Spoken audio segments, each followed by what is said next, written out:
Indian literature. But it is more than just a literary celebration. अपने विस्तारित रूप में साहित्योत्सव न केवल साहित्य का उत्सव है बल्कि सांस्कृतिक आदान प्रदान, संवाद और विविध साहित्यिक परिदृश्यों की खोज का एक जीवंत मंच है। अखिल भारतीय दिव्यांग लेखक सम्मेलन एक ऐसा प्लेटफॉर्म है जिसके माध्यम से दिव्यांगजन अपने लेखन कौशल को हमारे बीच यहाँ साझा करेंगे। हमारे इसी खंड का उद्घाटन सत्र है और हमें हर्ष है कि हमारे बीच उपस्थित हैं इस कार्यक्रम के मुख्य अतिथि श्री जी.जे.वी. प्रसाद, प्रख्यात अंग्रेजी विद्वान हैं। साहित्य अकादमी के सचिव श्री के श्रीनिवास राव जी भी हमारे बीच उपस्थित हैं और कार्यक्रम की अध्यक्षता कर रही हैं उपाध्यक्ष साहित्य अकादमी श्रीमती कुमुद शर्मा। सभी से निवेदन कि मंच पर अपना स्थान ग्रहण करें और सर्वप्रथम निवेदन करती हूँ सचिव साहित्य अकादमी श्री के श्रीनिवास राव जी से उनके स्वागत उद्बोधन के लिए।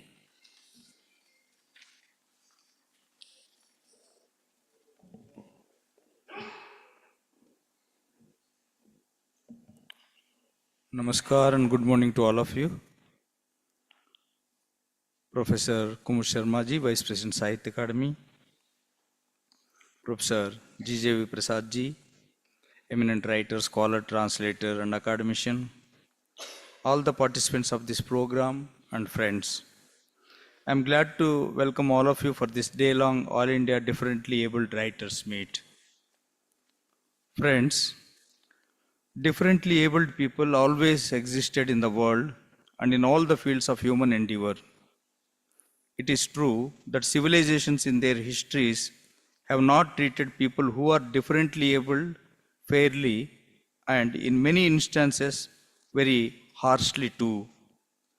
Harsh treatment of differently abled individuals has not been eradicated despite the efforts of governments, community groups, healthcare workers and others. This is the harsh reality, and if we do not acknowledge that we have not treated people with differently abilities on par with others, then any number of sermons or campaigns will not be of any help. The first thing that one should realize in this regard is that the treatment of differently abled persons stems from the culture of the given society and not biology. Biologically, one can be born differently, but then the behavior to treat such people differently come directly out of cultural memory and practices.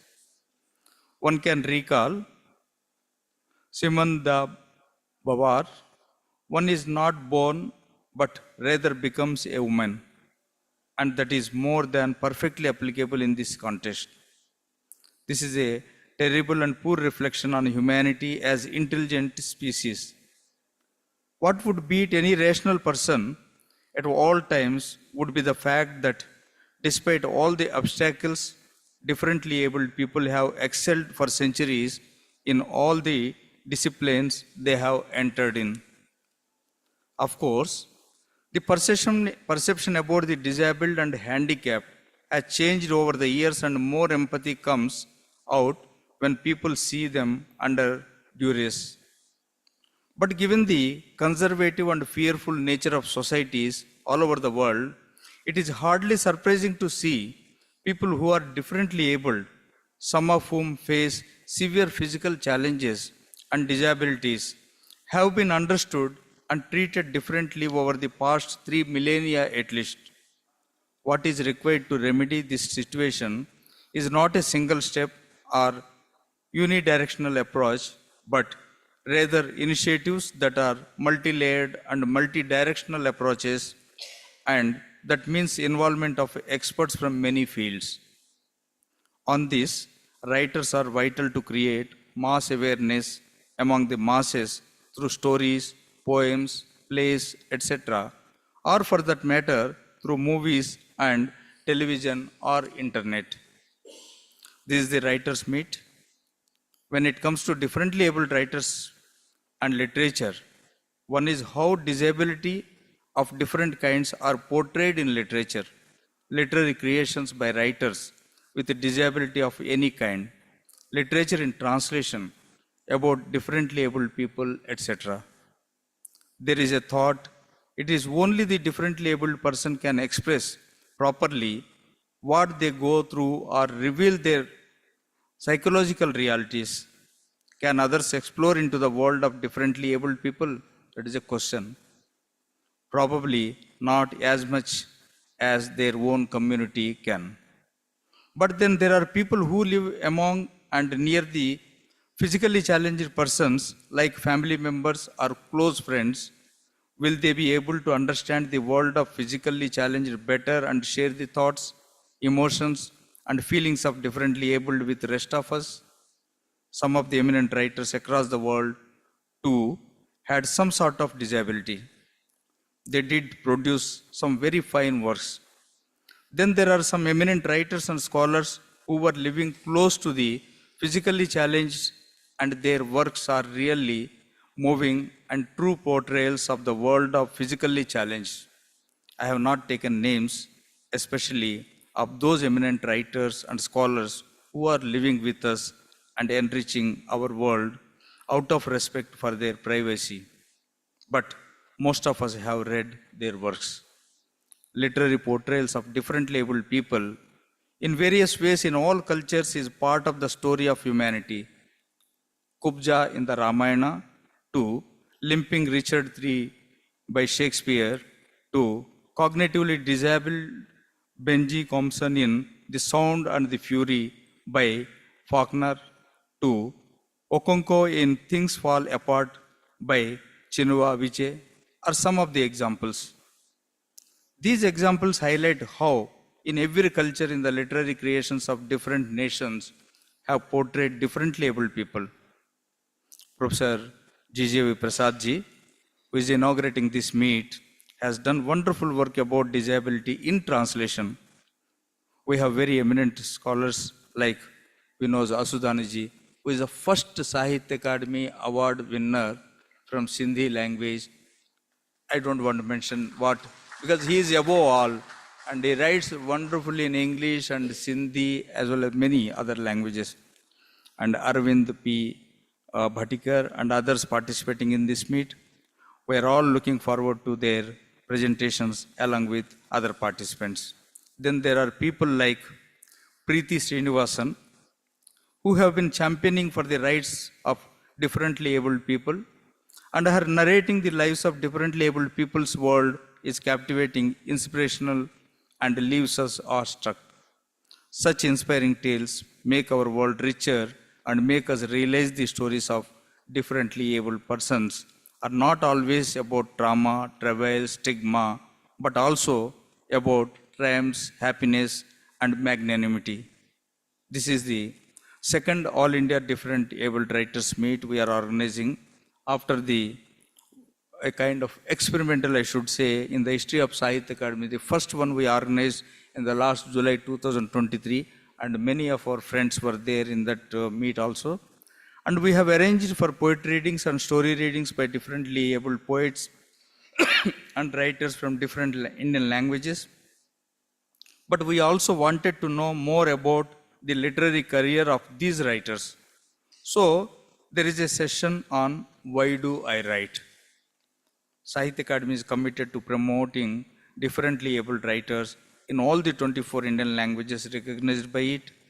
We will also organize more regional differently abled writers meets across the country covering all the 24 languages, and also a very comprehensive all India differently abled writers meet sometime in near future too. We also want to include these differently abled writers in our regional seminars, symposia, and other major events as well. We want to promote all the differently abled writers of India at regional, national, and international level. And here I would like to just mention, particularly for the youth, those who are below 35, Sahitya Academy has a scheme called Navodaya. Their first book we can publish is if it is a poetry or a story reading, but it should be their first work. We will publish for them. If it is as per the Academy's standards, and we will pay them the royalty on the basis of sale of their books. So any of your, some of the participants I could see, young people are here, or your colleagues or anyone. So we are more happy to publish your works in the Sahitya Academy's banner. And with these few words, once again I welcome all of you, and I heartily I welcome, because I don't have a words to thank you, because you people took trouble to come all the way with so many, passing through so many difficulties. Thank you so much. We'll keep on organizing the meets like this, because this is the first time we have kept a one full day in our major festival. So henceforth, it will be a part of our festival. Thank you, Secretary Sir, for your very warm and encouraging welcome address. Our chief guest today, Professor G.J.V. Prasad, formerly Professor of English at Jawaharlal Nehru University, is a poet and translator. उनका पहला कविता संग्रह इन Delhi without a visa को समीक्षकों की अत्यंत प्रशंसा प्राप्त हुई. उनके नवीनतम प्रकाशनों में अंबाई की कहानियों का अनुवाद अ रेड नेक्ड ग्रीन बर्ड और उनकी कविताओं का दूसरा संग्रह दिस वर्ल्ड ऑफ माइंड शामिल हैं. उनसे निवेदन कि वे अपना उद्घाटन वक्तव्य अब प्रस्तुत करें.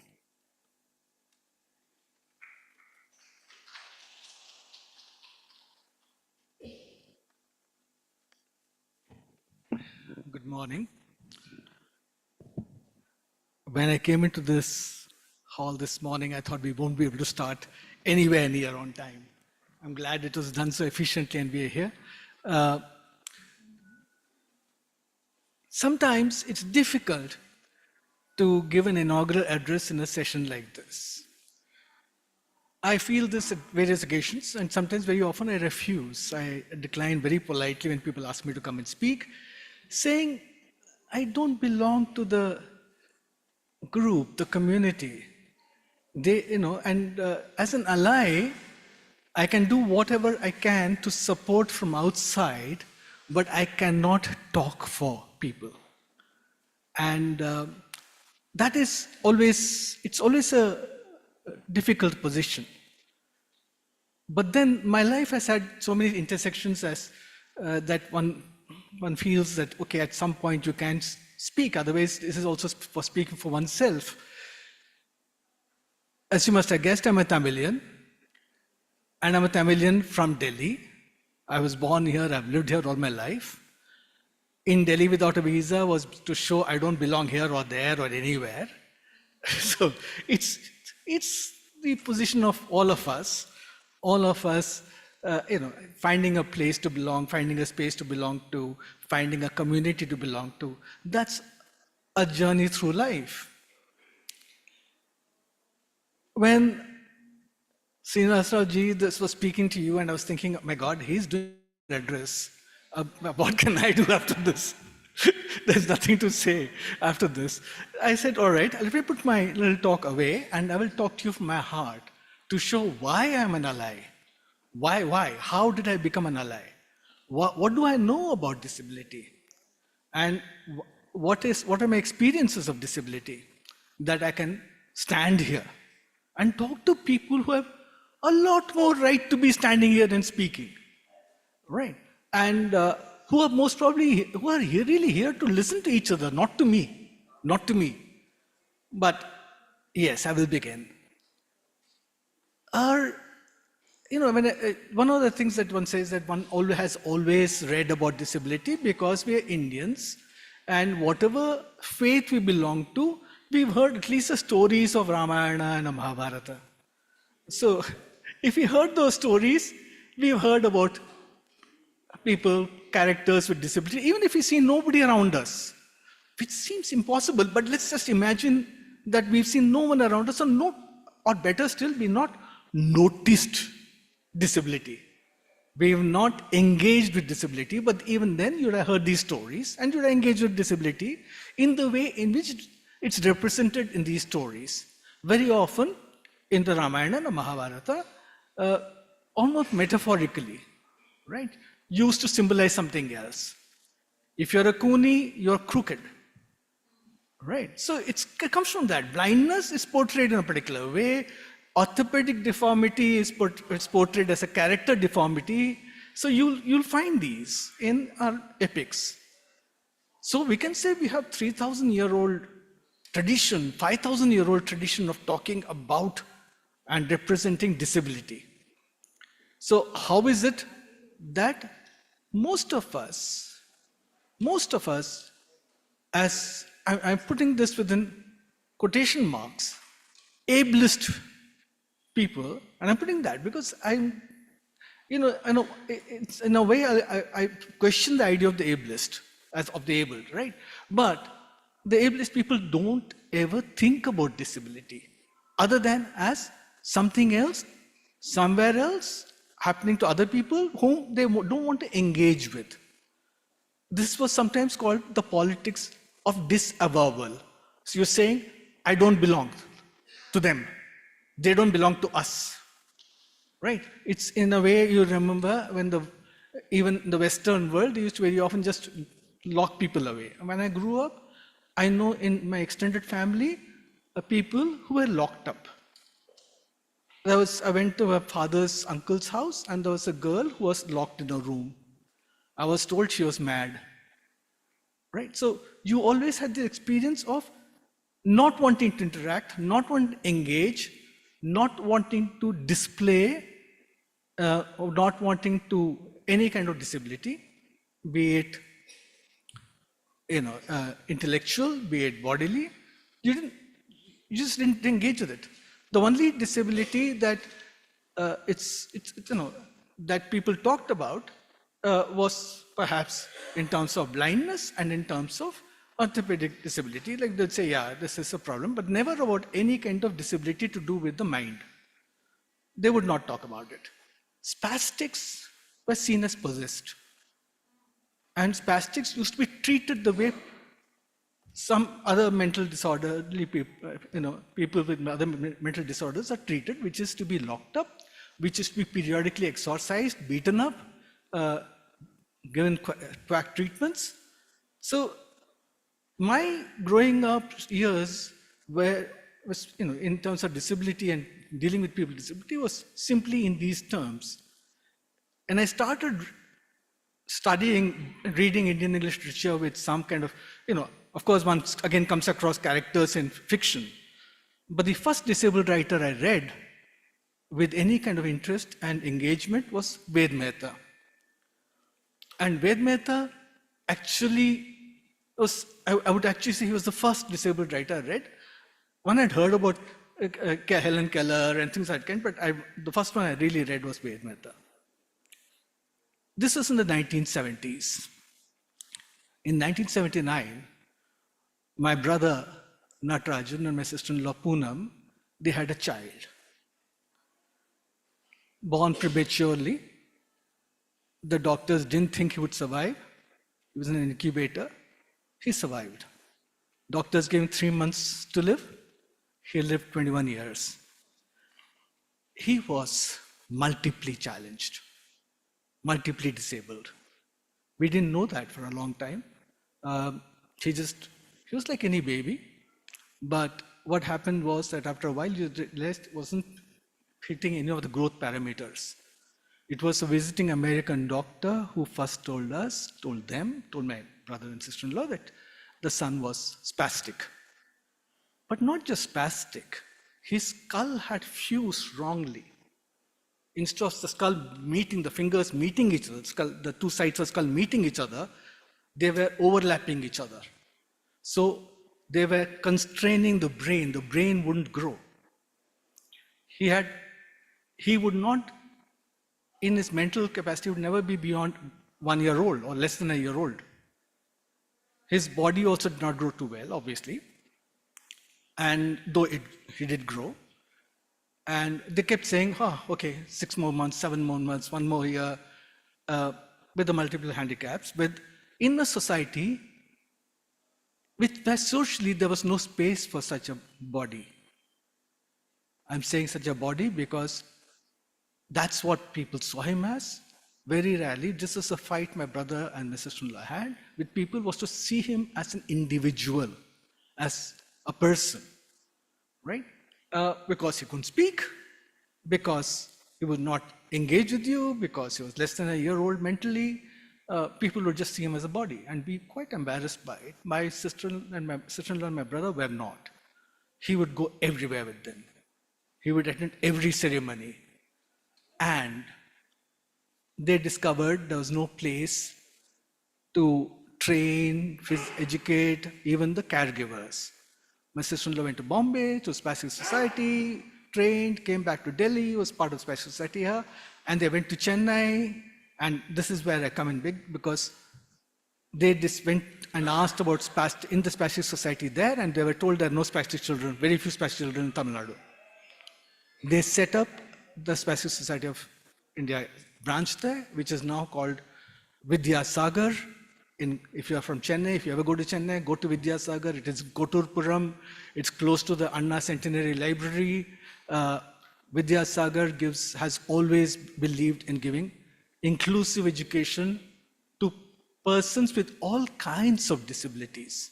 They have always believed in educating the family and keeping the family also engaged and part of the process. And their children have gone on to study in college, go get jobs as well. It's not like everybody can, you know. So this is, in a sense, my family's journey, therefore my journey with disability, where we are heavily invested. And Poonam Natarajan, who's my sister-in-law, was also, for a period of time, the secretary for the National Trust for Autism, Cerebral Palsy, and other disabilities, and has done work at the national level, and all because of the birth. This is how it happens. That's how allies are formed, right? Of the birth of a child who is profoundly disabled. So, I established some of my credentials, hopefully. But for people who don't have disability and who not thought about it, the one way of coming at disability is to say, disability, you can be born with disability, but you can also acquire disability. That disability can occur at any point in life, at any point of time. An accident can be medical accidents as well, not just you get into an accident, car, bus, whatever, or hit by somebody. It can be something going wrong with the body. So contingence, it is contingent. At some point you're able, at some point you may be completely disabled. But even the able, when we talk about norms, when we talk about disabilities, and we talk about different abilities, and this is why I do not like the term differently abled, why we did not like the term, because all of us are differently abled. All of us are differently abled. There's no one here who's not differently abled from the other person, right? Because, well, I wear glasses to see. Some of you may have complete clear vision. Some of you may not be able to hear clearly. Some of us may hear a pin drop. So, when you say pin drop silence, how many people can actually hear a pin drop? Maybe some can. People can smell and they have become perfumers. They can, the sense of smell is so good. And the others are taste, the tongue, they insure them. They insure their tongues. So I'm saying we're all differently able. It's just that we don't recognize that all of us have different abilities. But by using differently abled for the disabled, what we are telling the disabled is, yeah, you have abilities. Stop crying, stop whining, stop whinging, stop finding excuses. Use your abilities, use the abilities you have. So in one stroke, by coining of the term differently abled, which I must say when it came in the 1980s, we were all very happy with it. Because I know that in Vidyasagar, we immediately, in my Poonam, and all of us immediately started calling everyone differently abled, right? Not disabled. But differently abled simply seemed to take away the social responsibility, the responsibility for ensuring that enough was provided to, and empowerment was provided to make everybody a contributing citizen of the country. You simply said, oh, it's your fault that you're not contributing. You're able, you're differently abled. Just work on it. Work on it. But as I said, differently abled works only if you think of all of us as differently abled. And then still do not give up your social responsibility and the government its responsibility to create conditions for every individual to find their potential, to find their way and to have all the support systems possible. You cannot give that up. You cannot give that up. But differently abled allowed people to give that up.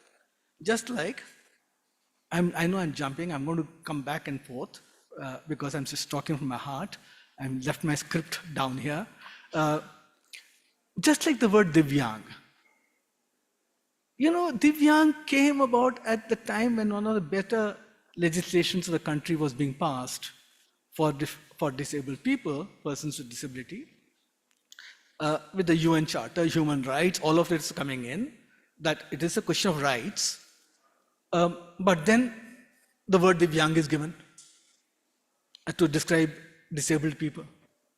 Divyang simply then says it is a divinely given body. If there's an impairment, it is a divine intervention. Right? It is like saying that to see it in the best form, you're telling people that all of us are similar, are at the same footing, it's an equal playing field. Just like differently abled seem to say it's an equal playing field for everybody, Divyang is saying not only is it an equal playing field, but you're specially blessed. You're specially blessed. It is like Gandhi's use of Harijan. Arey, you're not just oppressed, yaar. You're children of God. You are the special ones. Arey wah, special ones or maro. So, and I'm not even coming to intersectionality. I'm just staying with this at the moment, right? That calling people Harijan was giving up on them. Calling people Divyang is giving up on us, right? Giving up on the disabled. So this is something that was resisted by all the people I know in the sector, and yet it is something that still lingers. It still lingers in official language in Hindi. It still lingers in the way people talk about it. Just like it's, at least with differently abled, you have to work at how this is done, how this is working to withdraw from any kind of support. With Divyang, it's immediately clear that the point is being made is, oh, you're blessed. So what's there to complain about? Once, the only place that Divyang, blessed, etc. work, if you think about it, is in the way disability has been received, talked about in most of the world, most of the religious world. All of us live with religion, in religion. Some of us opt out of it. But otherwise, you're born into a religion, unfortunately. You're born in it's an accident of birth. Everything's an accident of birth. So you're born and you're a Hindu. You're born, you're a Muslim. You're born, you're a Christian. I mean, at the moment of birth, you're told, you're whatever, Muslim, Christian, Sikh, whatever. So most religious leaders, most religions, and especially ours, and by that I mean the religions in this country, because even religions, once religions enter this country, they change. They become part of our culture. Most religions look at disability as either a kind of result or a test, a divine test. So either it's a cause of result. Result is that you did this in your previous, must have done something in your previous birth to deserve this. So live with it. This is something that it's a sentence you have to serve. Or it's God testing you. God testing you. So you got to live with this. You got to go forward and see how well you can bear this. God tests you in various ways. Harishchandra ko God ne test nahi kiya. So you get tested. So wherever you, whichever religion you belong to, there is this thing of dealing with disability in terms of a way of a kind of lifetime given to you that you have to bear. It's a cross that you have to bear and come through. This, when people deal with you in religious terms, it's a way of also telling you, stay in your place. Stay in your place. This is God's will. Why do you want to go beyond this? You're confined, be confined. That's God's will. When this is, to kind of counter this, you can come up with a God's will as not a curse, but a blessing. So Divyang may work. I'm not sure it'll work even there, but may work. Because Harijan never worked anywhere. So I don't see why this should work. Sorry? Yes. So, yeah, physically challenged, disabled. Persons with disability, full stop. Yeah. No, exactly, disabled. So, the first, so I was going back, I was talking about Ved Mehta and then talked about my nephew, Ishwar Natarajan. And in fact, if you think of the name of the school in Chennai, Vidyasagar, it's because Ishwar was named after Ishwar Chandra Vidyasagar. So it seemed like an apt name for a school, the Vidyasagar, and inclusive education, so it went there. When, as I said, going back, and I say, I met a disabled writer in 1986. We had entered the same short story competition, an All India British Council short story competition, which Arundhati Roy had also entered, by the way. Most of us, any of us aspiring writers from the country who wrote in English had entered. And it was won by a wonderful, wonderful writer. I was also part of the, runners-up, but it was won by a wonderful writer called Firdaus Kanga. Firdaus Kanga suffered from a disease which, in my terms, I know that it's got a medical term. It's called, he told me it was brittle bones, so I remember it as brittle bones. It has a medical term as well, where when you're born, your body, you're stunted in a sense. The bones are brittle and break easily. And you also can't grow very much because your thing is so convoluted, your skeleton, your spine, that he didn't grow beyond 4 feet. He was a 4-footer. He was wheelchair bound. He'd never been able to stand or whatever. Stand. He was wheelchair bound because his bones used to break very easily. He had a voice. He had a presence. We go into the the prize giving thing, and all of us drift towards him because that man had charisma. He's still alive. He has charisma. But I'm talking about that particular moment when I saw him and I went up to him. And Firdaus Kanga, disabled in a way in which life is not easy at all, because even to shake hands, you have to be careful shaking hands with him. Not so that bones don't break, that you don't create something. He once said that when he was growing up, there were many things he could not do. One of them was to break a biscuit. So why was it difficult to break a biscuit? And he said, because it sounded like his bones breaking. So he could never hear those cracks without thinking, my God, me. He was, as I said, he was a wonderful person, intellectually all fantastic, and great voice, great declamation, born Parsi in a Parsi family, where he didn't get schooling because he couldn't go to school, he couldn't risk injury all the time. So he was homeschooled, and they wanted him to be a lawyer. So they were creating opportunities for him all the time and hoping he would, and he become a journalist instead when I met him. And he made me interested, obviously, in the way he portrayed, because the short story is fantastic, the way he portrayed the world of a disabled person as a disabled person. Not portrayal from outside, from somewhere else, but as someone who was disabled. And the worldview was very different. I thought Ved Mehta had already shown me a world, but Ved Mehta, if you read him, it's very difficult to read him, to read him as portraying the worldview of a disabled person, except in his clear autobiographical pieces. Whereas with Firdaus Kanga, you immediately got the world of a disabled person in creative work. In creative work. Why I bring Firdaus Kanga in, and I was talking about intersectionality earlier.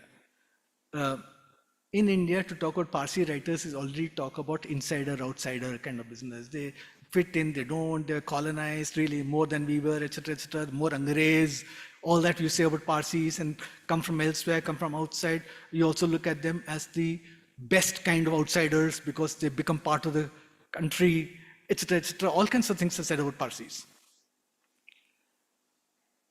He was, when I met him, the person with him, though later on Firdaus would not mention this, but the person with him was not just a caregiver, somebody was being there, but he was his gay partner.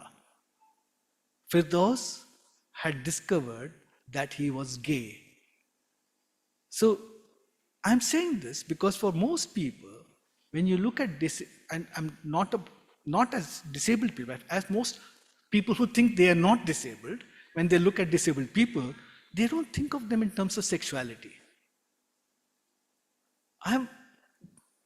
Later I met a spastic girl who went on to college who always dreamt of going to France.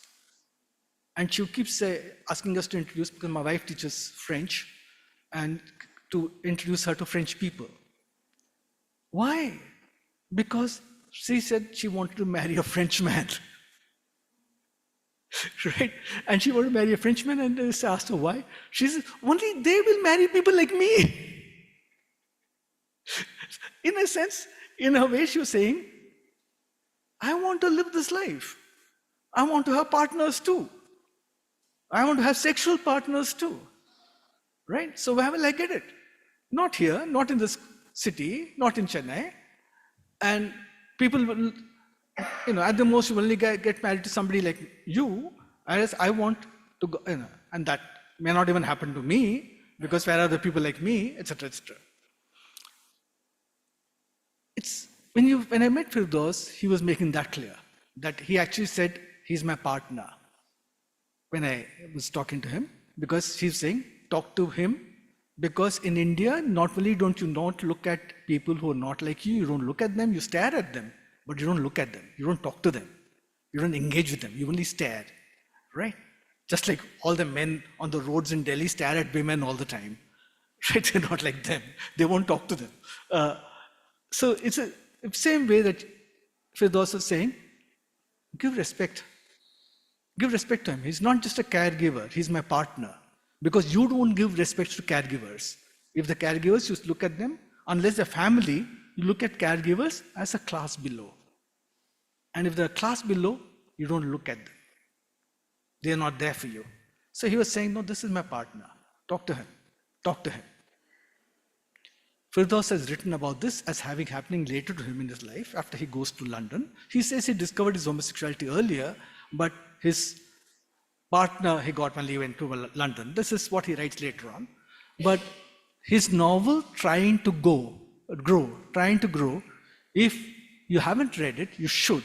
And as I'm saying this, I hope all of you realize there's 1 lakh here. The 1 lakh here is there is no sign interpretation. And wherever I go and speak in disability conferences, the first thing I check out is the place, is it accessible? Is it accessible easily? The second, I ask, are there sign interpreters? Right? Because if there's nobody doing signing along with me, then automatically one kind of disability is marginalized completely, set out of the room. If you can't hear, then you have no place here. Which is not a good thing. Which is not a good thing. Right? When we're talking disability.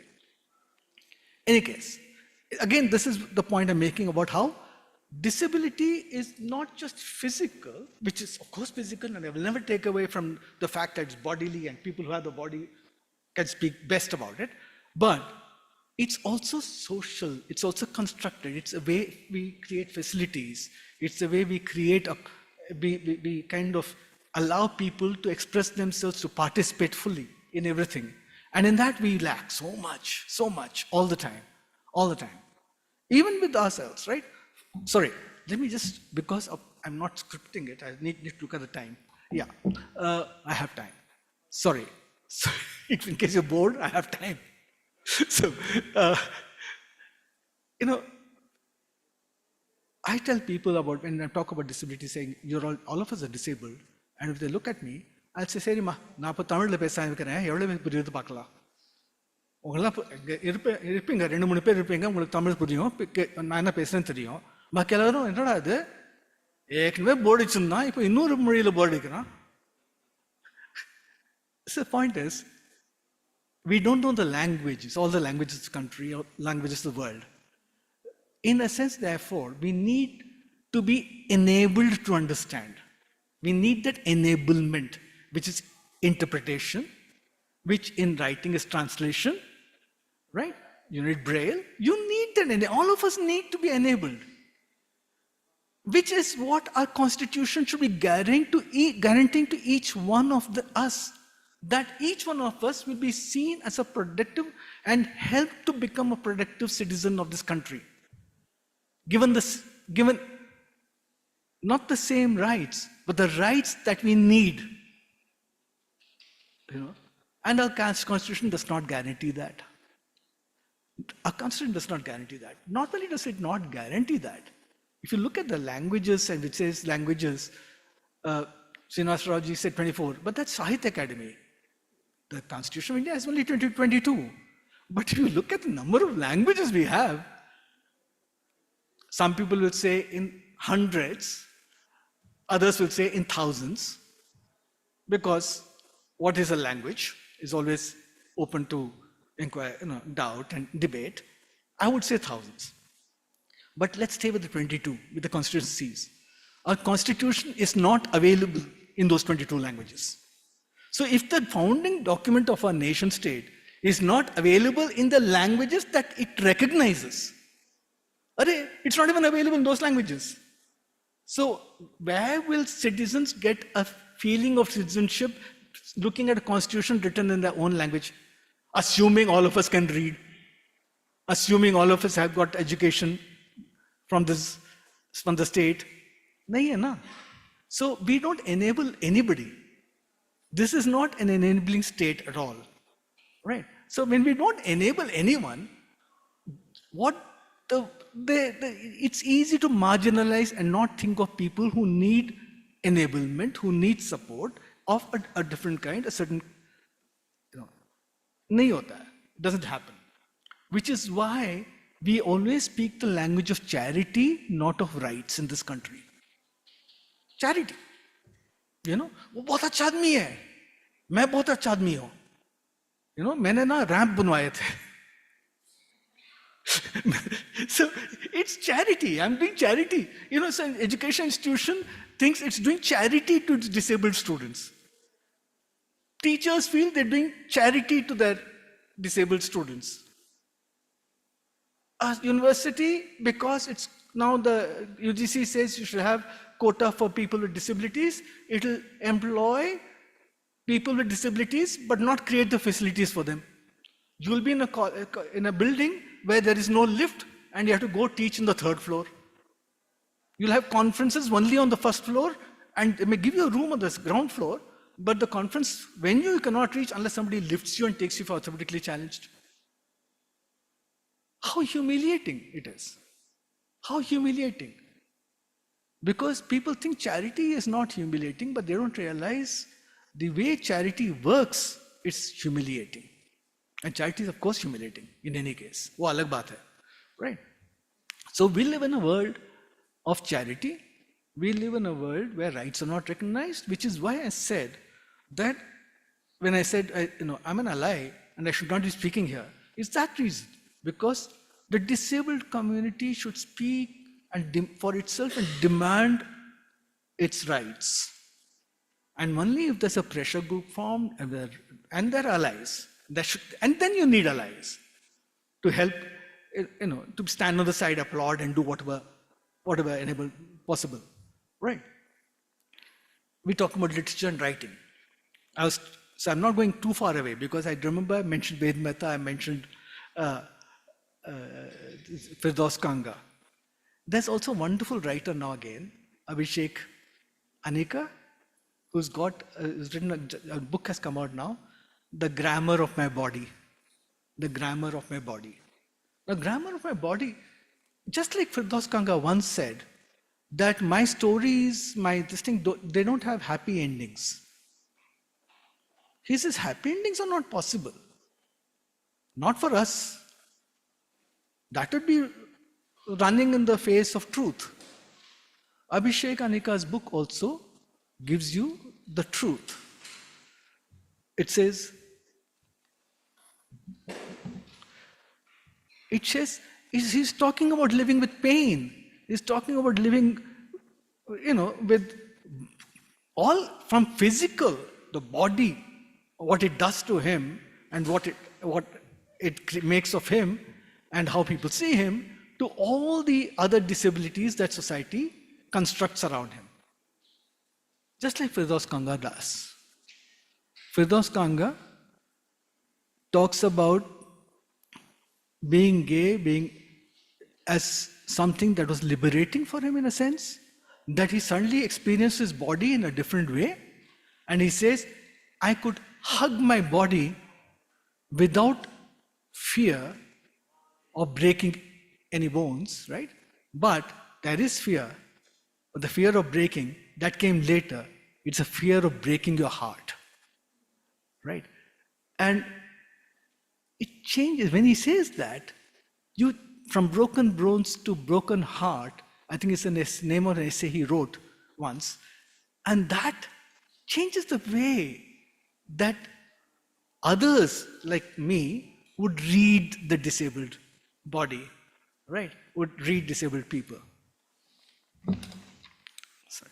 So what happens when you read somebody like that Firdaus then, is that it's not simply a question of rights. It should always be a question of rights.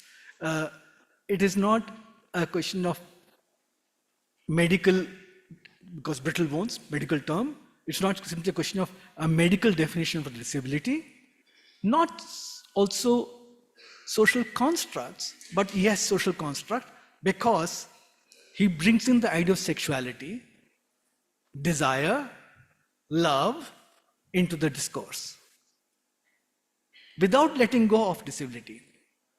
Now, he's brought in the intersections here of disability and queerness and homosexuality. Religion, Parsi, I told you already. You can then bring in gender for people, right? So you can bring gender. You can bring in religion, community, caste. All these are intersections in all our writings and all our lives. You're not simply, or I'm not simply so-and-so. So-and-so belonging to this community, belonging to this caste, this language group, this area, this level of disability, and this includes, of course, as I said, all gender and then sexuality. It carries on. To be reduced to just one aspect of this, to be simply lame, to be simply deformed, to be simply blind, to reduce people to just their disability is also not doing justice to anyone. Not to see not to recognize, not to enable people for the disability is wrong, but to see them only as that is also wrong. This is where literature comes in a big way. This is where all your writings come in a big way, to change the way people think, to change the way people perceive the world. That's why your writings are so important. Your writings are important because it comes not from the outside, not from someone seeing you and and working with you and seeing how the world around you looks at you and the way you deal with the world as seen by this person. It is you experiencing not just the whole society, how it works, but you experiencing your body and how it works, and you experiencing your mind and your heart, your desires. That's what Firdaus actually wrote another book called Heaven on Wheels, Firdaus Kanga, and that was about his trips around England, because he migrated, he lives in London. He went to, the one event that I remember is his meeting Hawking. Now, Stephen Hawking, again, profoundly disabled and major scientist, he said, for people like me, and this is something that many of you may have also experienced, many of us experience this at different points, people tell you to be brave. Be brave. As if ना courage bank account में courage है और तुम निकाल दे रही हो, ATM card इस्तेमाल नहीं कर रहे. There is courage. You have to take it. You have to be brave. This is part of the religious thing. You have to bear it, but you have to bear it bravely. When somebody dies, you also say the same thing to the survivor: be brave, be strong.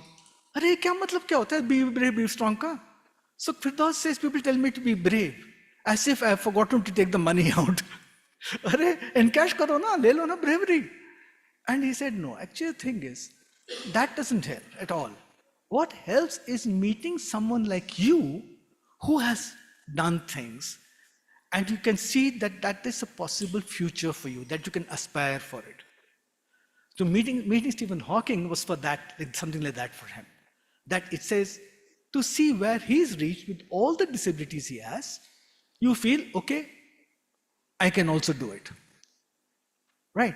But you can also do it, as he says, in a place where I'm seen as ordinary and enough is provided for me to reach my potential. So he says for him it was not India, it was England. It was England for him, where his being homosexual didn't matter, where his being disabled, having brittle bones didn't matter.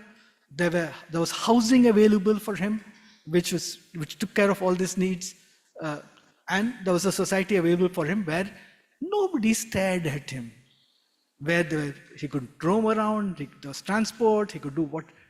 That is what you want here. That's what you want in India. You want transportation to be easily available, you want venues to be accessible, you want avenues to be possible, open to you. That's what you want. And that's where we have to end up talking in terms of rights. But that's where also you can change people's views about this and maybe make more allies then by simply telling your stories, simply writing your poetry, simply circulating this. And that when people read and they change and they understand, you get more and more allies. And as you get more and more allies, I think the world will slowly start changing. Especially, of course, if you have allies in high places, but it will start changing. This, is something that you would think, yeah, ye to aake na bol dega, Prasad can say this. It's not simply that easy for us to write. It's not that easy for us to publish. That's not that easy for us to be circulated, to get critical attention, etc., etc. And that I will agree with you about critical attention. I've been an academic. Okay, last part of my speech.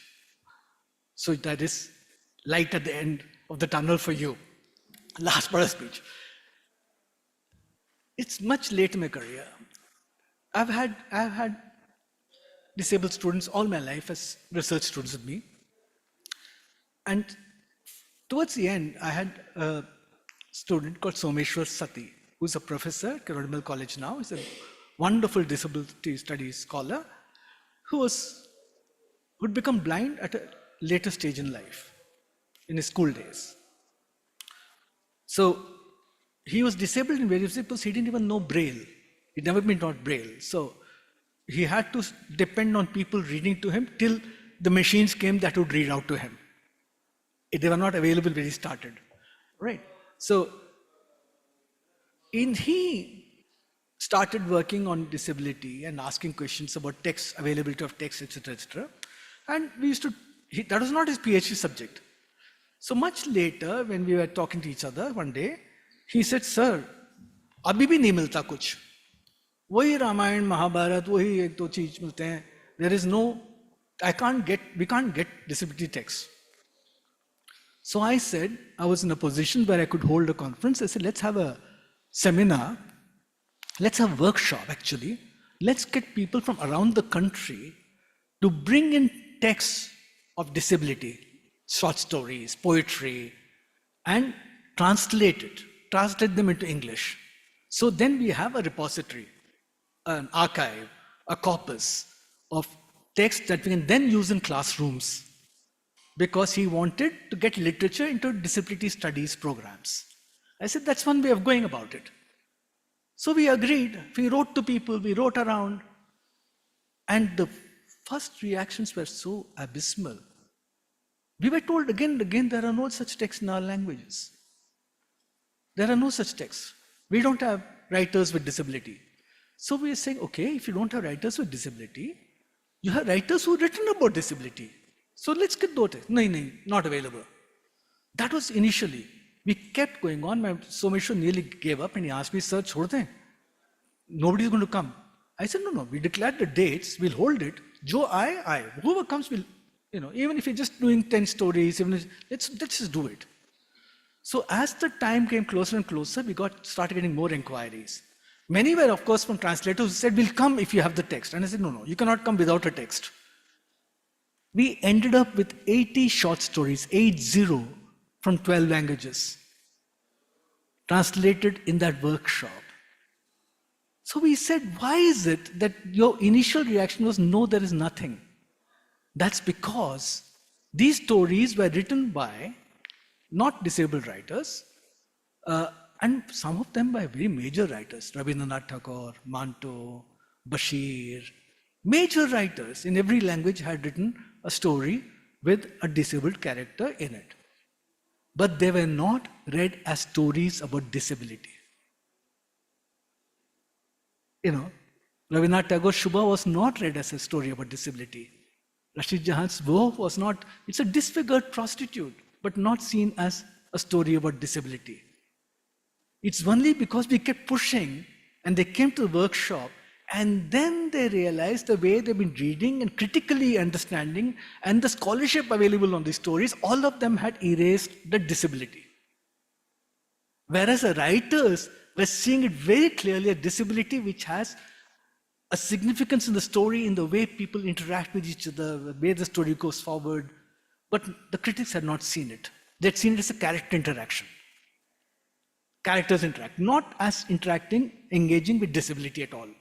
So that workshop was wonderful. It was simply for translators looking at these stories and saying, how do I, in English, make sure nobody misses this?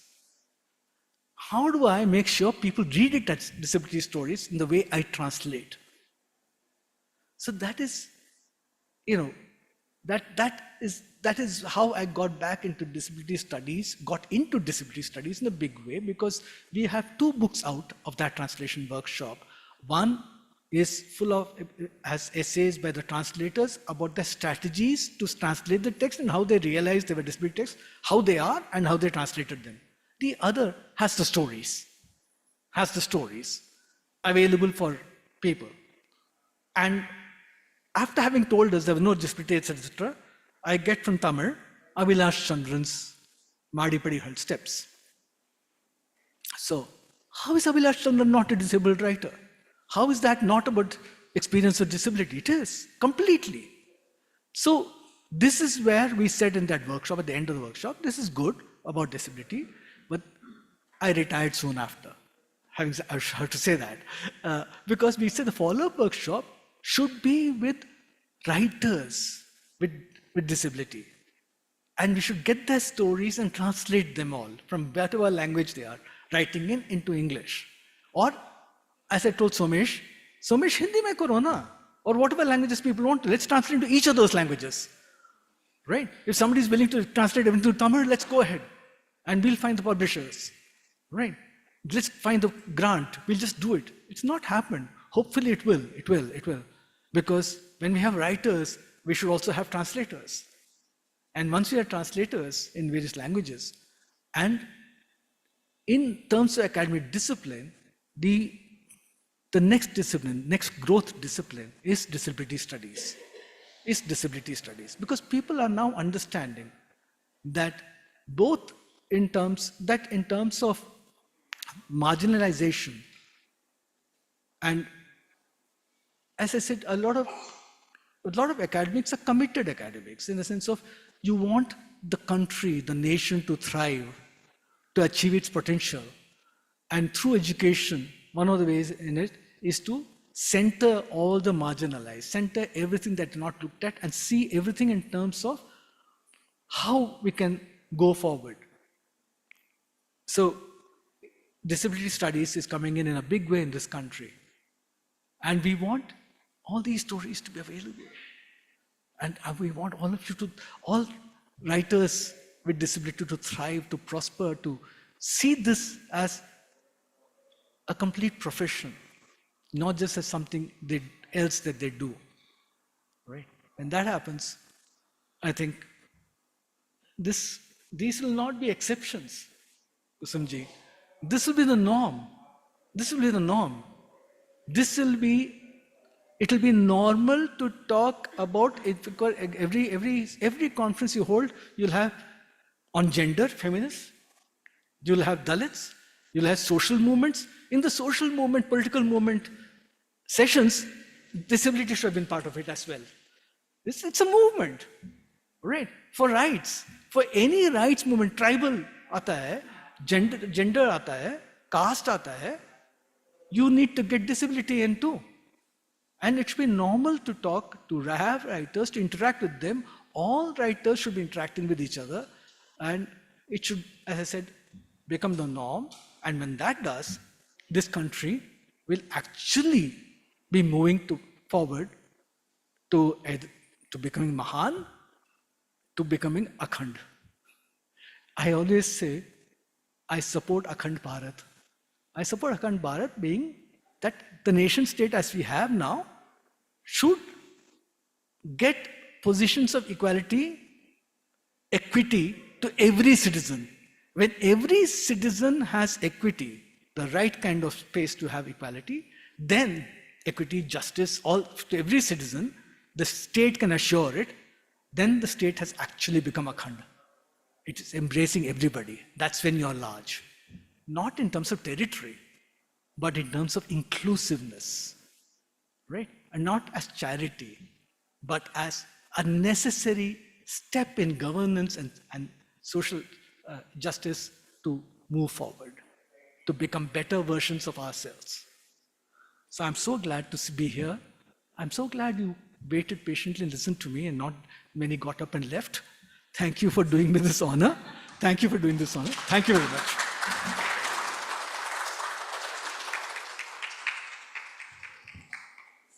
Thank you, Professor Prasad, for your inspiring words that have uplifted and empowered us all.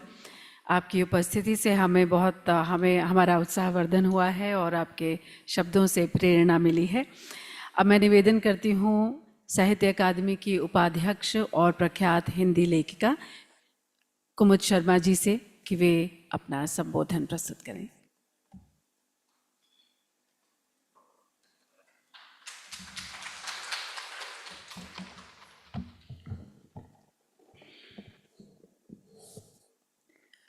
आज के इस कार्यक्रम के मुख्य अतिथि भी हैं, keynote address भी आप ही का था, प्रोफेसर गौरी शंकर जयलक्ष्मी वेंकटेश्वर प्रसाद जी और इस सभागार में उपस्थित मेरे सभी प्रबुद्ध मित्रों,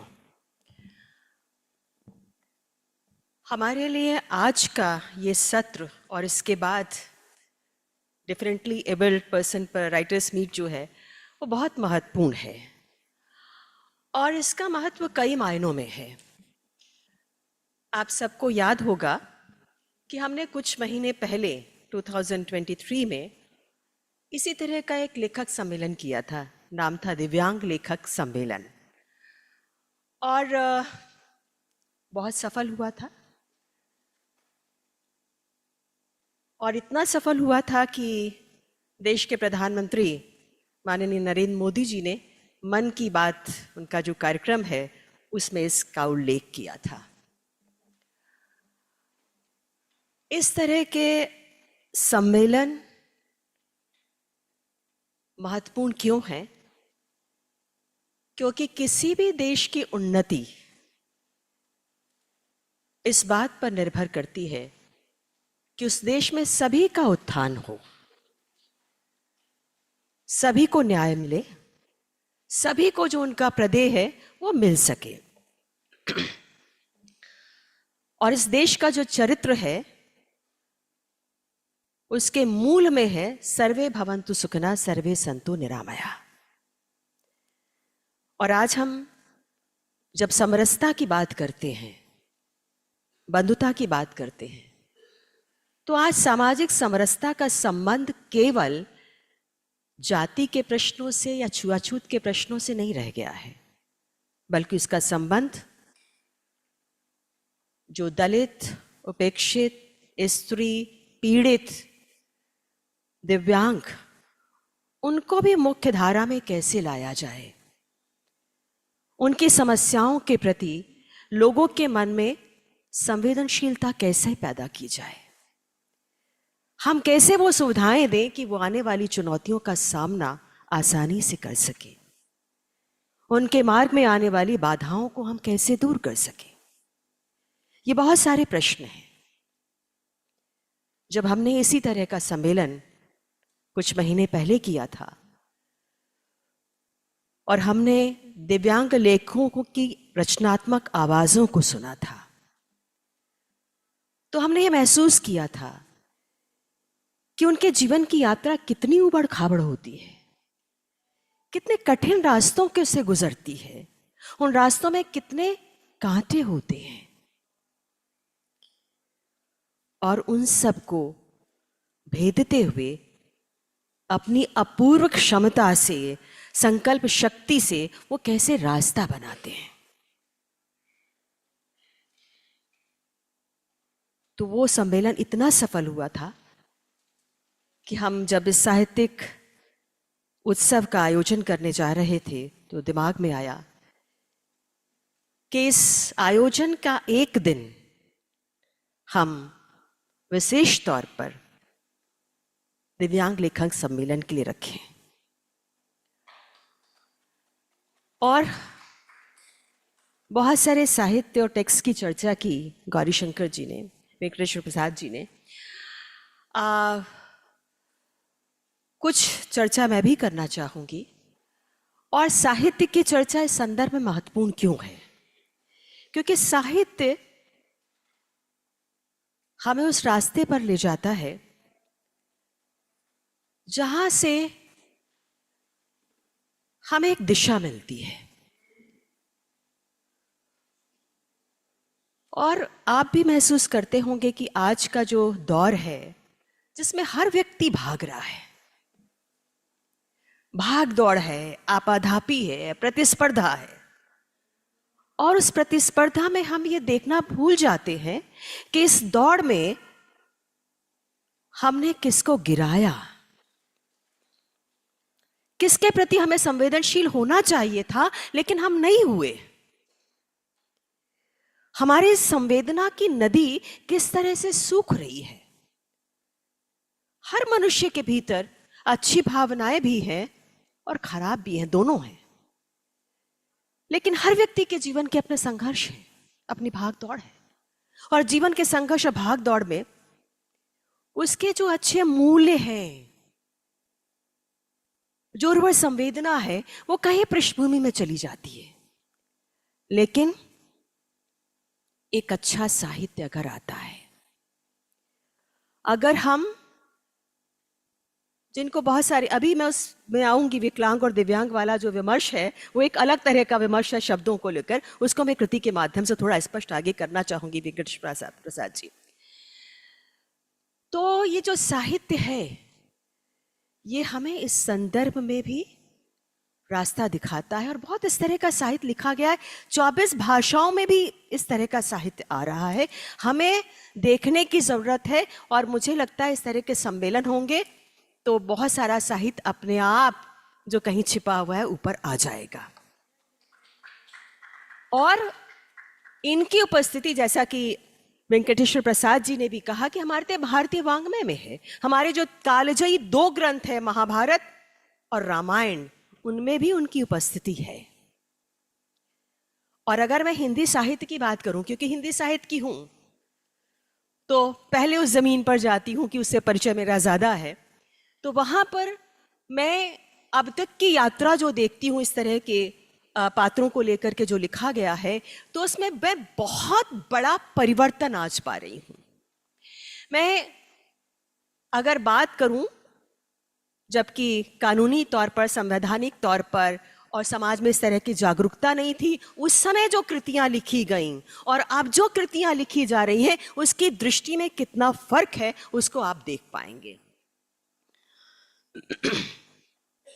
मैं सबसे पहले याद करना चाहूंगी, कविताओं में जाऊंगी, बहुत ज़्यादा नहीं ले पाऊंगी क्योंकि समय ज़्यादा नहीं है। निराला की एक कविता है जो कि शायद मैंने पहले भी जो सम्मेलन हुआ था उसमें भी पढ़ी थी, आज भी मेरे पास है, मैं लेकर आई हूँ, लेकिन समय ज़्यादा नहीं है, लेकिन सिर्फ जिक्र करके उसका छोड़ूंगी। उसमें एक लड़की का जिक्र है जो कि कानी है और लड़की भी है। और जो माँ है, माँ के लिए तो वो बच्ची रानी है, और उस रानी को लेकर के उसकी जो पीड़ा है उसमें वो व्यक्त हुई थी। माँ उसको कहती है रानी, आदर से जैसा है नाम, लेकिन उसका उल्टा रूप, चेचक के दाग, काली नक चिपटी, गंजा सिर, एक आंख कानी। रानी अब हो गई है सयानी, बीनती है, काटती है, कूटती है, पीसती है, डालियों के सीले अपने रूखे हाथों से मीसती है, घर बुहारती है, करकट फेंकती है और घड़ों भरती है पानी। फिर भी माँ का दिल बैठा रहा, एक चोर घर में बैठा रहा, सोचती रहती है दिन रात कानी की शादी की बात। मन महसूस कर वह रहती है जब पड़ोस की कोई कहती है, औरत की जात रानी, ब्याह भला कैसे हो, कानी जो है वह। सुनकर कानी का दिल हिल गया, कांपे कुछ अंग, दाई आंख से आंसू भी बह चले माँ के दुख से। लेकिन वह बाई आंख कानी ज्यों की त्यों रह गई रखती निगरानी। अब ये निराला की कविता थी जो कि बहुत बड़े कवि हैं, और इस कविता में अगर आप देखें तो ये कविता सिर्फ रानी के प्रति और उसकी माँ के प्रति एक सहानुभूति छोड़ करके निकल जाती है, उससे आगे की यात्रा ये नहीं करती है। इसी दौर में महादेवी वर्मा आती हैं और उनका एक संस्मरणात्मक रेखा चित्र आता है, और एक रेखा चित्र मैं बाद का लूंगी, तब आप तुलनात्मक तरीके से उसको देख पाएंगे। इस रेखा चित्र में एक गुंगिया का चरित्र है, गुंगिया जो न सुन सकती है न बोल सकती है। इस पूरे रेखा चित्र में गुंगिया के जीवन का जो दंश है वो किस तरह से उसके जीवन को एक यातना में बदल देता है, सिर्फ इसकी तस्वीर है। सहानुभूति पैदा होती है पाठक की, उससे आगे ये भी नहीं जाता है। रघुवीर सहाय की एक कविता है, वेंकटेश्वर जी, कैमरे में बंद अपाहिज। पूरी नहीं पढ़ूंगी, मेरे पास है। कैमरे में बंद अपाहिज, ऐसे लोगों के प्रति मीडिया संवेदनशील होना चाहिए था। लेकिन वो मीडिया इन लोगों के प्रति कितना संवेदनहीन है और कितना क्रूर है, ये कविता ये दिखाती है। मीडिया के क्रूर व्यवहार को हमारे सामने रखती है। अब आप देखते हैं मीडिया का क्रूर व्यवहार। एक्सीडेंट हो गया है, टांग चली गई है, कैमरा फोकस होता है और एंकर पूछती है आपको कैसा लग रहा है। हैरानी होती है इस सवाल पर।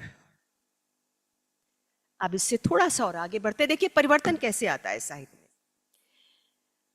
मैंने बहुत पहले धर्मवीर भारती की गुल की बन्नो पढ़ी थी और उस गुल की बन्नो में एक कुबड़ी स्त्री का चरित्र है।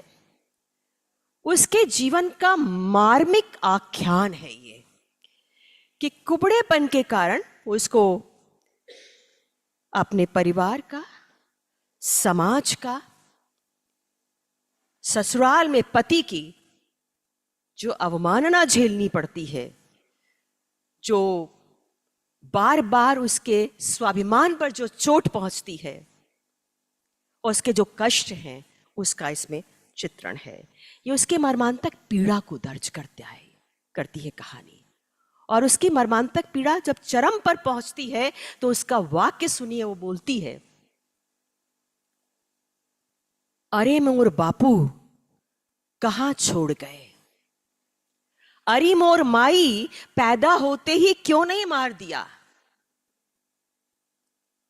और फिर वो कहती है आगे, एक बहुत ही मार्मिक सेंटेंस है जब वो कहती है, अरे धरती मैया हमें काहे नहीं लील लेती। अब आप देखिए कि यातनाओं का मार्मिक दस्तावेज बना करके हमारी कृतियां हमारे सामने प्रस्तुत करती रहीं, पहले की जो कृतियां हैं।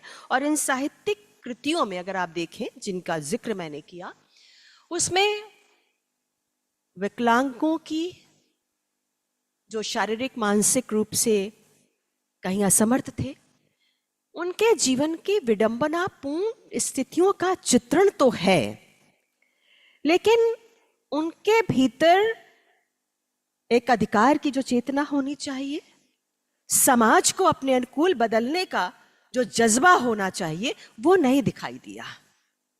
थोड़ा सा और आगे आते हैं। अमृतलाल नागर का आपने नाम सुना होगा, जो हिंदी से जरा सा भी परिचित होंगे। अब आप देखिए कि मध्यकाल के दो बहुत महत्वपूर्ण कवि हैं, जायसी और सूरदास।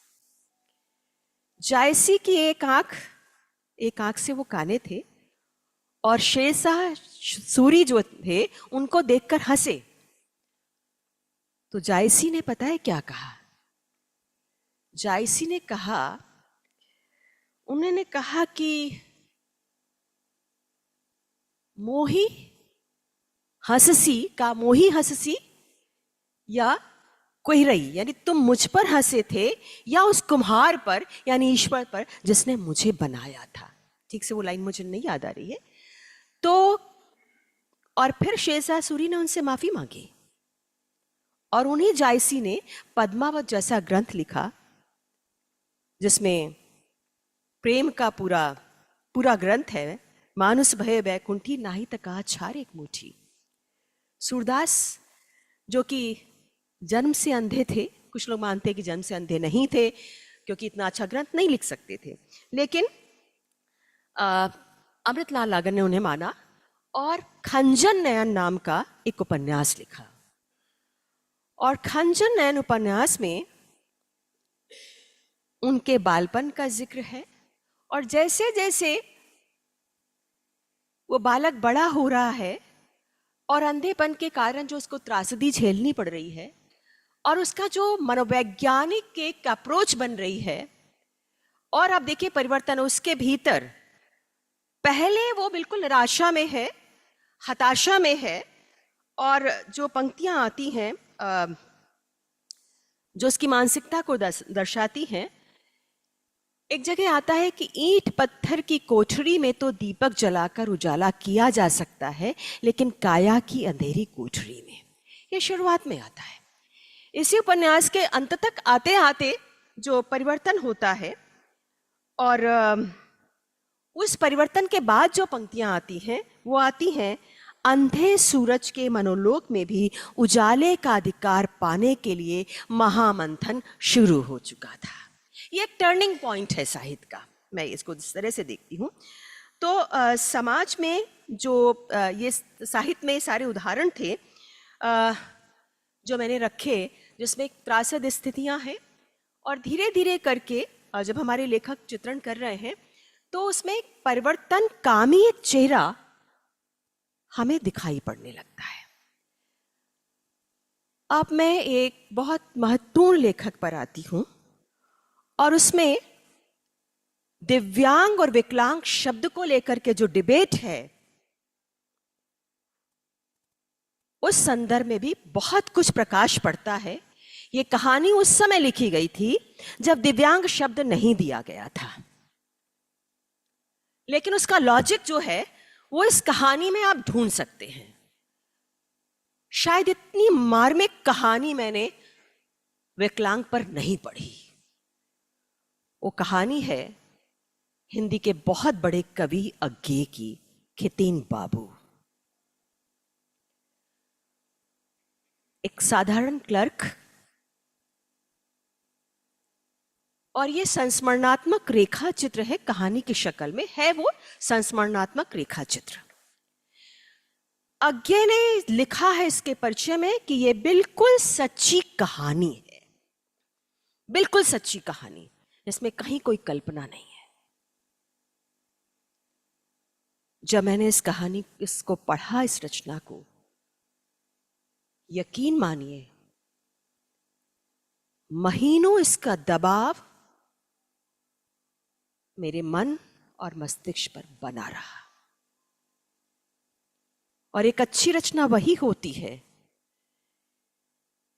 कि जब आप उसको पढ़कर निकलते हैं तो आपके नैतिक संवेदन को छूती है और आपको यह बताती है कि आप कहां पर गलत हैं और कहां पर सही है।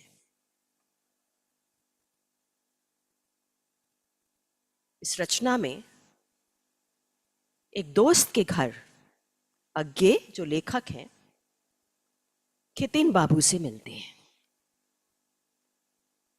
और देखते हैं कि एक ऐसा व्यक्ति जिसकी एक आंख नहीं है, चेचक निकली थी जिसमें एक आंख चली गई है, और एक बांह भी नहीं है, एक बांह उनकी गिरने से टूट गई थी, उसको काटना पड़ा था। अज्ञे इनसे 4 बार मिलते हैं, किसी मित्र के घर मुलाकात होती है। दूसरी बार जब अज्ञे मिलते हैं उनसे तो देखते हैं कि उनकी एक टांग नहीं है। तो अज्ञे असमंजस में है, सहानुभूति व्यक्त करना चाहते हैं, लेकिन कई बार लगता है कि हम अगर सहानुभूति व्यक्त करेंगे तो जिसके प्रति हम सहानुभूति व्यक्त करें कहीं उसको दर्द तो और नहीं दे रहे। तो अज्ञे असमंजस में है। खितीन बाबू उनके असमंजस को पढ़ लेते हैं और खुद उन्हें बुलाते हैं, आइए आइए आइए, मैं आपको अपने नए आविष्कार की बात बताता हूं। अब वो नए आविष्कार की बात कैसे बताते हैं, उसमें वो कोटेशन में नोट करके लाई हूं।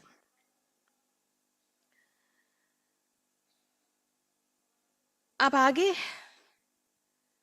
आगे जो लिख रहे हैं वेंकटेश्वर जी, उसमें इस दिव्यांग शब्द की व्याप्ति को हम खोल सकते हैं। वो लिखते हैं,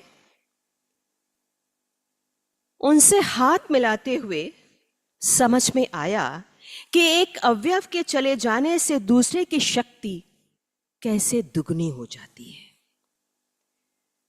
ऐसे जोर की पकड़ जीवन में एकाध बार ही किसी हाथ से पाई है।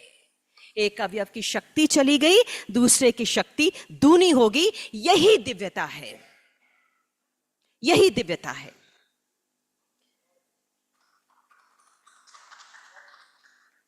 उसको सामान्य करने की कोशिश में अब जो खितिन बाबू हैं अभी शांत नहीं हुए, अज्ञे को शांत करना चाहते हैं। अज्ञे आंदोलित है उनको देख करके, उनका मन व्यग्र है, लेकिन खितिन बाबू उनको शांत कर रहे हैं। आगे देखिए कहानी कैसे बढ़ती है। वो कहते हैं, देखा आपने, व्यर्थ बोझा आदमी ढोता है।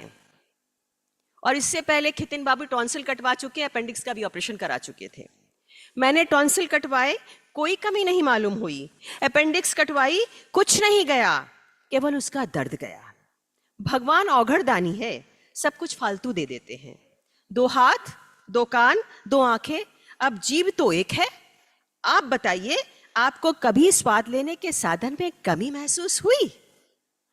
अब आप इस खितिन बाबू का जिजीविषा देखिए। सलाम करने को जी चाहता है, प्रणाम करने को जी चाहता है।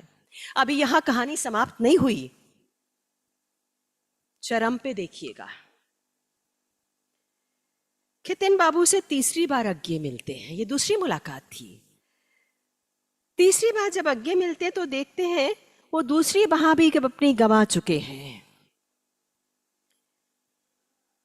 दोनों हाथ नहीं, दोनों टांगे नहीं, एक आंख नहीं, पहिएदार कुर्सी पर वो हैं। जब आगे मिलते हैं अंतिम बार तो उनके कंधे पर चोट आती है, अस्पताल में है, कंधे पर मरहम पट्टी कर दी गई है। होश आता है, खितिन बाबू कहते हैं, कंधा गया या है? जो उनका आगे का वाक्य ये है, अरे इसके बिना भी जीवन चल सकता है। बहुत मार्मिक वाक्य है। लेकिन अब की बार वो अस्पताल से बाहर नहीं निकलते। इन्फेक्शन हो जाता है, विष शरीर में, पूरे शरीर में फैल जाता है और वो नहीं रहते। यहां ये रेखा चित्र समाप्त होता है लेखक की एक टिप्पणी के साथ, जो बहुत महत्वपूर्ण है। लेखक की टिप्पणी यह है, जो खितिन बाबू की अदम्य शक्ति को प्रणाम करती हुई टिप्पणी है। वो कहते हैं, रोटी, कपड़ा और आसरा हम सब चिल्लाते हैं, ये सब जरूरी है। एक स्तर पर यह निहायत जरूरी है, लेकिन मानव जीवन की मौलिक प्रतिज्ञा ये नहीं है। वह है मानव का अदम्य अटूट संकल्प। और आप लोगों के इसी अदम्य अटूट संकल्प को हम प्रणाम करते हैं, इसलिए आप हमारे लिए दिव्य हैं। अब 1-2 उदाहरण मैं देती हूं, बहुत प्रामाणिक उदाहरण, कि कैसे एक अंग दिव्य हो जाता है। सुधा चंद्रन, प्रसिद्ध नृत्यांगना जिनको आप सब जानते हैं, 16 साल की उम्र में एक टांग चली गई, मगर हिम्मत नहीं गई। और जब बिल्कुल पराजित हो रही थी मन से, तो उनकी मां ने उन्हें कहा कि जब ईश्वर किसी को संसार में भेजता है तो किसी मकसद से भेजता है, और तुम्हें भी किसी मकसद से भेजा होगा। ये बात सुधा चंद्रन को लग जाती है और वो अपनी आत्मकथा में लिखती हैं कि रे मेरा एक्सीडेंट होना, मेरी टांग जाना, मैं इसको ईश्वर का आशीर्वाद समझती हूं। उसके बाद वो ऊंचाई पर पहुंचती हैं। अब एक और नाम लेना चाहूंगी जिसकी विलक्षणता को आप सब, हम सब प्रणाम करेंगे, वो है अरुणिमा सिन्हा। 2011 में ट्रेन में सफर कर रही थी, बदमाशों में उनका पर्स छीनना चाहा, विरोध करने पर उनको चलती हुई ट्रेन से नीचे फेंक दिया गया और वे अपने पैर खो बैठी। लेकिन उन्होंने, वो ऐसी महिला बनी जिन्होंने देश की सबसे ऊंची चोटी एवरेस्ट पर पहली विकलांग महिला थी जो पहुंची। यहाँ मैं प्रोफेसर दामोदर मोरे को याद करना चाहूँगी, जिन्होंने क्योंकि विकलांगता पर बहुत सारे लोगों ने काम किया है, तो उन्होंने परिभाषित किया है कि मानसिक शारीरिक रूप से जो दुर्बल हैं, लेकिन वो ये कहते हैं कि ये दुर्बल हैं लेकिन ये जीवन से पलायन नहीं करते हैं और मन की ऊर्जा से आगे बढ़ते। उनका जो पूरा एक लेख है मैंने पढ़ा, उसका जो सारांश निकल करके आता है कि वो मन की ऊर्जा से आगे बढ़ते हैं और उसी से जीवन को फतह करते हैं। अब मैंने पहले कविता पढ़ी थी निराला की, कैमरे में बंद अपाहिज का जिक्र किया था, लेकिन जब स्वयं डिफरेंटली एबल्ड पर्सन जब लिखेंगे तो हम उनके मन को गहराई से समझेंगे, उनकी अपेक्षाओं को, उनकी इच्छाओं को, उनकी आकांक्षाओं को, उनकी कठिनाई को प्रामाणिकता के साथ समझेंगे और पंख ना होते हुए भी हौसलों की उड़ान से जो उनके भीतर की शक्ति पैदा हो रही है उसको भी हम समझ सकेंगे। समाज को उनके प्रति संवेदनशील और जागरूक बनाने के लिए क्या करना है, इनकी संभावनाओं पर भी हम विचार कर सकेंगे, हम अपने आगे का कार्यक्रम भी बना सकेंगे, उसकी योजना भी हम बना सकेंगे। कवि इंद्र बहादुर सिंह की सांत्वना शीर्षक कविता है। समय ऊपर हो गया है, मैं जल्दी से समाप्ति की ओर हूं। एक दिन अपनी जगह लेकर रहेंगे, हौसला इनका बुलंद है, रुक नहीं सकता। मैं पूरी नहीं पढ़ती हूँ। एक मराठी की एक लेखिका हैं जिनका नाम है नसीमा हुर्जुक। उनकी आत्मकथा मराठी में लिखी गई है, लेकिन उसका कन्नड़ में, गुजराती में, अंग्रेजी में, हिंदी में अनुवाद हो चुका है, अमेज़न पर उपलब्ध है। हिंदी में उसका ट्रांसलेशन हुआ है कुर्सी पहियों वाली के नाम से। और इनकी विडंबना ये है, इनके आत्मकथा से ही अंश यहाँ आपके सामने उद्धृत कर रही हूँ। मेरी पीठ में 3-4 वर्षों से असह्य दर्द हो रहा था। इसका मूल कारण डॉक्टर बद्री के समझ में ना आने के कारण उन्होंने इसे काल्पनिक बीमारी कहकर इसके मानसिक उपचार करने की सलाह दी थी, लेकिन इस बीमारी का मूल कारण तो उसके स्पाइनल कॉर्ड में था।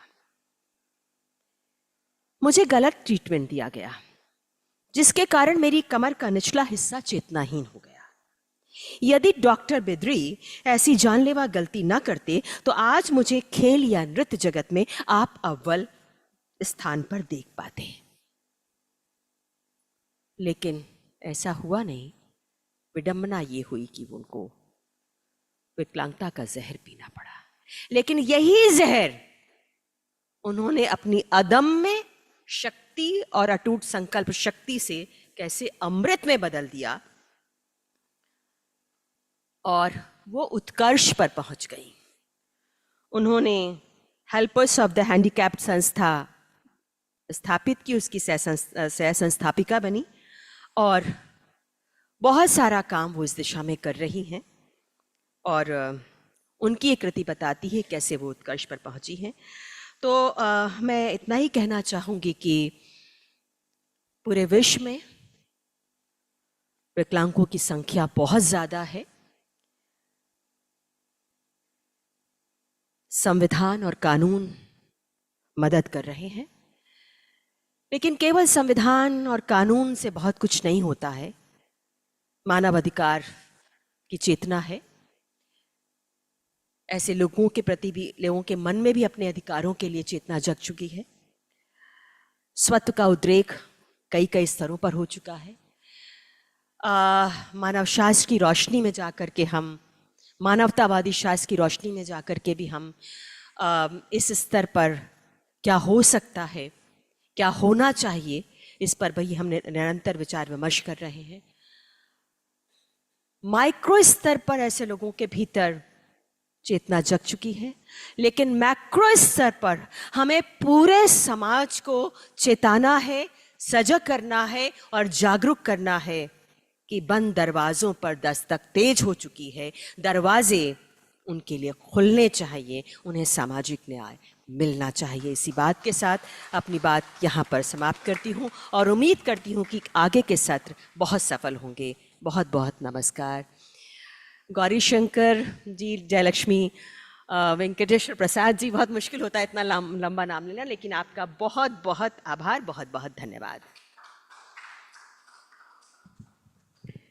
आपके संवेदनशील वक्तव्य में ने एक मार्मिक चित्रण प्रस्तुत किया और यहाँ उपस्थित सभी को बहुत ही प्रेरित और उत्साहित किया। हम साहित्य अकादमी की वाइस प्रेसिडेंट श्रीमती कुमुद शर्मा जी के बहुत आभारी हैं। बहुत बहुत धन्यवाद। और धन्यवाद हमारे मुख्य अतिथि प्रोफेसर प्रसाद का भी। इसके साथ ही अब हम टी ब्रेक लेते हैं। हमारा जो अगला सत्र है वो 12 बजे शुरू होना था, लेकिन ठीक है, तो हम 15 मिनट का अब टी ब्रेक लेते हैं और प्रयास करेंगे कि 12 बजे ठीक हम अपना अगला सत्र आरंभ करें। धन्यवाद।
हमारा सेशन स्टार्ट करने का टाइम हो गया है। आप कृपया अपना स्थान ग्रहण करें। सुनो,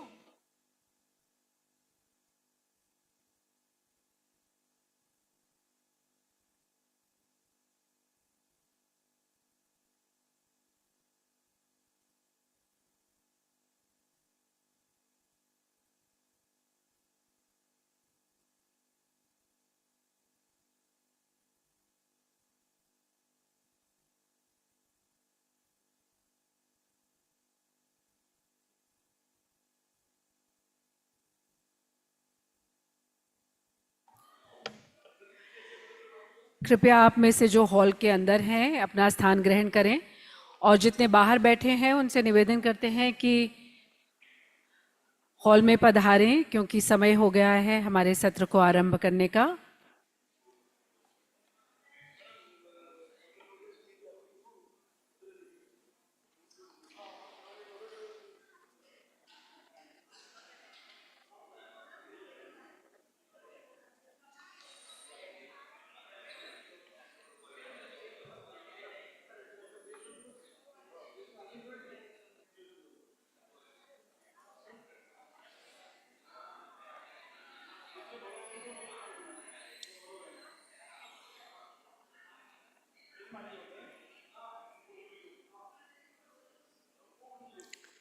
राजेश असुदानी जी इस हॉल में हैं क्या? राजेश असुदानी जी हैं? अच्छा,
सत्र शुरू करने से पहले आप सभी को निवेदन करते हैं कि कृपया अपने मोबाइल्स आप साइलेंट मोड पर रख लें।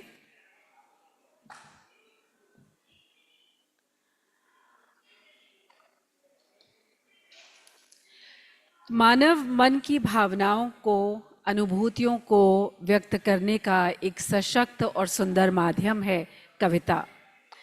आप सभी कविताओं के संसार में विचरते हैं, तो आइए इस सत्र में कविता पाठ के माध्यम से देश के कोने कोने से आए दिव्यांग कवियों की कृतियों का हम आनंद लेते हैं।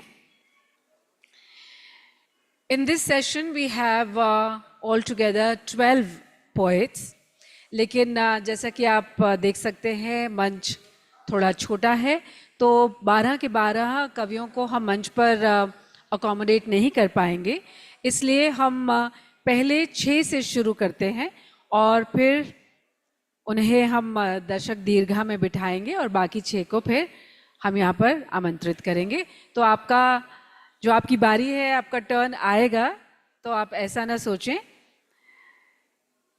राजेश असुदानी जी इस सत्र की अध्यक्षता कर रहे हैं। मैं आप सभी का एक संक्षिप्त परिचय देना चाहूँगी। राजेश जी से शुरू करते हैं। प्रख्यात कवि, लेखक, विचारक और कार्यकर्ता हैं। आपके 3 कविता संग्रह सहित अनुदित पुस्तकें प्रकाशित हैं। आपने भारत में दिव्यांगता कानून पर एक शोध प्रबंध भी लिखा है। आपकी कृतियों में अधूरा आसमान, वर्जिन, वर्सेस, जेकरा शामिल हैं। हमारे बीच उपस्थित हो चुके हैं, जोरदार तालियों से इनका स्वागत करते हैं। He has contributed in the New Rights of Persons with Disabilities Act 2016 and is a recipient of National Award for Empowerment of Persons with Disabilities. He is founder president of DARE and Vibeva and is currently Assistant General Manager in Reserve Bank of India at Nagpur. बहुत बहुत स्वागत राजेश जी आपका। और मंच पर अब आमंत्रित करना चाहती हूँ मोनिका दास जी को।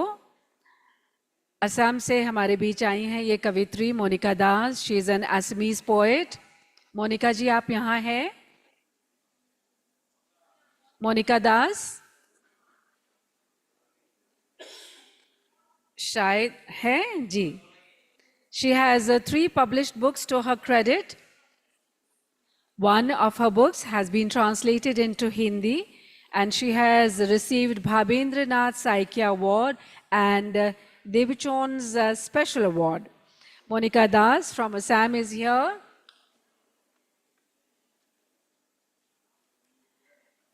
Welcome Monica, बहुत बहुत स्वागत. Joining us now on stage is Suravi Chatterjee. She writes in Bengali. Suravi? Okay, Suravi, welcome. Her area of interest and study is Bengali literature. Her first book of poems, Hridayor Abasone, was published in 2023. आपकी रचनाएं विभिन्न पत्र पत्रिकाओं में प्रकाशित हुई हैं। आपको मिताली त्रिपाठी स्मृति पुरस्कार, शोतकंठे शोतकवि सम्मान, कविता आश्रम सम्मान सहित अनेक पुरस्कार प्राप्त हैं। Surabhi Chatterjee, welcome to this panel. आइए अब स्वागत करते हैं मंच पर हमारे डोगरी कवि संजय विद्रोही का। विगत 30 वर्षों से उर्दू और डोगरी में कविता लिख रहे हैं। आपने उर्दू में लगभग 250 गज़लें और डोगरी में 150 गज़लें लिखी हैं, जिसमें जम्मू के विभिन्न गायकों द्वारा गाए गए 60 भजन भी शामिल है। Currently, he is working as a master in education department, Government of Jammu and Kashmir. Sanjay Vidrohi ji.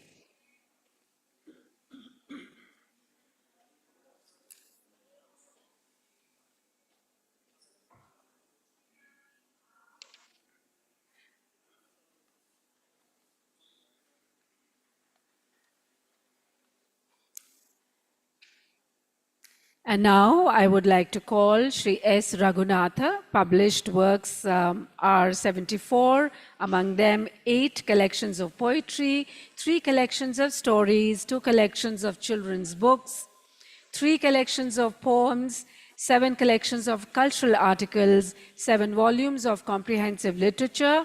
He has translated 20 works from Telugu to Kannada and vice versa. S. Raghunathaji is the founder and secretary of Hasiru Honu Balaga. S. Raghunathji, बहुत-बहुत स्वागत.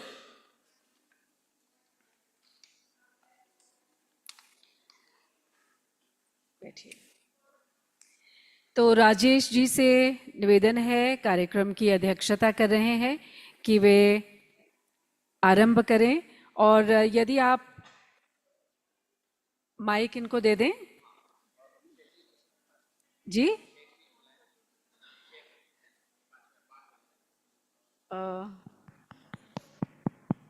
नहीं, वो बात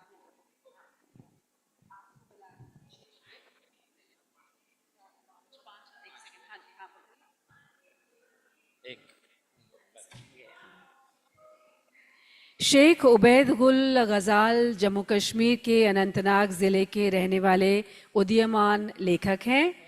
आपने Phoenix of my soul और printed ड्रीमस्केप सहित 2 संकलनों का सहलेखन किया है. आप मराज अदबी संगम के सदस्य भी हैं. शेख उबैद गुल गज़ाल जम्मू कश्मीर से.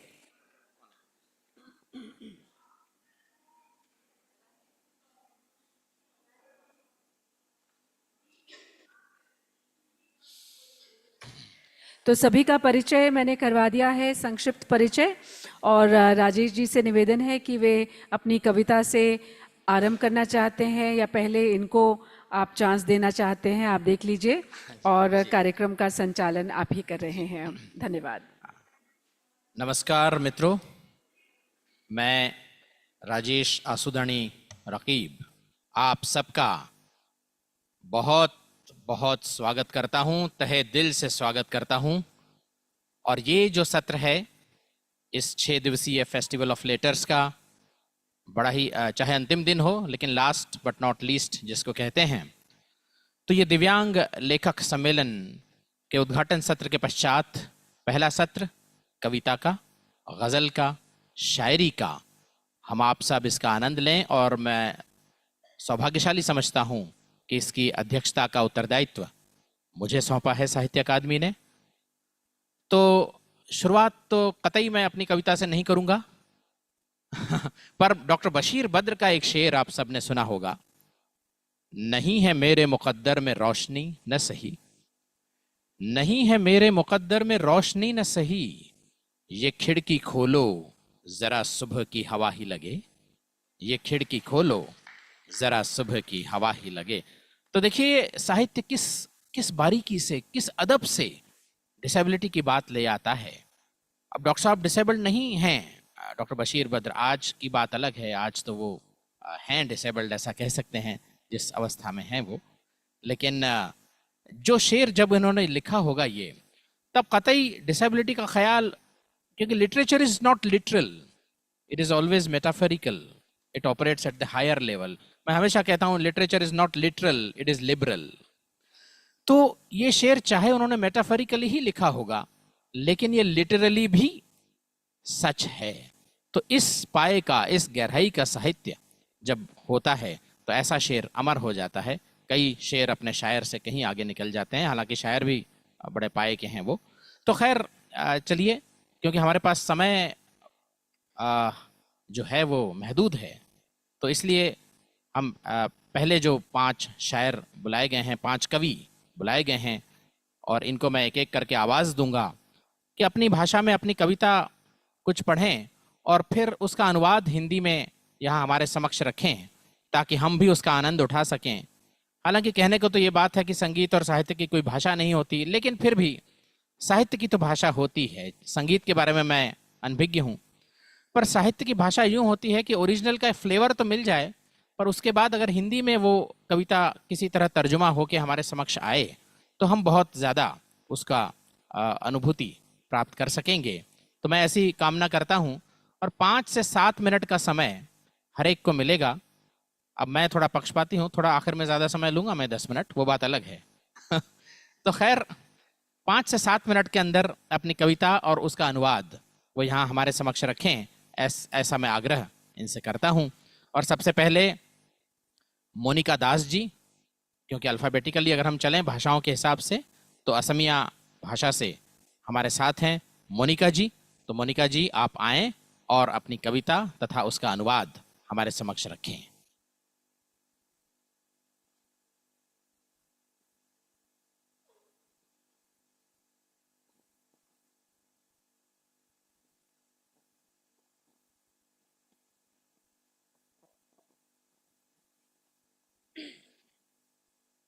Namaskar, respected sir, madam, and distinguished guests.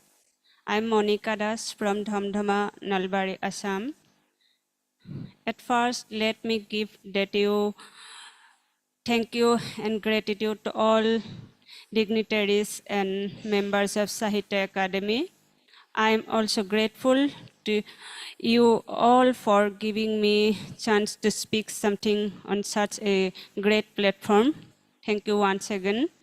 Now I'm going to recite an Assamese poem which is written by me. The name of the poem is Bhoy, fear. এন্ধাৰ ফালি ফালি আহিলোঁ পোহৰ বিচাৰি, এতিয়াচোন ইয়াত একোকে নমনি, কেনি এন্ধাৰ কেনি পোহৰ, কেনি বাট কেনি গাত, আঙুলিৰ ফাকেৰে সৰি পৰিল দুপৰৰ বেলি, চকুলোৰ নিয়ৰত তিতিল কেঁচেলোৱা সপোন, এইফালে যাওঁনে নাযাবা, সেইফালে যাওঁনে নাযাবা, কেনি যাওঁ যাওঁ কেনি, हाथों एया किहर सा इमान हितल। अभी मैं कुछ 3-4 अंग्रेजी में पढ़ना चाहूँगी, ट्रांसलेट किया हुआ।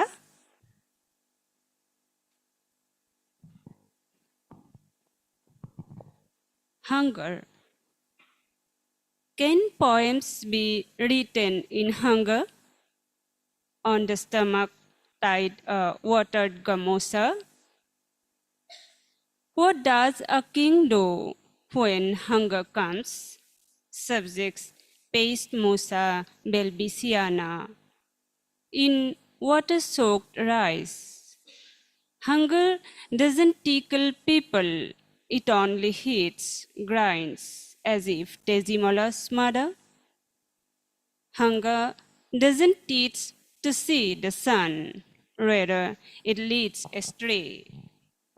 Strike and fast are for hunger.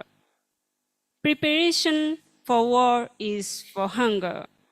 For hunger, rivers of blood. For hunger, seas of sweat. Nails grow long in hunger, breaking the gates of night. For hunger, this earth is beautiful. For hunger, this earth is maimed. अभी मैं जो मैंने Assamese में poem recite किया था उसका मैं अंग्रेजी ट्रांसलेट पढ़ना चाहूँगी। Fear. Tearing darkness, I have come in search of light. There is nothing visible here now. Where is darkness? Where is light? Where is the path? Where is the pit? The sun of the noon has slipped through my fingers. The dew of tears has wetted my half-ribbed dream. Can I go this side? Don't go. Can I go that side? Don't go. Which side to go? Which side to go? What's this shadow on the palm of my hand, so cold?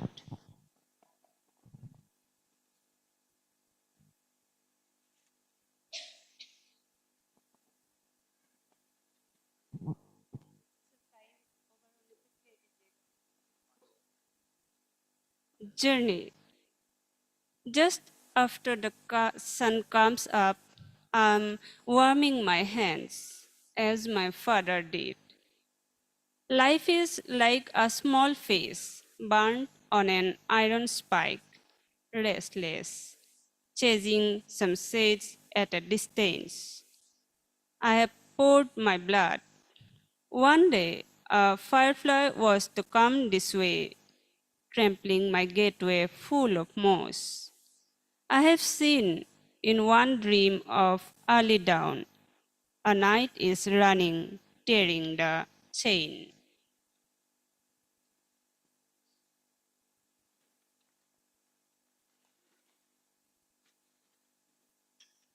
The last one,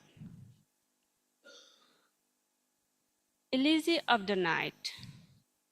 The night falls down slowly. A flower blossoms, and does not drop. Many years earlier, you wanted to pluck the flower on a night when stones were broken. I wanted a little sunshine of your fingers. One day, you have gone away with some excuses, giving another flower in my hands. On the nights when stones are broken, the river beckons and tells a story. Hearing that story, the omen who break stones blossom being flowers like Tezimola. Thank you.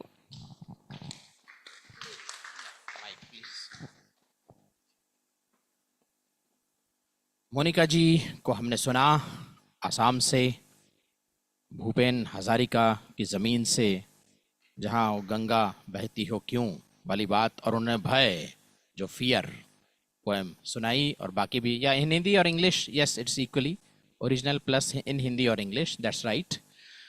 और वो सुन के मुझे बस एक ही बात याद आई कि मैं ये खलाएं जांच चुका हूँ, मैं ये खलाएं जांच चुका हूँ, सब इनके डर लौटा देना। तो मोनिका जी,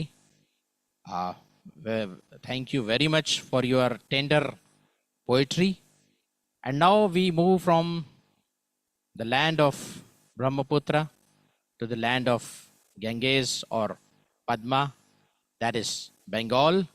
टैगोर की धरती पर चलिए और मीठी बंगाली जबान, बंगाली साहित्य, साहित्यिक जबान, उसका प्रतिनिधित्व कर रही हैं Surabhi Chatterjee. So I request Survi to recite her poetry in Bengali, followed by in English or in Hindi. Thank you. Okay, whatever. I mean, at least you can render the essence in either of the languages so that we enjoy it more. In Bengali also it is enjoyable.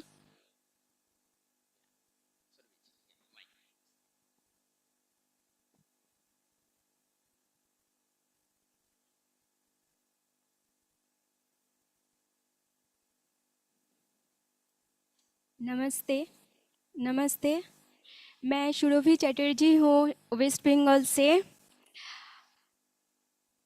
I am overwhelmed, honored and humbled to accept this invitation from your prestigious Sahitya Academy and truly gratified for recognizing my work.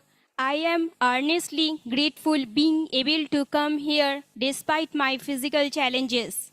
But those challenges helped me to strengthen myself and explore my strong pull towards the world of poetry and literature. I thank my well-wishers and all the honorable people present here for motivating me to continue with my work. Best wishes to everyone and thank you.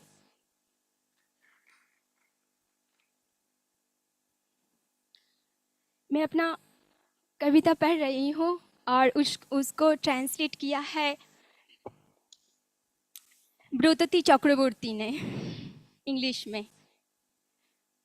সব অসীম কুয়াশার দল, ছাউনিহারা কবি বদলে ফেলে সংসার, ইতর বিষণ্ণতায় ভারী হয়ে ওঠে কণ্ঠ, ভুলে যায় কবিতা, পাঠকের সাথে তার সম্পর্ক কি, মান অভিমান, আকাশ বাতাস আর বরফ জমাট কোনো হৃৎপিণ্ডের আপেক্ষিক দৃষ্টিপাত বিতরণ, এমন ভরমে গা নাই বা ভাসালাম, এমন সূচিতে বইটা টেনে লাভ নেই। শপথ করেন কবি, নোনা জলে ডুবে থাকা আবেগ, দুর্নীতিবাজ রাত্রির শাসানি, সহস্র অন্তর্ভেদী শূন্যতার জিজ্ঞাসা, দাঁতে চাপা জঠরের অভিশাপ, দেওয়াল ফোড়া একাকিত্বের অমৃত স্বাদ, আর কালি ছোড়া জীবনের গলি, এ সবই তো জ্বালিয়ে রাখে ছায়া একটি গ্রহণের আলোয়। এ পথের খবর রাখবে কে? বৃষ্টির পর্দা, আকাশের বজ্র, সিদ্ধান্তের রহস্যে উদাসীন সব অসীম কুয়াশার দল। Translation: The Indifferent Endless Fog. Brotati Chakraborty, translator. The poet, shelterless, alters her home. Melancholy takes away her words and poems forgotten. Where should she meet the readers? In love or dejection, or in the sky and air, or a frozen heart in indifference? I don't need this blunder, I don't need this row. The poet murmurs. The feelings are dipped in tears. The corrupted darkness threatens the endless empty quest. The cursing womb groans. The delicious loneliness and inked attack lifeline. Still a light for me. Who knows the path? Curtains of rain, thunders, and the indifferent, endless fog.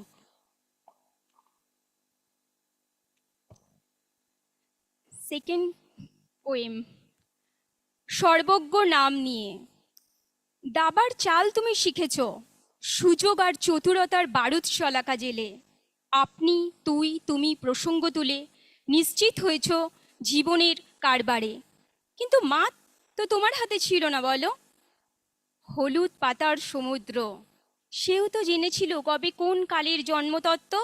সর্বজ্ঞ নাম নিয়ে, আর গোধূলি নামতেই চোখ ফুটল চোখের জলে। ওজনের আমিত্ব ঠেকল শেষ পাতে এসে। Translation: Taking the name Almighty, you have learned the game of chess, flaming the matches of opportunity and cleverness. You have come from near to more near and squared life's business, but you could not win. The she of you lives, learn the theory of origin also, taking the name Almighty. And when the teary dusk came, the shellfish ego reaches the end.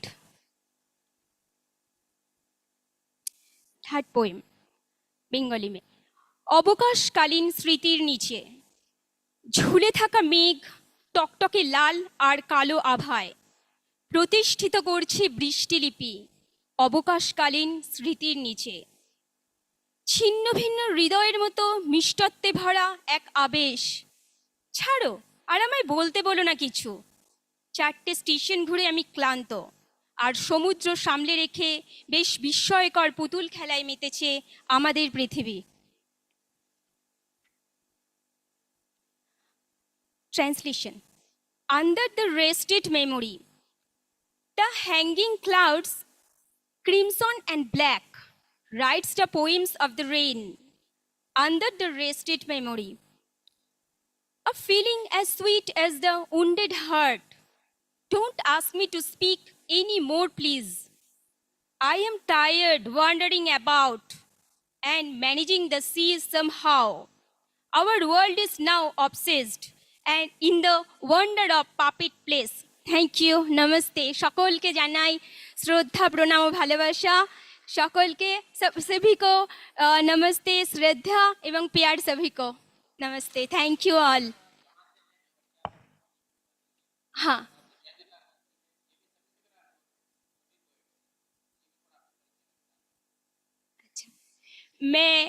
আমি বাঙালি। আমি West বেঙ্গলের পশ্চিমবঙ্গের বাসিন্দা। আমার বাড়ি Shyamnagar, West বেঙ্গলের শ্যামনগরে আমার বাড়ি, কলকাতার খুব কাছেই। লেখালেখি আমার ভীষণ ভালোবাসার জিনিস। ভীষণ প্রতিকূলতার, শারীরিক প্রতিকূলতা থাকলে অনেক সময় মানসিক প্রতিকূলতাও এসে যায়। এই মানসিক প্রতিকূলতা কাটাতেই আমি আমার লেখালেখি জগতে আসা, এবং আমি যতদিন বাঁচবো এই লেখালেখিকে আমি আরও যাতে এগিয়ে নিয়ে যেতে পারি এবং এই লেখালেখির মাধ্যমে যাতে জীবনে ভালো কিছু করতে পারি, হ্যাঁ, আরও উন্নতি করতে পারি, এটাই আমার একমাত্র উদ্দেশ্য। আমি অর্থোপেডিক হ্যান্ডিক্যাপড, আমার হাতে পায়ে আরও আরও ভীষণ সমস্যা আছে, হাতে পায়ে আঙুলে সব জায়গায় নানা রকম সমস্যা আছে, তবু কিছু ভাবি না। হ্যাঁ, ওষুধপত্র খেয়েই আমি থাকি। তো সকলের ভালোবাসায়, সকলের শুভকামনায় এবং সকলে আমাকে লেখার জন্য যে ইন্সপিরেশন যোগায়, তার জন্য আমি সকলের কাছে কৃতজ্ঞ। এবং তাদের সকলের শুভকামনা এবং আমার পাঠকদের এবং যারা আমার ভালো চায় সকলের শুভকামনায়, একজন নয়, সকলের মিলিত প্রয়াস, সকলের শুভকামনা, সকলের ভালোবাসা এবং ঈশ্বরের কৃপায় আমি আজকে এখানে আসতে পেরেছি, যার জন্য আমি ভীষণ কৃতজ্ঞ সাহিত্য একাডেমির সকলের কাছে এবং আমার সকল শুভকামনা শুভাকাঙ্ক্ষীদের কাছে। नमस्कार। ऐसा लगा सुरभि जी आपने अपने परिचय में भी एक कविता सुना दी। Oh thank you sir. Sir मैं आपका कविता हम सुने हैं, यूट्यूब में हमेशा जी, सुनते हैं, हमको जी, बहुत जी, अच्छा लगता है। बहुत बहुत शुक्रिया सुरभि जी, और इतनी मीठी जबान में इतनी मीठी कविताएं। बंगाली है ही ऐसी भाषा कि जो भी उसमें कहा जाए मीठा लगता है और मिस्टीरियस भी लगता है। तो आपकी तीनों कविताएं बड़ी अच्छी, उनका अनुवाद भी आपने अंग्रेजी में चक्रवर्ती द्वारा जो किया गया है वो भी आपने हाँ, सुनाया। प्रकृति चक्रवर्ती जी क्या है? जी, तो बहुत बहुत शुक्रिया। और अब आइए आगे बढ़ें, कुछ गज़ल की दुनिया में चलें, थैंक यू। कुछ स्वर्ग की दुनिया में चलें, जम्मू कश्मीर की तरफ चलें यहाँ से। और हमारे संजय विद्रोही जी, जिन्होंने सैकड़ों गज़लें लिखी हैं, कविताएं लिखी हैं, डोगरी में लिखते हैं, हिंदी में भी लिखते हैं, तो उनसे अनुरोध है कि आप आएं और अपनी गज़ल से हमें नवाजें और उसका फिर अर्थबोध भी कराएं भाषाओं में। जी संजय जी।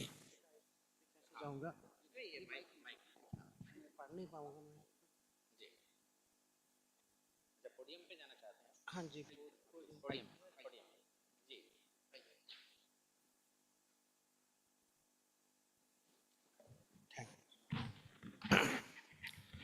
बहुत बहुत धन्यवाद। मैं संजय विद्रोही जम्मू से डोगरी में लिखता हूँ और हिंदी उर्दू में भी लिखता हूँ। तो मेरी कविता जो है वो देश प्रेम में रमी हुई है।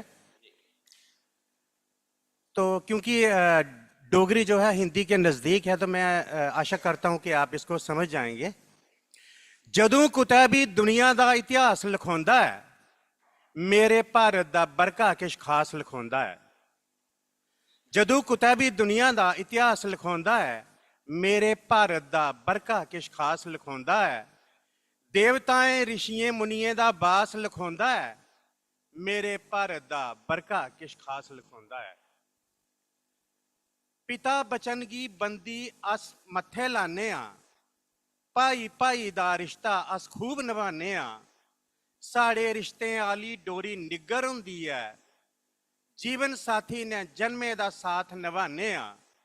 राम लखन ते सीता दा बनवास लिखोंदा है, मेरे भारत दा बरका किश खास लिखोंदा है। राधा उपर मोहन दी मुरली दा ओ जादू, गोकुल वृंदावन विच मक्खन मिश्री दी खुशबू। कर्म योग दे रंग रंगोए गीता दे अखर, छलकी गेदे कुसै बांवरी गोपी दे अथरू। मने सुदामा दा पलदा विश्वास लिखोंदा है, मेरे भारत दा बरका किश खास लिखोंदा है। महावीर ते बुद्ध ने जेड़ा पाठ पढ़ाया हा, गुरु नानक ने देश विदेशें जाइए गाया हा। सत्य अहिंसा दे रस्ते पर चलदे रौने दा उहे मंत्र गांधी ने हथियार बनाया हा। परमार्थ इच रुझे दा संन्यास लिखोंदा है, मेरे भारत दा बरका किश खास लिखोंदा है। अब इसका मैं, क्योंकि ये हिंदी ट्रांसलेशन आपको मैं करूंगा। जब जब भी इस दुनिया का इतिहास लिखा जाता है, मेरे भारत का पन्ना कुछ खास लिखा जाता है। देवताओं ऋषियों मुनियों का वास लिखा जाता है, मेरे भारत का पन्ना कुछ खास लिखा जाता है। पिता वचन को वंदन कर माथे से लगाते हैं, भाई भाई का रिश्ता हम खूब निभाते हैं। अपने रिश्तों वाली डोरी पक्की होती है, जीवन साथी से जन्मों का साथ निभाते हैं। राम लखन और सीता का वनवास लिखा जाता है। मेरे भारत का पन्ना कुछ खास लिखा जाता है। राधा पर मोहन की मीठी मुरली का जादू, गोकुल वृंदावन में माखन मिश्री की खुशबू, कर्म योग के रंग रंगे हैं गीता के अक्षर, छलक गए हैं किसी बावरी गोपी के आंसू। मन में पलता सुदामा का विश्वास लिखा जाता है। मेरे भारत का पन्ना कुछ खास लिखा जाता है।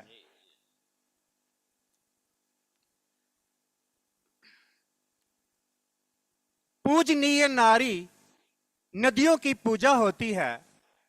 इस धरती पर पशुओं की भी सेवा होती है। भला जगत का चाहने वाले हम भारतवासी, सबको ही संस्कार भरी एक शिक्षा मिलती है। पति की आयु की खातिर उपवास लिखा जाता है। मेरे भारत का पन्ना कुछ खास लिखा जाता है। और एक गजल मैं आपको सुनाऊंगा। इरशाद इरशाद।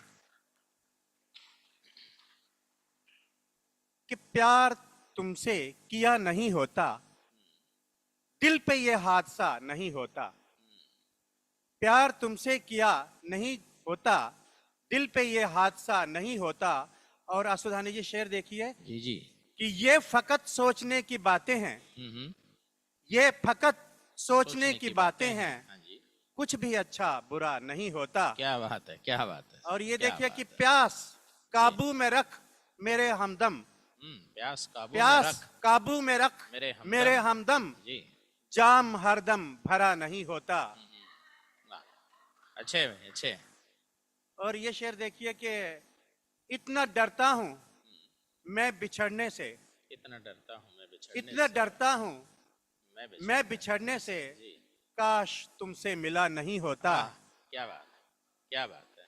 और ये अंतिम देखिए कि वो तो रुत की तरह बदल बैठे, वो तो रुत की तरह बदल बैठे, हमसे ये हौसला नहीं होता। वाह, क्या बात है, हमसे ये क्या बात हौसला है। नहीं होता। वाह, बहुत बहुत वाह, धन्यवाद। वाह।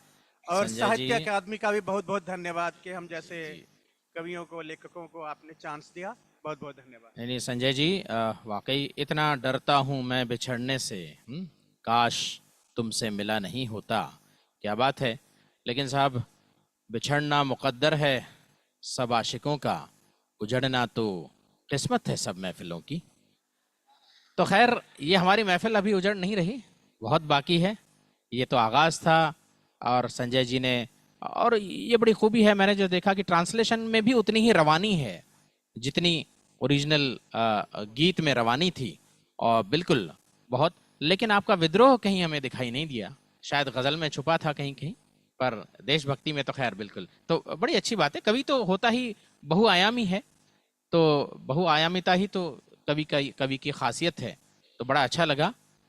और आगे बढ़ते हुए, क्योंकि समय की नज़ाकत को ध्यान में रखते हुए, क्योंकि ऐसा ना हो कि आप लोगों को भूख लग जाए और 1:30 के बाद हमें सुनने वाला ही कोई ना बचे, तो ऐसा भी नहीं चाहते हम। तो अभी श्री एस रघुनाथ जी हैं हमारे बीच। आप कौन सी भाषा में रघुनाथ जी? कन्नड़ा। हाँ, कन्नड़ा में आप कहेंगे कविता, और उसके बाद in English or Hindi, whatever you want, you can translate it for us so that we also can enjoy it. So, Raghunath ji. And please introduce yourself also.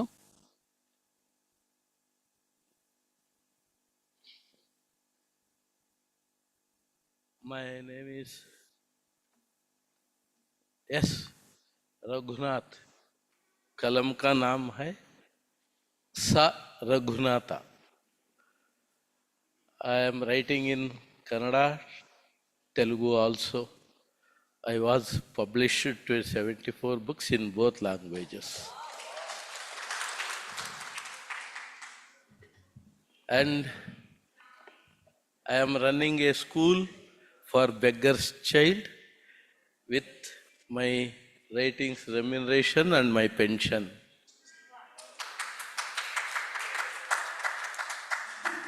I was built a village called, name is Hasiru Hunnuru, for tribal people who are without houses. This is my brief introduction. I am reading in Kannada first. A title is ಹೋದ ಹೋಗಿಯೇ ಬಿಟ್ಟ. ವರುಷದ ಬೇಡಿಕೆ ಅವನಿಗೆ, ಹಾಡಿಕೊಳ್ಳಲು ಹಾಡು ಬೇಕಂತೆ. ಸಂಜೆ ಕೆಂಪು ಮಾಸುವವರೆಗೆ ಮಂಡಿಗಳಿಗೆ ಮೂಟೆಗಳ ಹೊತ್ತು ಕಂಡಲ್ಲಿ ಕೇಳುತ್ತಿದ್ದ. ಹಗಲಾದರೆ ರಸ್ತ ಪಕ್ಕ ನಿಂತು, ಸಂಜೆಯಾದರೆ ಕುಡಿದು ಪಕ್ಕಕ್ಕೆ ಬಂದು. Is some few lines and then its translation in English translated by my friend Vasu. He is gone. A year's old demand, he wanted a song to sing. Until the crimson in the horizon turned black, he carried head loads to gordons.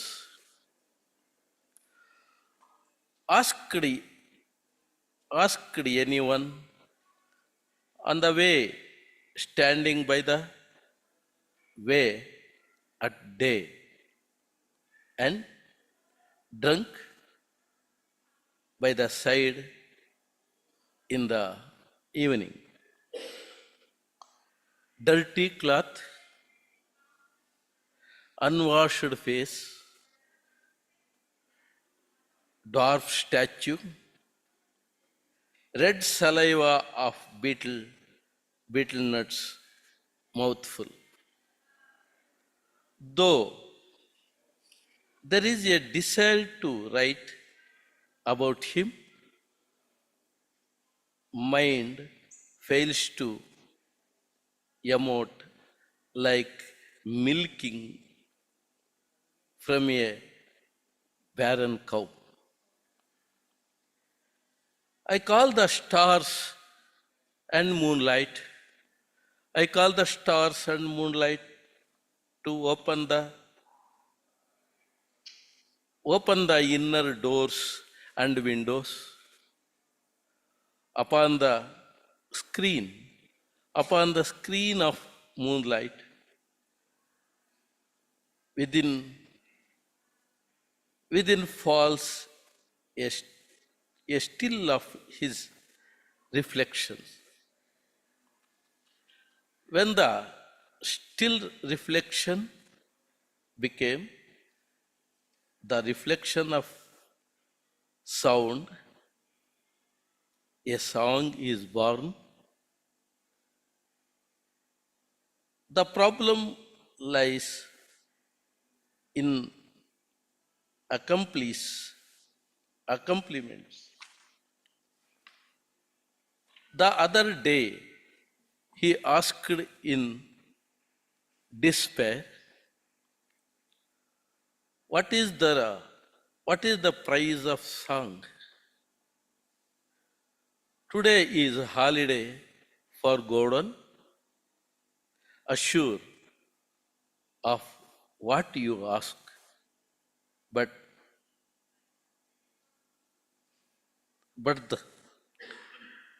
the sorry, I is some problem. Eventide tomorrow. I have to give him a song for. I have to give him a song for the adoration. But how? When it has refused to come in. A crow crowed on the electrical line. A sparrow chirped upon a meter. Upon the screen, of moonshine, the still reflection began to move. The song arrived. The song arrived. But where does this man go? Where does this man go? The song followed. The song followed the one who shouted that the pen lies like a lame azure over the paper. Another one small poem. For Raghunath ji, we are pressed for time, if possible. It was a quite good and long poem. In case for the time ki kami hai. Yes, thank you. Please. Thank you. Thank to you. all. Thank you, Raghunath ji.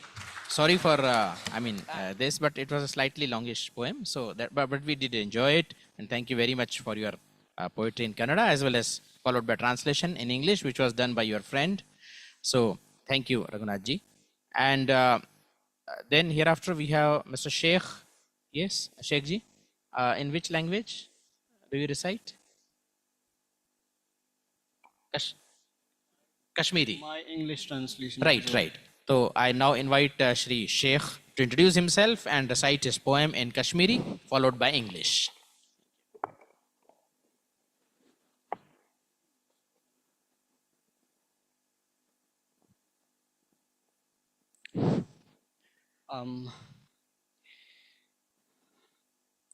With the huge payment of gratitude to Sahitya Academy for having me here, and a very good afternoon to all of you. I'm having the class of writers with me, and I remember Sheikh Sadi Shirazi Rahmatullah Alah. He quotes a fly. Somebody asked the firefly, why don't you glow in the days?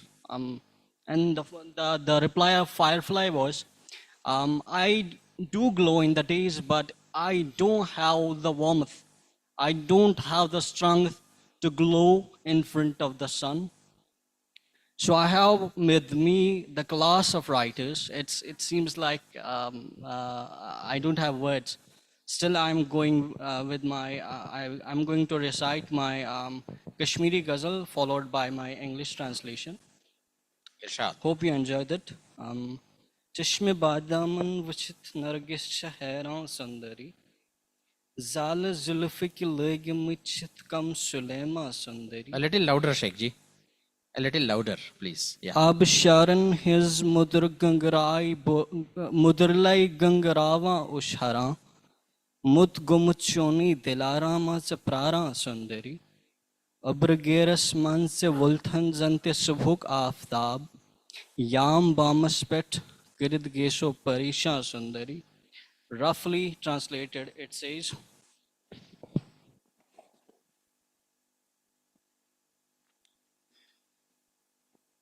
"O beautiful, your almond-like eyes have left Narcissus astonished in just a minor glance. O beautiful, your tresses have entrapped many of the mighty Solomon-like kings. Tearfully singing his love song with the melodious tune of waterfalls, there is someone insanely in love waiting for you. It looked like in the clouds you coiled the morning sun when your tresses turned wave-like in appearance." Wonderful. Wonderful.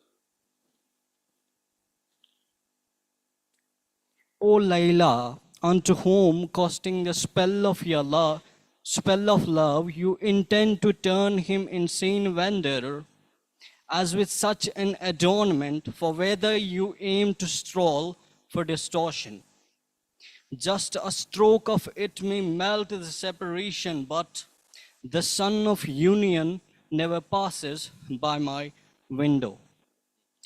Thank you so much. It was my Kashmiri poem, Yes. followed by English translation. Translation. If, with the permission, if I have the time, I would like to dedicate my Urdu ghazal. I would like to recite my Urdu Sure, ghazal here. sure. Yeah. Irshad, Sheikh ji.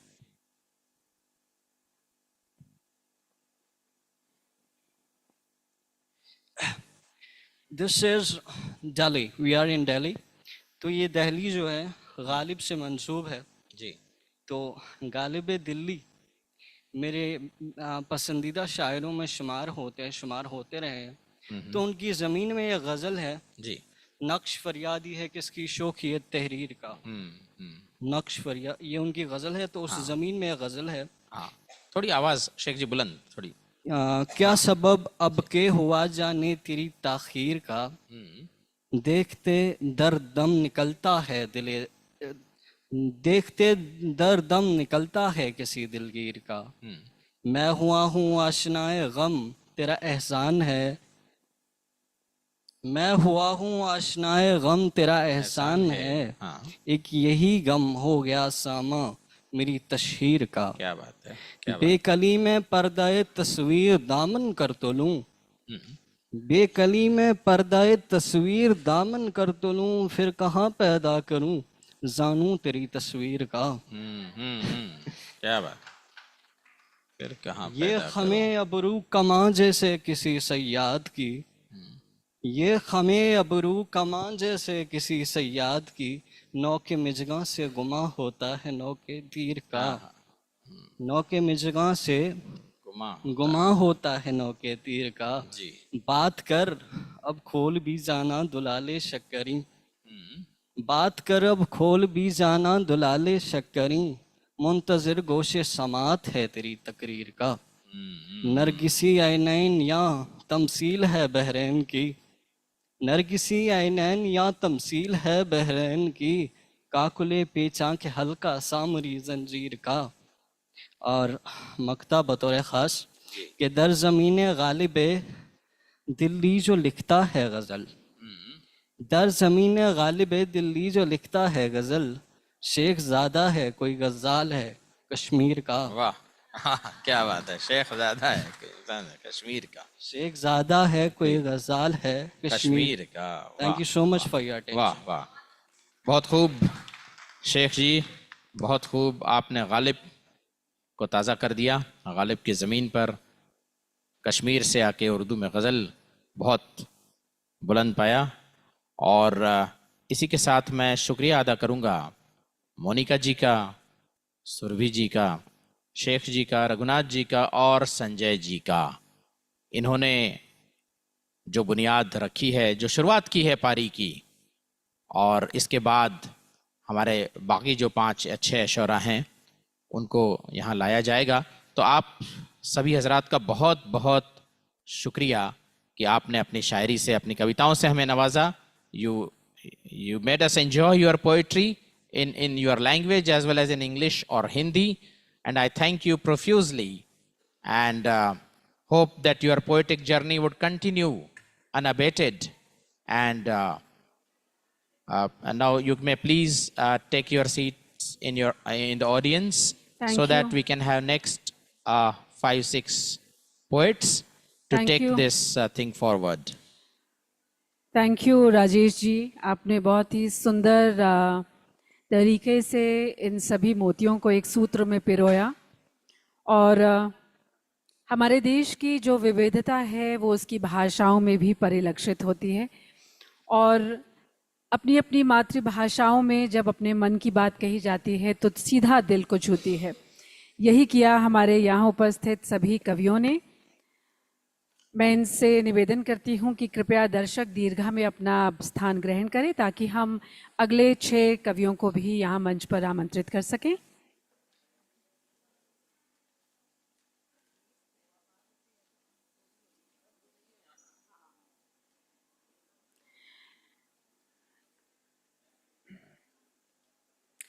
तो बिना समय waste किए हुए मैं अगले अपने कवियों का परिचय दे देती हूँ। श्री थाउडम नेत्रजीत सिंह प्रख्यात मणिपुरी कवि तथा लेखक हैं। आपके 6 कविता संग्रह तथा 1 कहानी संग्रह प्रकाशित हैं। आपकी कविताएं विभिन्न साहित्यिक पत्रिकाओं और दैनिक समाचार पत्रों में प्रकाशित हो चुकी हैं और अन्य भारतीय भाषाओं में अनुदित हुई हैं। He is a recipient of Sanskriti award, Waribam Meino साहित्य पुरस्कार, युवा पुरस्कार from Bharatiya Bhasha Parishad Kolkata, among others. Shri Thoudam Netrajit Singh, please आए, मंच पर अपना स्थान ग्रहण करें। मणिपुर से हमारे बीच आए हैं और आज अपनी कविता के माध्यम से अपने मन की बात कहेंगे।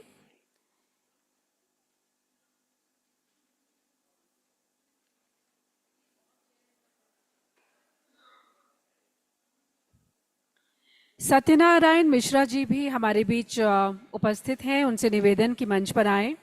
ही is a renowned poet, prolific writer, meticulous researcher, prominent columnist, and has 2 research books in English and 3 in Odia to his credit. आप उड़िया समाचार पत्रों के लिए नियमित रूप से स्तंभ लेखन करते हैं। आपको भारत सरकार द्वारा राष्ट्रीय पुरस्कार और ओडिशा सरकार द्वारा राज्य पुरस्कार से सम्मानित किया गया है। आप भारतीय राष्ट्रीय अभिलेखागार संस्कृति मंत्रालय भारत सरकार के सहायक निदेशक हैं। श्री सत्यनारायण मिश्रा जी,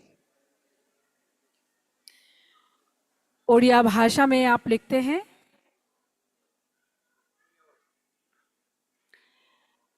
इंद्रजीत नंदन जी हमारे बीच उपस्थित हैं पंजाब से। She is a Punjabi writer and poet. Her poems have been published in different newspapers and magazines. Her writings have been part of BA and BCom syllabus at Delhi University since 2011. और आपको संस्कृति पुरस्कार और पंजाबी साहित्य अकादमी पुरस्कारों से सम्मानित किया गया है। श्रीमती इंद्रजीत नंदन।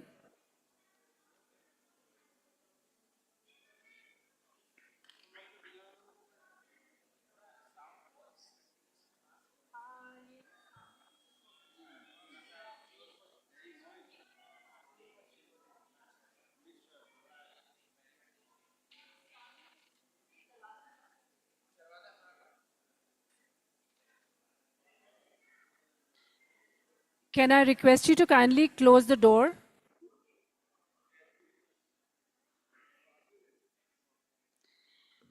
कुमारी इंद्रजीत नंदन जी हमारे बीच उपस्थित हैं पंजाब से।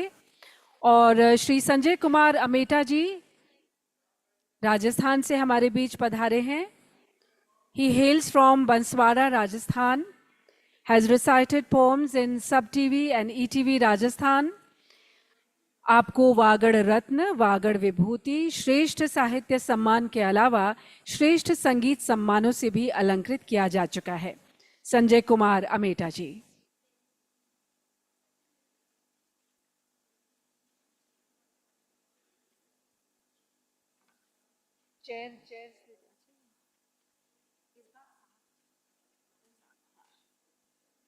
Shri C.H. Nagaraju is Associate Professor in the Department of Sahitya at National Sanskrit University, Tirupati.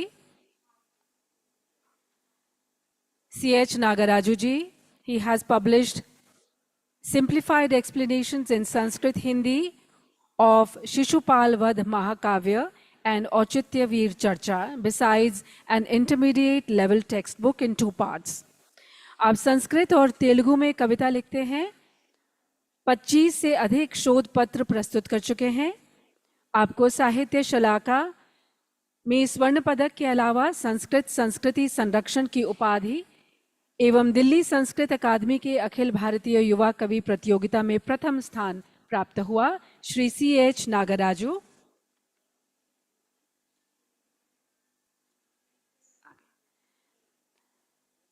Shri Viresh अवनीश्री, an eminent Telugu poet, hails from village Maladakal in Telangana. Having a keen interest in literature, Viresh ji began writing during his school days. आपके 3 कविता संग्रह प्रकाशित हो चुके हैं। Viresh अवनीश्री has joined us. और हमारे बीच अभी ये 6 जो नए कवि आए हैं भारत के विभिन्न प्रांतों से। मैं राजेश जी से एक बार फिर से निवेदन करती हूँ कि एक बार फिर से इनकी कविताओं का समा बांधें और इन्हें बारी बारी से निवेदन करें कि वे अपनी कविता पाठ करें।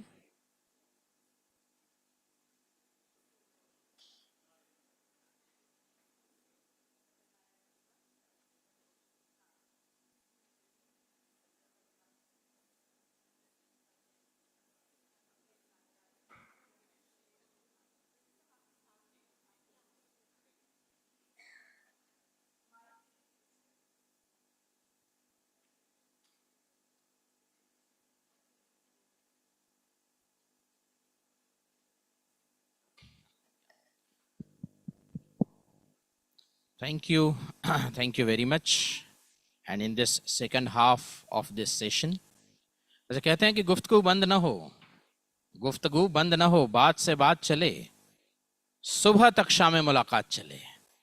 अब ये तो सुबह मुलाकात है तो शाम तक चलेगी, लेकिन खैर लंच तक सुबह मुलाकात चले, तो आप उतावले ना हो।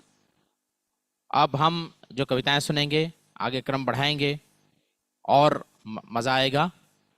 तो मैं ज्यादा समय न लेते हुए आइए चलें मणिपुर, और मणिपुर से नेत्रजीत जी हमारे साथ हैं। And I call upon Shri Netrajit ji to briefly introduce himself and present his poem with translation. Thank you.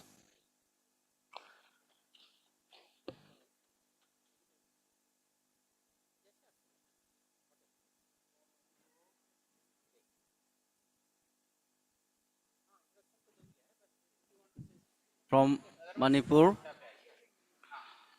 My name Thodam Netrajit Singh. My published books, 8 one story and 7 poetry.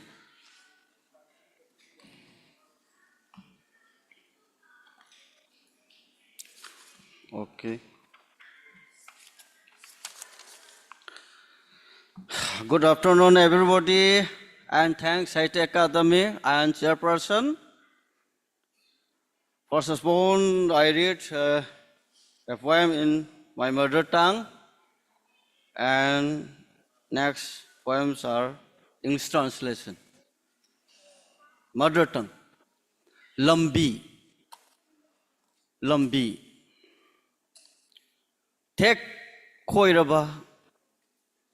Akut atong tana pik thaliba. Sanglaba lambi ase. Aigi di punsini. Imana no mahaiki. Tek khoiriba makai lambi gi fajaba hen bani. Sataba suyadaba. Lambi sida satna satna mikup mata kau bangam de imabu. Lambi sida satna satna sok tharakli asum hene hene warakli. Puba thang bangam da polum singna kok sida nan tharapagum su tauri adubu ima. Masidi aigi pang da bani. Ima da sukhangan ningdi. Translation.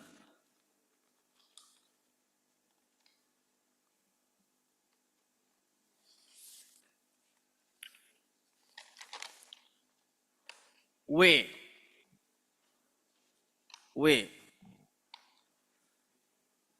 Zigzag, zigzag, pull or rough, spasmodic, up and down. This way too long. It is my way of life. Once my mother had told. This way so was beautiful, as it had the crafts, and sure to be walked upon.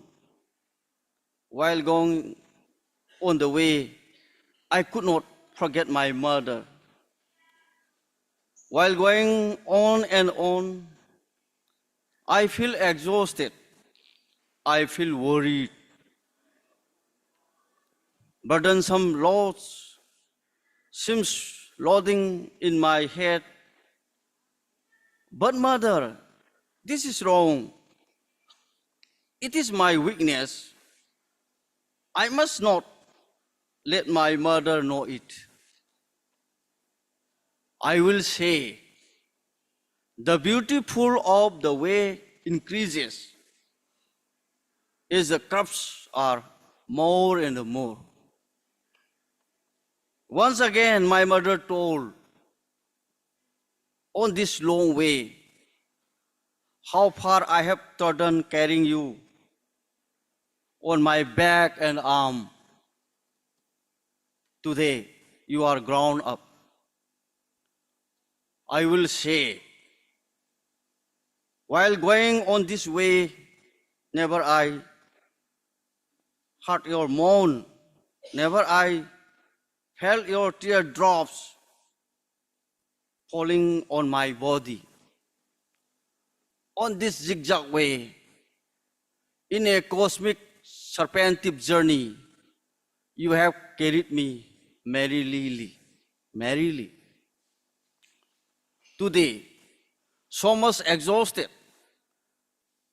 sun's clear vision on this journey, I have been watching you as virtual image. Why have I noticed my mother as virtual image? Did my mother carry me as virtual image? Mother,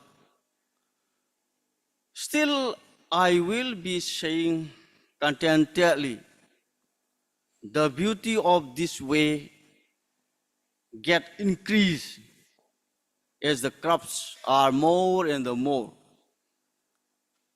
as the bushes are more and the more, as the stops are more and the more. Second, थोड़ा समय की कमी है नेत्रजीत जी, आप अगर चाहें पढ़िए, जरूर जल्दी पढ़िए. I don't wield weapons. I don't wield weapons.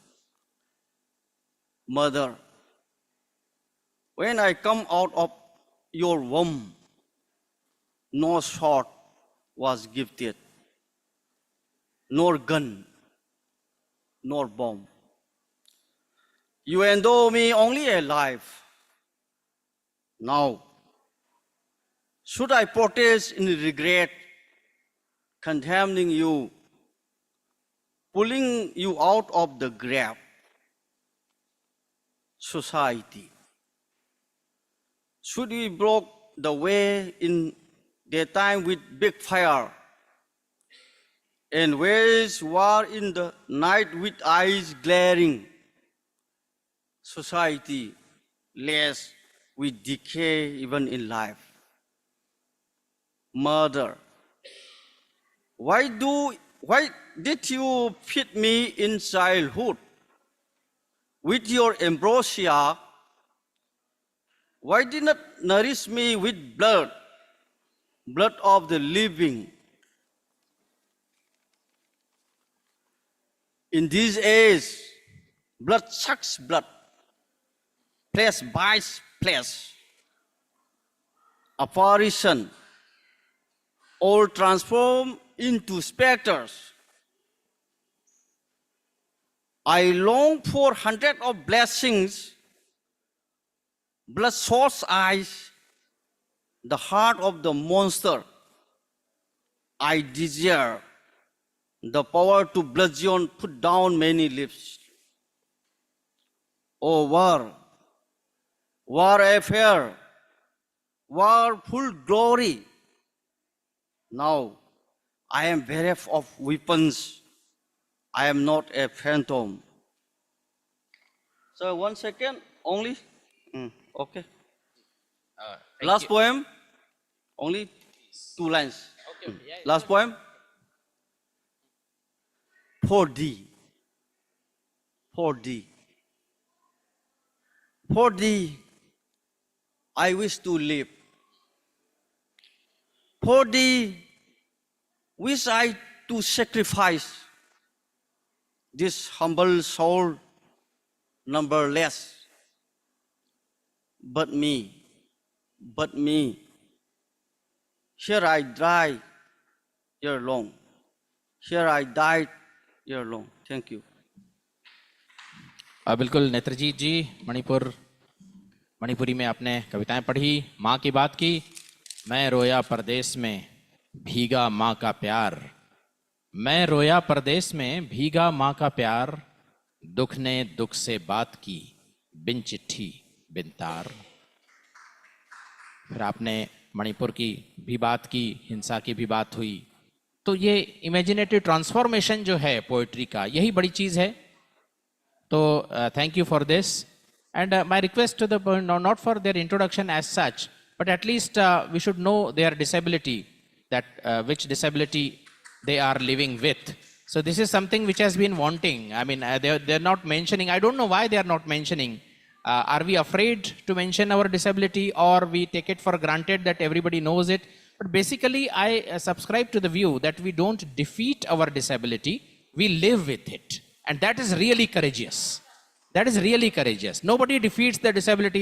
आप disabled हैं ऐसा पता ही नहीं चलता, जब कोई ये कहता है तो मुझे बड़ी शर्म आती है। मैंने कहा ऐसा कैसे हो सकता है यार? तो ये हमारी पहचान नहीं है, पर पहचान का एक भाग तो है। We are a person with disability. So I request the poets to at least let us know that which disability they are living with. Thank you. So now I call upon I think Shri Satyanarayan ji, who writes in Odia, to present his poem along with translation. Shri Satyanarayan ji.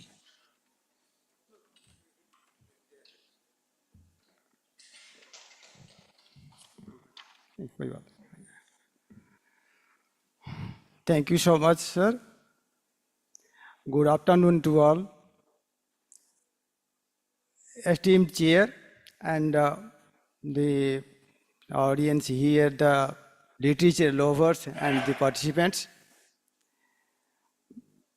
I am, as per the direction of the chair, I am suffering from orthopedically challenged and amputee, right hand side amputee, and that was the incident due to then train accident.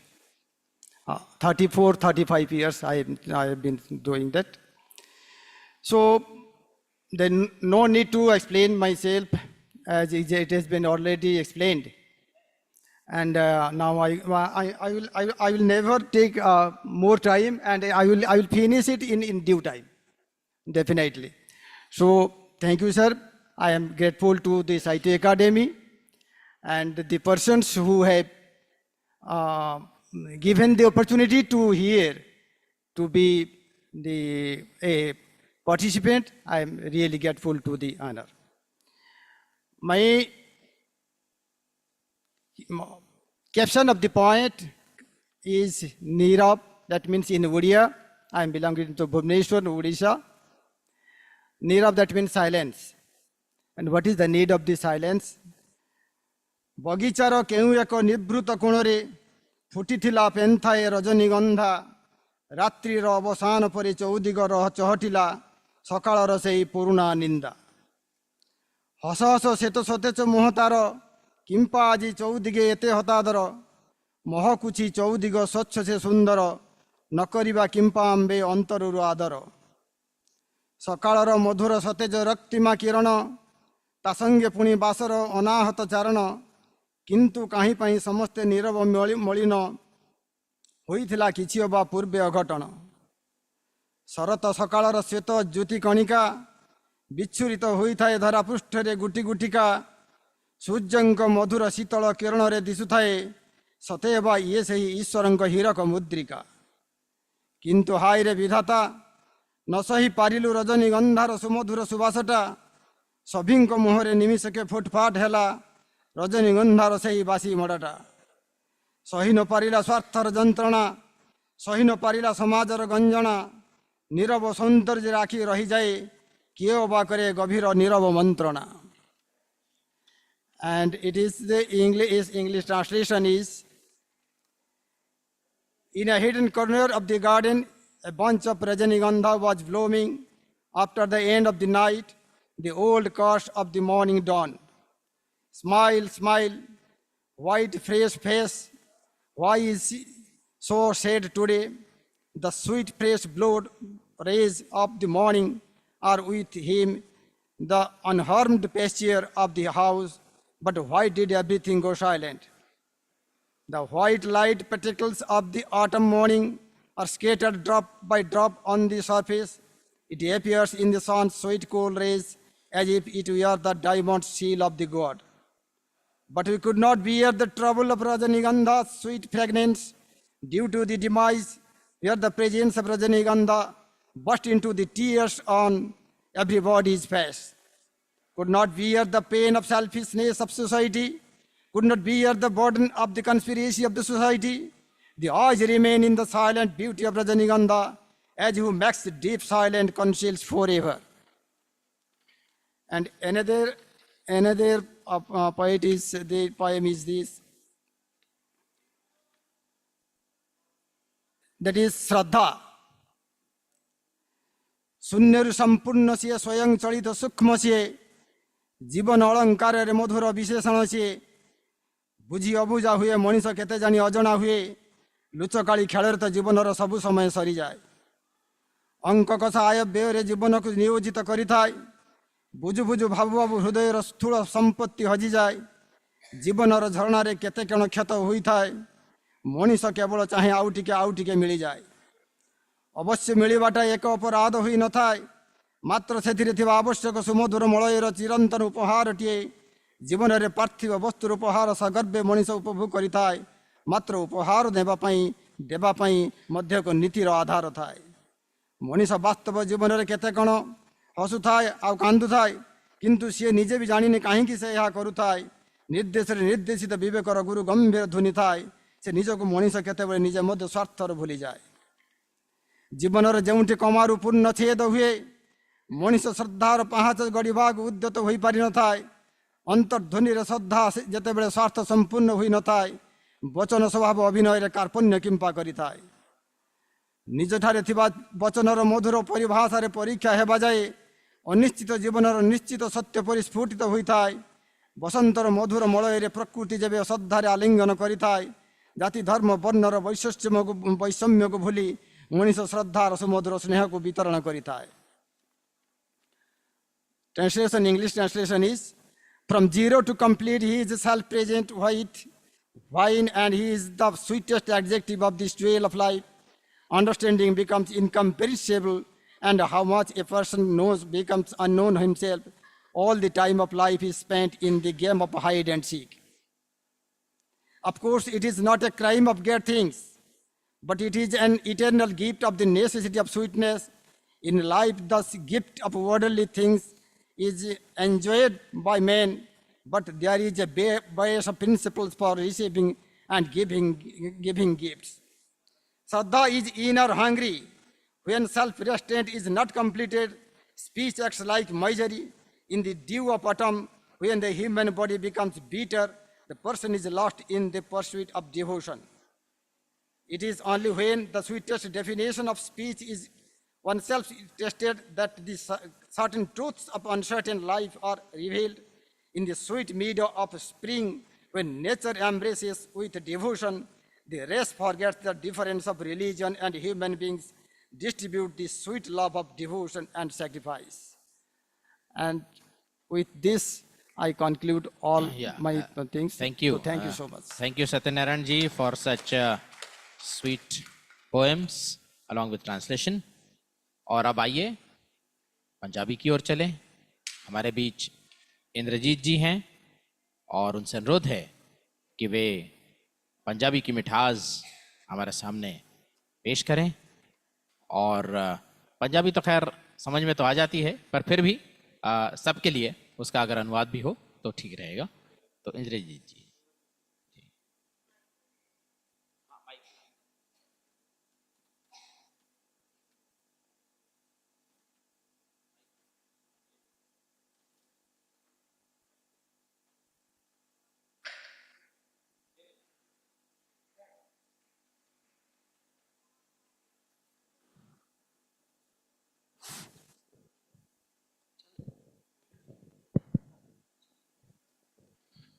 सबसे पहले मैं साहित्य अकादमी का बहुत बहुत धन्यवाद कहती हूँ जिन्होंने हमें जहाँ निमंत्रित किया और अपनी कविताएं बोलने का मौका दिया पिछले दिनों मैंने नेचर पे प्रकृति पे काम किया है तो पहले दो पंक्तियाँ पेश हैं।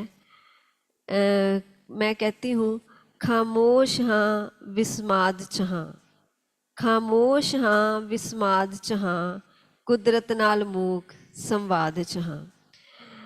कविता है दिन। सूरज निर्विचार हो नदी च डुब गया, सूरज निर्विचार हो नदी च डुब गया, केसरी पानी दे तल ते सिमरतियां फैल गईयां, केसरी पानी दे तल ते सिमरतियां फैल गईयां, दिन समेट रहा अपने हिस्से दियां यादां, रख रहा अपनी अज दी होनी दा हिसाब किताब। इसकी इंग्लिश में ट्रांसलेशन की है डॉक्टर अशमीत कौर चौधरी जी ने। इस कविता की ट्रांसलेशन है day. The sun leaving all the thoughts behind, drowned in the river, the memories spread on the ripples of the orange waters, the day gathering memories, keeping an account of the happenings today। आगे कविता है रात। कुदरत अपने name च है, कुदरत अपने name च है, नेरा उतर आया, रात दी बुक्कल चों पो फुटना, नित दा ए करम, सिरजन दा महान रहस। इसकी ट्रांसलेशन है, the nature remains in its discipline, darkness has unfolded itself from the embrace of the night, dawn, a day after day activity, the creator's great mystery। जैसे कि हम जानते हैं पंजाबी लोग ज़्यादातर माइग्रेंट हो रहे हैं, तो उस पर एक नज़म है प्रवासी।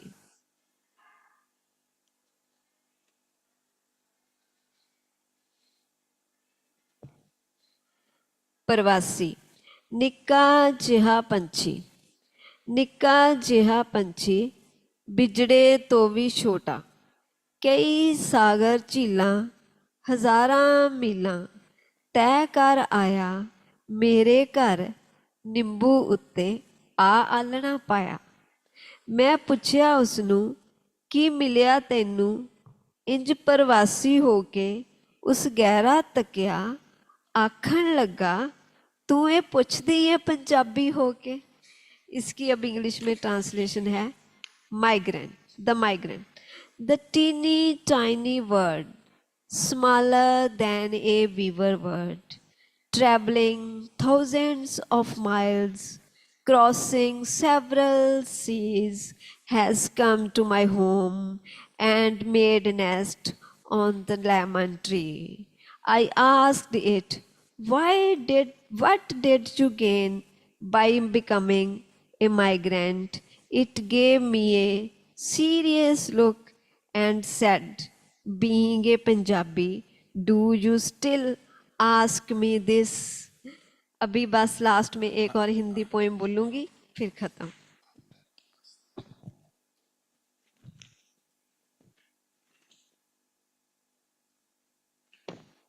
जी जी इंद्र जी पढ़िए।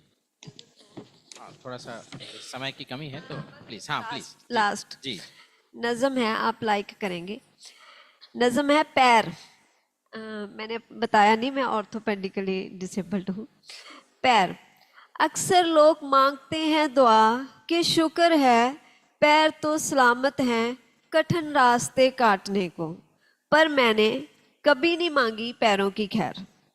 क्या करोगे पैरों का अगर रास्ते ही खत्म हो गए, बाट ही रूठ गई, सफ़र ही दिशाहीन हो गए, मंजिल ही ना रही। मैं मांगती हूँ सलामती सोचों की, विचारों की, कलमों की, कि शुक्र है कुछ तो है भटके इंसानों को रास्ता दिखाने को। बहुत बहुत धन्यवाद। बहुत बहुत शुक्रिया इंद्रजीत जी, आपने इतनी उम्दा नज़में हमें सुनाई। पक्षी वाली पंजाबी होके ये पूछते हो पंछी कहता है, और पैरों वाली तो बिल्कुल अब आइए पंजाब की धरती से चलें रेगिस्तानी धरती की ओर, राजस्थान की ओर, और हमारे बीच संजय कुमार जी ना, हाँ संजय कुमार जी हैं और वे राजस्थानी में अपनी कविता। और मैं थोड़े गुजारिश कर दूं कि समय थोड़ा निकलता जा रहा है और इससे पहले कि पेट के चूहे हमें ये कर दें, मतलब कहते हैं ना कि poetry is good but the food is better, right? So ऐसा ना हो, इसलिए थोड़ा सा हम समय को ध्यान में रखते हुए थोड़ा शीघ्रता बरतें। तो संजय जी। साहित्य अकादमी के सभी पदाधिकारी सदस्य, सम्मानित मंच, सम्मान्य इस कार्यक्रम के अध्यक्ष महोदय राजेश कविता जी। पर जल्दी आए Sanjay ji, sorry to interrupt, but कविता पर आ जाएं। सर मानसिकता टूट जाती है, प्लीज। आप सभी के प्रति मैं प्रणम्य भाव से नमित होता हूं। राजस्थानी भाषा की कविता, 2 पंक्ति आपको सुनाकर उसका अनुवाद करूंगा। मारू पियोर गणु वालो वालो मने लागे है रूपाळू इनी घणी याद आवे। हाकरिया आंबानी केरिये नारी न्यारी वावड़ी वारा खेतरनी ऊंबीए कारी। मारू पियोर गणु वालो वालो मने लागे है रूपाळू इनी घणी याद आवे। एक लड़की जब अपने ससुराल में होती है और अपने घर का काम संपन्न करके ऊपर वाले कमरे में दोपहरी को जाकर बैठती है और खिड़की से जब वो अपने पीहर की ओर जाने वाले रास्ते को निहारती है तो उसे अपना पीहर बहुत याद आता है। वह सोचती है मेरा पीहर, मेरा गांव कितना अच्छा था। मेरा छोटा सा घर, बड़ा सा आंगन, प्यारी सी मैया, बूढ़े बाबा, छोटा भाई, हम सब लोग प्रेम से रहते थे। भोर में जल्दी जाग जाते थे, मैया घर के काम में लग जाती थी, बाबा पूजा करते थे। सुबह सुबह मुर्गे की बांग, सूरज की पहली किरण पर आंगन में मयूरों का नृत्य, पनघट पर स्त्रियों का झुंड, बाल्टी में जल भरकर कुएं से गड़गड़ी की आवाज, मंदिर की बजती हुई घंटियां मेरे मन को आनंदित करती थी। मेरे गांव की धर्म और संस्कृति का क्या कहूं। घर से निकलता हर आदमी आता जाता चलते फिरते अभिवादन में जय श्री कृष्ण कहता जाता है, इसलिए मेरा पीहर मुझे बहुत याद आता है। मेरी मैया और बाबा के साथ खेतों पर जाना, पत्थर मारकर अंबिया गिराना, पत्थर मारकर अंबिया गिराना, चवले की फलिया, गेहूं की बालियां छिलकर खाना, चने और मक्के के भुट्टे तोड़ना। बाबा जब गैया का दूध निकालते थे मैया के हाथ में देते थे, मैया के हाथ में देते थे और गैया के गले की रस्सी को लेकर गाय को लेकर आगे आगे चलते थे। मैया एक हाथ में दूध, दूसरे हाथ में मेरे छोटे भाई की उंगली पकड़ती थी और मैं पीछे पीछे गैया की बच्चिया को लेकर चलती थी। घर जाकर वही बाजरे की रोटी और मेरे खेतों के गन्नों का गरम गरम गुड़ का आनंद आज भी मुझे रुलाता है। मुझे मेरा पीहर बहुत याद आता है। मेरे आंगन के बाहर, मेरे घर के आंगन के बाहर बहुत बड़ा चौक, जिस पर एक चबूतरा, विशाल वटवृक्ष, जिसकी लंबी लंबी जटाएं मानो मंदिर के मंडप सी प्रतीत होती थी।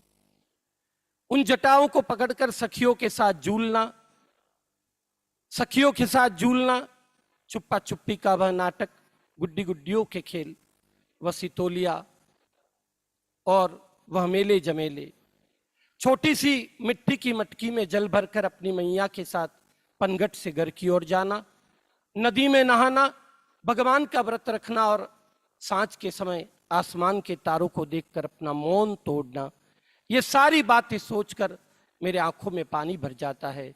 मेरा पीहर मुझे बहुत याद आता है। लो, आज वो घड़ी आ ही गई, आज वो घड़ी आ ही गई। मैं किशोरी हो गई, घर में मेरे विवाह की चर्चा होने लगी, मैया बाबा मेरे शादी की बात करने लगे। मेरी आंखें लज्जा की पलकों से ढक जाती थी और मेरे चलने फिरने उठने बैठने पर माँ मुझे टोकने लगी। बाबा इसलिए खुश थे कि अच्छे घर में रिश्ता हुआ है, अच्छे घर में रिश्ता हुआ है। आज ससुराल वाले मुझे देखने आ गए। मैं उनके सामने गई तो उनकी आंखों में हजारों हजार अपेक्षाएं थी। मैं शर्मा कर अपने कमरे में चली गई। धीरे धीरे वह पल आ ही गया कि मैं दुल्हन बनकर घर की छत पर खड़ी थी और मेरा जीवन साथी सुंदर सेहरा बांधकर द्वार पर है। जन्म जन्मांतर के अटूट बंधनों में हम बंध गए और विदाई का वो दृश्य आज भी मेरे आंखों के सामने है कि मेरे घर परिवार की स्त्रियों के आंखों में आंसुओं के पनारे हैं। मैं जब मैया के पास गई तो मैया ने मुझे अपने अंक में भरते हुए रोते हुए चुम्मी ली और कहने लगी, सासू माँ होती है आदर करना, ससुर पिता होते हैं सम्मान करना, देवर का भी दुलार करना, पति देवता है उनकी आज्ञा का अनुपालन करना। स्त्री का गुरु तो उसका पति होता है, पति से ही इसके जीवन की गति है। बाबा के पास गई, बाबा ने अपने आंसुओं की गंगा में मुझे नहला दिया और अपना सीना तान कर कहने लगे लोगों से, मेरी बेटी है, दोनों कुलों को तार देगी। माँ की यही सीख, बाबा का यही ज्ञान आज भी मुझे ससुराल में सम्मान दिलाता है। इसलिए बार बार मुझे मेरा पीहर याद आता है। अगर सदन की आज्ञा हो तो एक कविता और बोलने की इजाजत। समय की अभाव कोई है, बात इसलिए नहीं, क्षमा चाहते हैं। कोई बात नहीं, क्षमा धन्यवाद चाहते हैं आप समझिए सबको आपसे। प्रणाम। तो बहुत बहुत शुक्रिया, आपने इस तरह की नाजुक कविता सुनाई, इसलिए पीहर की बहुत याद आती है। और बिल्कुल मुझे यकीन है कि राजस्थानी में ये कविता सुनना और भाता हमें, लेकिन वही समय वक्त की हर शय गुलाम, वक्त का हर शय पे राज वाली बात है। तो अब मैं चलूंगा देववाणी की ओर। संस्कृत में श्री नागराजू हमारे साथ हैं। है तो देववाणी, पर हम साधारण जनों को भी समझ में आए, इसलिए उसका थोड़ा अनुवाद भी जरूर प्रस्तुत करेंगे। तो श्री नागराजू।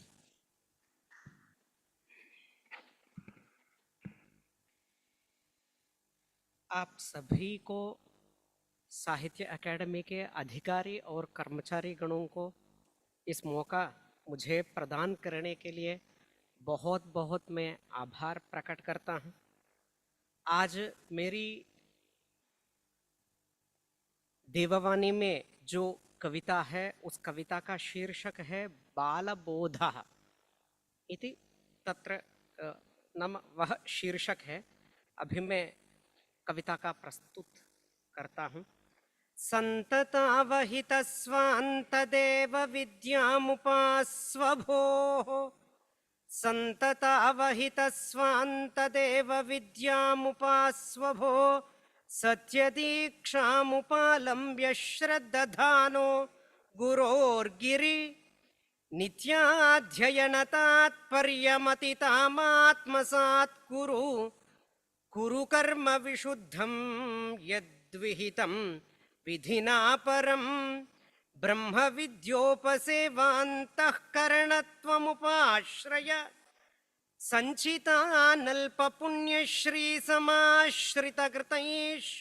समाश्रितकृतैर्निजैः उज्जीवयार्जवेने मां भारतीयां हि संस्कृतिं, संस्कृतात्ममनः प्रेक्षादीक्षितैः सुकृतैरपि, अपार परमोदारवचः संसारदर्शनात्, अपार परमोदारवचः संस्कार दर्शनात्, कवीनां ऋषिकल्पानां जायते वस्तु सत्यधीः, दीर्घसूत्रत्वमुत्सृज्य प्रमुच्यधिशनामलं, कलयार्थवदत्यर्थं विधानं शुभमञ्जसा, सर्वतोमुखकल्याणविचाररुचिरोदितैः सूनृतैस्तापसानां तत् अवेहि परमं पदं, यच्छाश्वतमकलुषं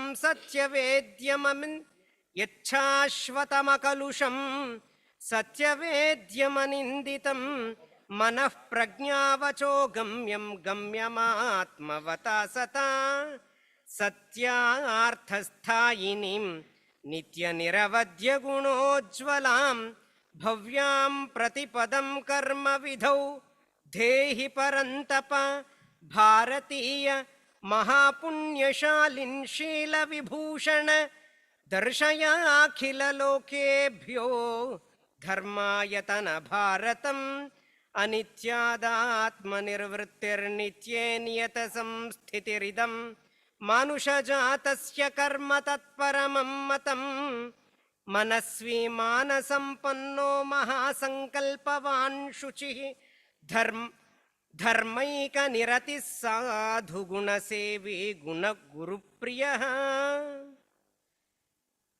पितृभक्तिपरः पुण्यकथालापपरायणः कृतज्ञो विनयी शूरः शुभकर्मा प्रियं वदः जितेन्द्रियो दृढमतिर्द्युतिमान् ध्रुवनिश्चयः ईदृग्गुणविशिष्टस्त्वं परमाङ्गतिमञ्चसि आर्यावर्तमिदं विश्वगुरुरासीद्यथा पुरा पवित्राचार विज्ञान दृष्ट्या कुरु तथाधुना सुखग्राहितया बालबोधोऽयं बुधसम्मतः रचितो नागराजेन शिष्यश्रेयोभिलाषिना। इस कविता का सार इतना ही है, आज का बालक कल का भारत निर्माता है, कल का राष्ट्र प्रेमी है, कल का राष्ट्र का उद्धारक भी है। एक राष्ट्र का उद्धारक और राष्ट्र प्रेमी और भारतीयता से भरे हुए संस्कारों से जो एक बच्चा कल भारत का उज्जवल नौजवान बनेगा, उसके क्या क्या गुण होना चाहिए और उसके अंदर देशभक्ति की जो झलक है, जो एक अविच्छिन्न तैलावच्छिन्न धारा बहना है, उसके लिए उसकी क्या खासियत होनी चाहिए, क्या योग्यता होनी चाहिए, उसके बारे में जी नागराज जी हमें भावार्थ जी भावार्थ हमें पता हम तक पहुंच गया भावार्थ। मतलब मैं संस्कृत में बता दिया हूँ, संस्कृत हम सबकी बिल्कुल शायद संस्कारनिष्ठ भाषा है, इसलिए हिंदी में मैं इसका प्रतिपदार्थ नहीं कर पाया समय की। नहीं कोई बात नहीं, कोई बात नहीं, भावार्थ हम तक पहुंच चुका है। बहुत बहुत धन्यवाद आप सबको।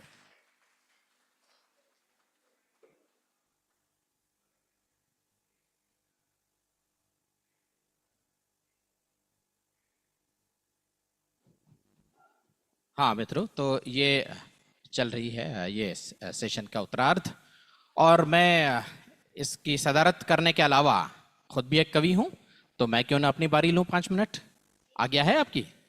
आखिरी में फिर कुछ 5 मिनट और शब्द कह दूंगा सदारत के लिए, अगर समय बचेगा तो, है ना। तो जी एक सिंधी गज़ल अपनी पेश करता हूँ। एक जेकर नाम से मजमुआ था, उसकी गज़ल है ये, और 2-2 लाइनों के साथ उसका तर्जुमा करता चलूंगा। उम्मीद है आप तक बात पहुंचेगी। जी हथड़ो तोखे लाया जेकर, किस्मत कुछ चमकाया जेकर, तुमको हाथ लगाऊं काश, किस्मत कुछ चमकाऊं काश, छोथी करी जोगिन सा गालियूं, मां तोखे भंभलाया जेकर, क्यों करती जोगी से बातें, मैं तुमको भरमाऊं काश, किया थी सघंदुस तो जहड़ो पर, तुझा कपड़ा पाया जेकर, तुझसा क्या ही बन पाऊंगा, तेरे कपड़े पहनूं काश, उन्हारे में बाहर खटते, समझी थो सुस्ताया जेकर, गर्मी में बाहर खटिया पर, सुनते हो सुस्ताऊं काश, साड़े सारियों कोट कचहरियों के सिक्का उछलाया जेकर, आग में झोंकूं कोट कचहरी, कुछ सिक्के उछलाऊं काश, मिले कन्हीं जे भगवन मुखे, वे ही कुछ समझाया जेकर, मिले कभी जो भगवन मुझको, बैठूं कुछ समझाऊं काश, राकस खावद भगवन लेखे बालक मां रिझाया जेकर राक्षस से कह भगवन बढ़कर बच्चों को बहलाऊं काश मोटे थो दिल बरजे दरता चंद रखे परचाया जेकर लौटे है दिल भर के दर से चंदिर को मैं मना लूं काश।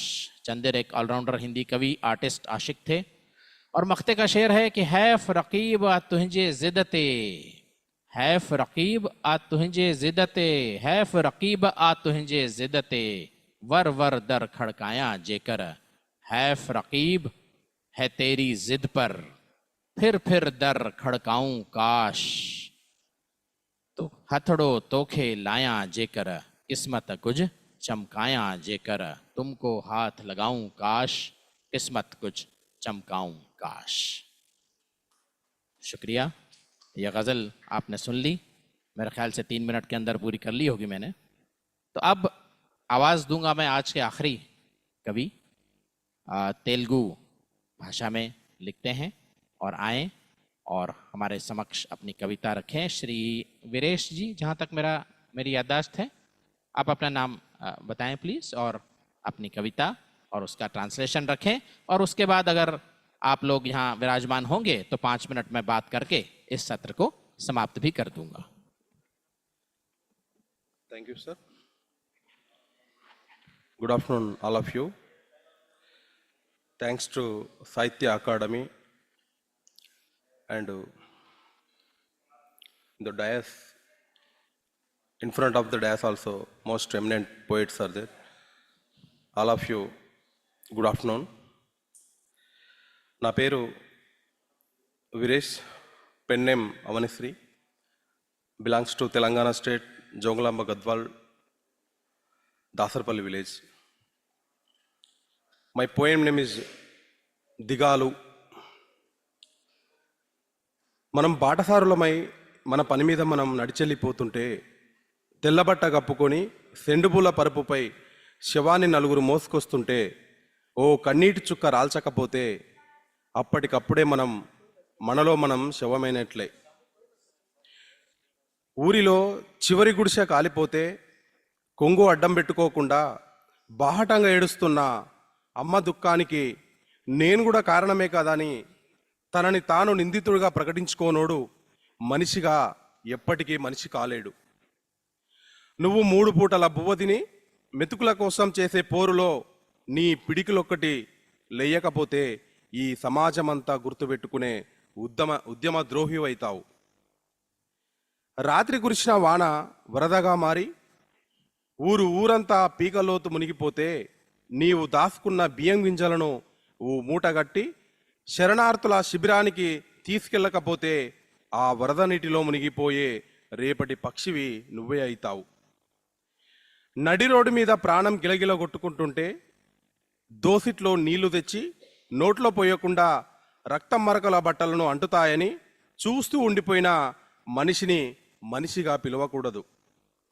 అన్యాలమని తెలిసి కూడా 100 మందిలో నీ నోరు బాధితుడి వైపు పెగలకపోతే నీలోని గడ్డగట్టకపోయిన పిరికితనం ఒకనాడు 10 మంది చూస్తుండగా నిన్ను కాల్చుకో తింటుంది. In English, suffers. We are passes by the road.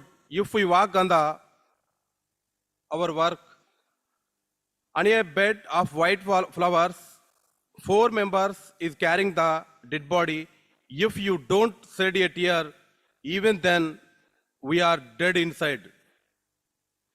If the last hut in the village burns down, don't get in the way. For the grief of the mother who is crying openly, am I also the reason he declared himself and accused? A man can never be a man. You are a 3-time bride in the battle for time. If you don't have a fist, this community will remember you are the traitor of the movement. The night rain turned into a flood. If the village sinks to the depth of the village, the grains of rice you have hidden If not wrapped up and taken to a refuge camp, he would drown in the flood water. You are the bird of tomorrow. If life is rattling on the road, do not pour water in the mouth. Blood stains, shakes of the clothes, staring. A man should not be called a man. Even knowing that it is unfair, your mouth among 100, if you can't touch the victim, your frozen crowd, one day 10 people were watching, look what won't burn you. When it stops, a man must become a great man. When the time comes, we trust ourselves into another man, the essence of humanity. You should expense your concern.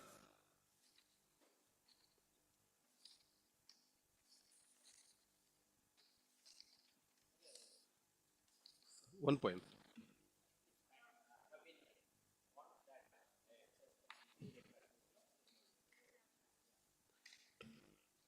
Yeah, so thank you, Thank you, Virajji, sir. for your poem, and apologies to all because this time we are time constrained. So I have been given 2 minutes for my last remarks. So first of all, thank you to all the 12 poets, including me, who recited their poems here, and it's good to hear. Now, 2-3 points quickly I would like to just make. Despite the repeated requests, many poets did not mention their disability. So this is a psychological fact that sometimes we don't like to mention our disabilities explicitly or we take it for granted. But my humble opinion is that we live with our disability. We don't defeat it. So it's not worth gainsaying that we don't appear to be disabled and all that. Disability is a part of our identity. It's not the whole identity, of course. Now, coming to the literature, of course, it affects. There are three pillars of disability discourse in literature, as per me. 2 are already talked about. But third is also equally important, which I made a point in my paper in the international conference last month at Lucknow. So the 2 pillars, treatment of disability in literature and the literature created by the disabled authors. These are often talked about, even though there have not been many studies on these. Many studies need to be done because we have to establish disability discourse as the major school of criticism in the literary criticism. We have feminist studies, we have gender studies, we have Marxist criticism, we have all sorts of criticism, new criticism, postmodernist, but disability discourse is still on the margins. It has not really taken off. So these 2 pillars, among them also the treatment of disability. Now I would like to just ask one question to all of you. What is the root cause of Mahabharata? We talked about Mahabharata, we talked about Ramayana, the disabled characters there. But nobody seems to have thought what is the root cause of Mahabharata. People give different answers. And many eminent writers have written about Mahabharata, commentaries. I will not take the names. But nobody has cared to dwell deep into this. Nobody has cared to write about Dhritarashtra. The root cause of Mahabharata is the denial of the right of Dhritarashtra to the kingdom because he was blind. So, जब तक disability के rights का हनन होता रहेगा, हर युग में महाभारत होते ही रहेंगे. दिस इज अनदर मैटर कि रिस्पॉन्स डिस्प्रपोर्शनेट हो गया दुर्योधन का और वो सब ठीक है. That is another matter. पर क्यों हुआ? रिस्पॉन्स आया ही क्यों? अगर आपने शुरू में अधिकार दे दिए होते तो. और बाद में आपने डिफैक्टो किंग कितने साल बनाया धृतराष्ट्र को, लेकिन डी-ज्योर किंग आप नहीं बना पाए उसको. सो this is, and Dr. Rahi Masum Raza, when he wrote Mahabharat for Chopras and telecast, उन्होंने एक डायलॉग था उसमें that captures the spirit of it. वो संजय से कहते हैं धृतराष्ट्र, संजय ये समझने की भूल कदापि मत करना कि ये युद्ध कौरवों और पांडवों में चल रहा है. वास्तव में ये युद्ध वासुदेव में और मुझ में चल रहा है. That is, if the disability is divine, divyang, then why? Why the denial of rights? It's the part of human diversity. So ye, the treatment of disabled characters in literature needs to be looked afresh. और उसके बाद literature by the disabled authors, many nuances are there. What is the aesthetic sensibility of the disabled authors? हमने यहाँ 12 disabled authors को सुना. There was no explicit mention of disability. So can we say that they fear to write about disability? No. The disability influences the literature, the creation in a nuanced manner. We have to dwell deep. I don't have the time to go deeper into it, but it does influence. We have to study how. And the third pillar, unless we generalize the disability discourse for the analysis of any piece of literature, till that time the disability discourse will only remain on the fringes. It will not be mainstreamed. How can we generalize? I have submitted in my paper that the essence of any disability is the condition of want but can't. I want something. Society wants me to do same thing. Many things are done by seeing only, but I can't see. So this want but can't. I can eliminate the can't of part by technology, by human assistance, by anything. I can also eliminate or alleviate the want part by saying that I don't want this. Society can excuse me for this. So these are the twin approaches. The formula of want but can't you can find in any literary work. Whenever the author lifts the pen, he or she does it because the sensibility is hurt. अगर सब कुछ अच्छा है तो लिखने की जरूरत ही क्या है भाई? तो जो खो जाता है मिलकर जिंदगी में, गजल है नाम उसका शायरी में, तो क्यों खो जाता है मिलकर जिंदगी? Want but can't. आप उसको सोचिए इस बात पर. So any piece of literature, poem, story, novel, if you take and try to analyze it in this framework of want but can't, this is disability discourse. Disabled characters का होना जरूरी नहीं है, disabled authors का होना जरूरी नहीं है. तीसरा जो पिलर है, that is the most general part of the disability discourse, want but can't, but nobody seems to have realized it still. So these are my very humble suggestions. I don't have time to expound upon them, and I would not like to tax you all because some poets will have grievances कि आपने तो हमको पढ़ने नहीं दिया और अपनी बकबक कर रहे हो. खैर कोई बात नहीं. शुक्रिया साहित्य अकादमी का कि मेरे इस सेशन के लिए मुझे चुना सदारत के लिए, और इससे ज़्यादा मैं समय नहीं लूँगा. बहुत बहुत आपका शुक्रिया. थैंक यू आप सभी का कि आपने अपने मन की बात हमसे यहाँ पर अपनी कविताओं के माध्यम से की. अब लंच के लिए हमारे पास केवल 20-25 मिनट बचे हैं क्योंकि अगला जो सत्र है वो 2:30 बजे शुरू है. And we want to start that session on time because after that we have the last session also which begins at 4:30. So thank you. Please enjoy your lunch.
बता दिया।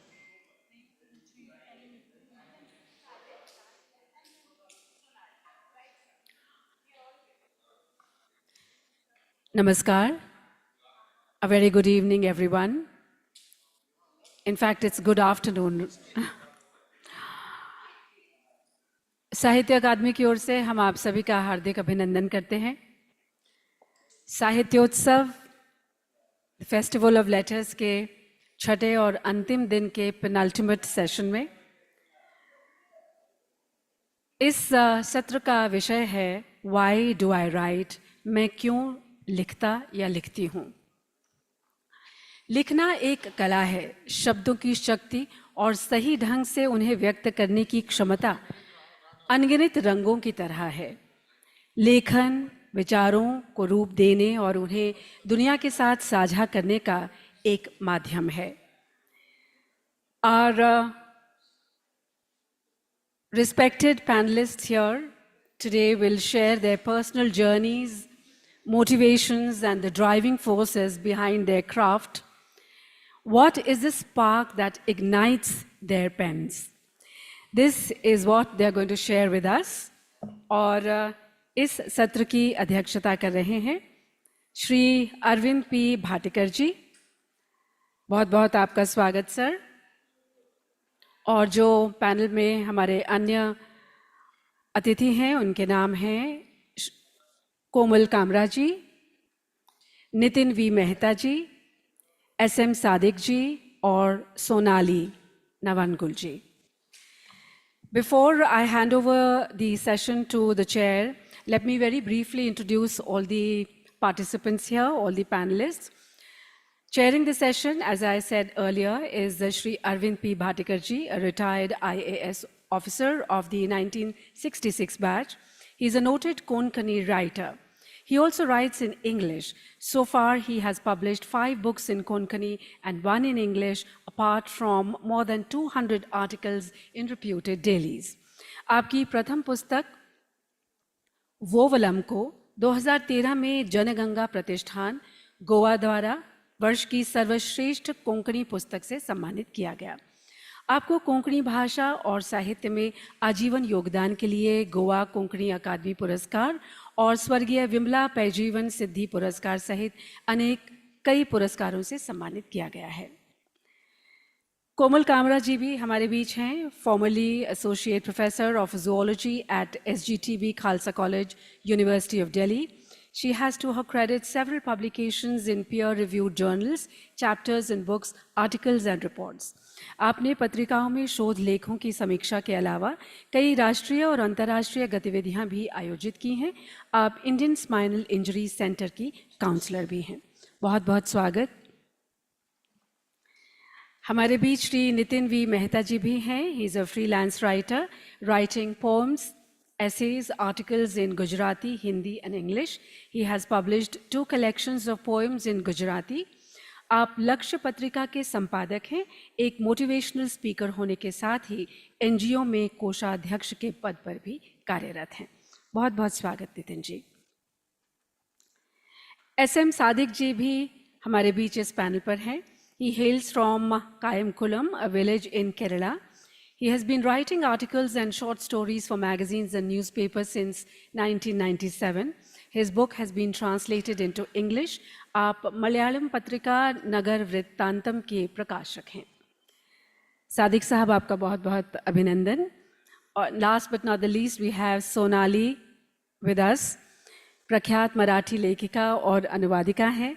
3 पुस्तकों के लेखन के अलावा विभिन्न विषयों पर आपके 9 अनुवाद कार्य प्रकाशित हैं। She was a columnist in various Marathi newspapers and a sub-editor of Sparsh Gyan, a Braille magazine. She is a recipient of Sahitya Academy Prize for translation for the book, which is Madhyantari, Madhyaratri Antarchetas. बहुत बहुत स्वागत आप सभी का एक बार फिर से। And now I hand over the session to the chair, Shri Arvind P. Bhatikar ji.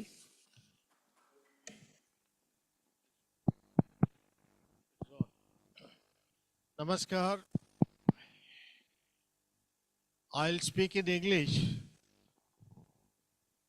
because if I start speaking in Hindi, uh, well, in coming to Delhi from all over India and not being able to speak in proper or correct Hindi might not be, that too in the academy, in the premises of Sahitya Academy, might not be a very tolerable thing. So I'll speak in English.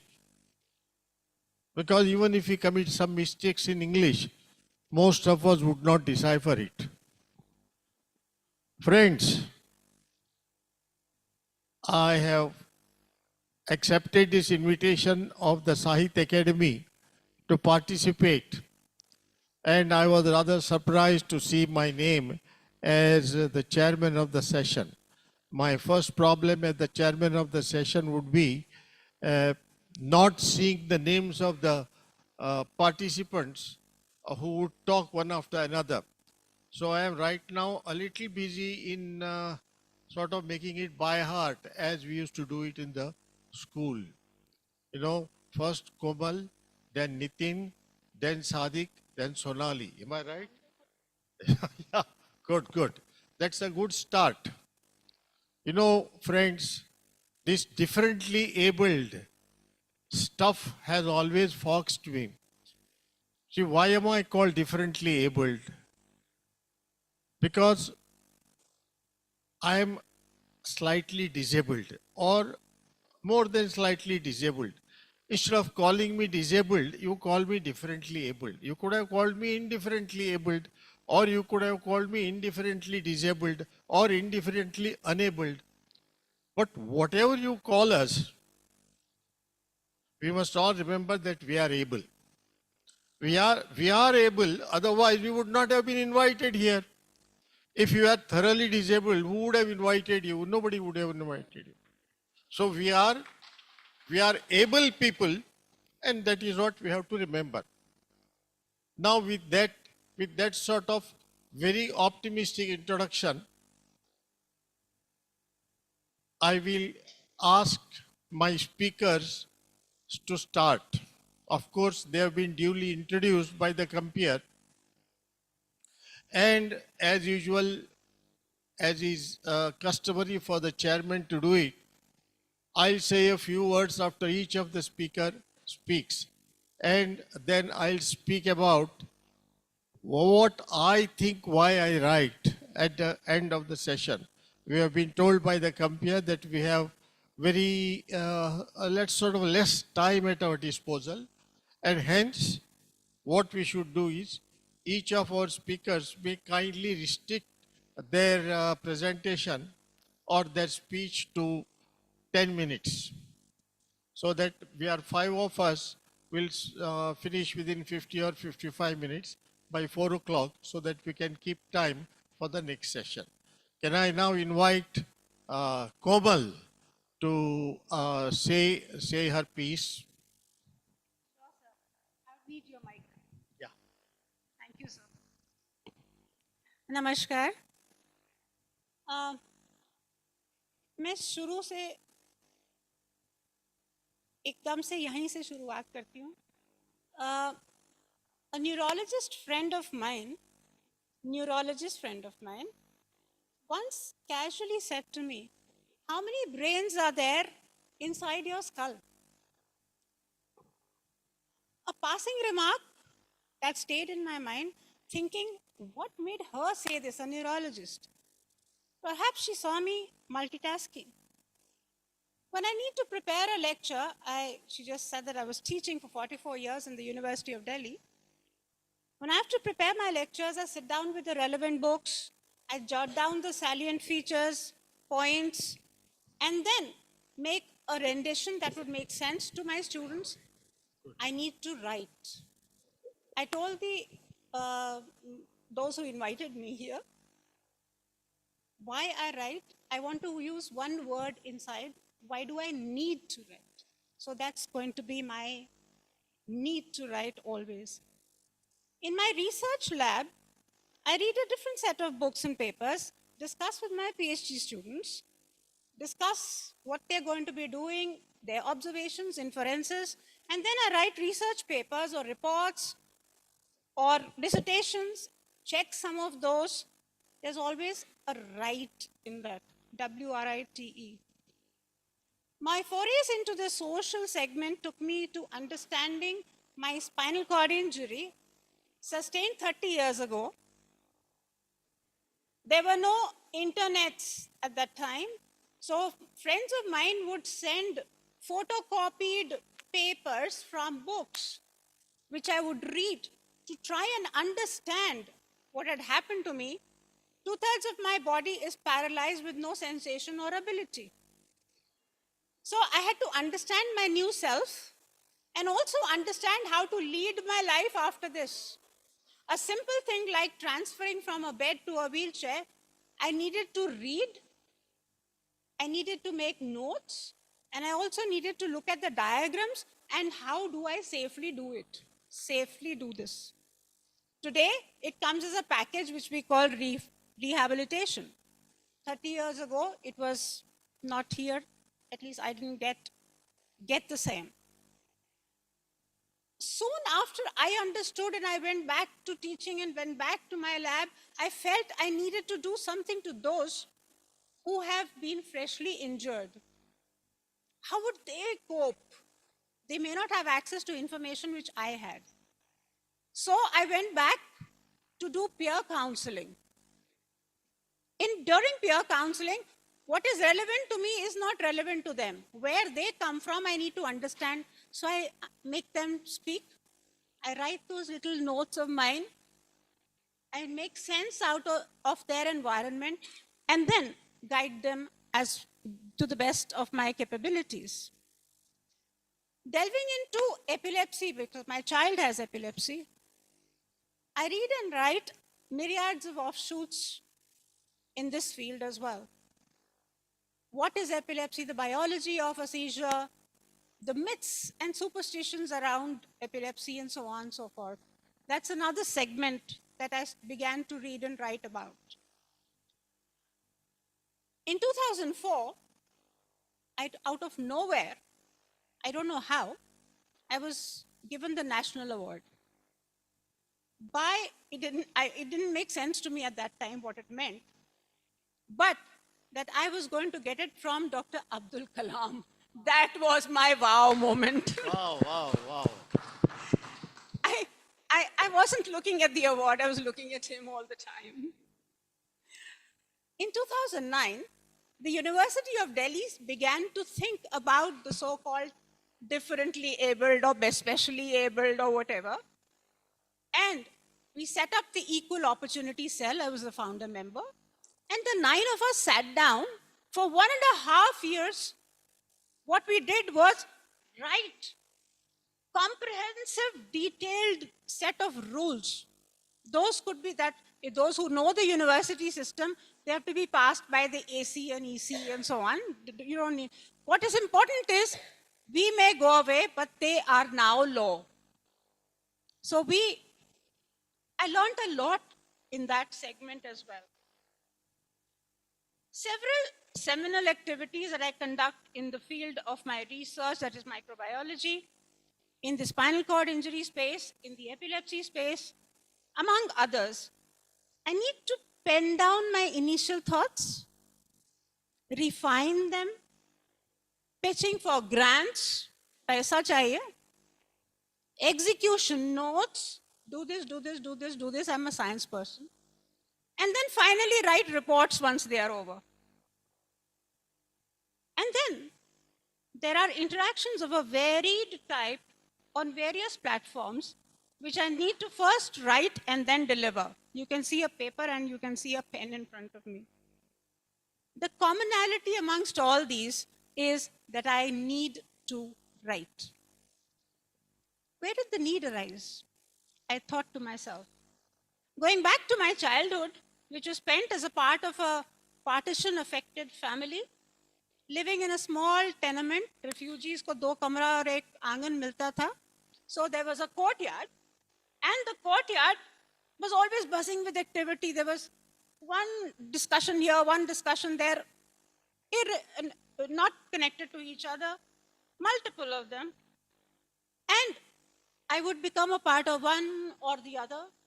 And many times just get into my own self, fly out of everything, and then try and understand my own self, oblivious to now noisy surroundings, finding peace within myself. That was my catharsis. Wherever there, the seeds of multitasking must have been sown.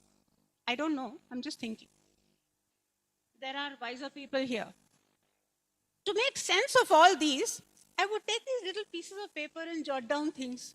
They could be mundane things like, what has to be brought from the market if I go down, to writing large-scale research papers, cutting-edge technologies, and so on. But there was one commonality: writing. Initially, there was pencil and paper, then pens, and much later, electronic devices. I have the paper, I have the pen, but I'm reading from my cell phone. That became so essential, these instruments, to make sense from the jumble in my mind, giving me relief as I wrote. I want to repeat this. As I wrote, it relieved me in some way, sorted out what seemed to be chaos into tangible notes that made sense to me. And if there was a wisher who wanted to read, welcome. I began to feel that I worked best when I was involved in several things at the same time. Giving one example, during my master's in zoology, specializing in cell biology, I did a diploma in French in the morning in the arts faculty. Then I came back, spent the day in the science faculty. And in the evening, I did vocal Hindustani classical music Visharad. Horrendous combination, you'll all say. And people felt, maregi ye. She's not going to get through either. I topped the university in my master's. I got a first class in my French. And I did pretty well in my Visharad as well.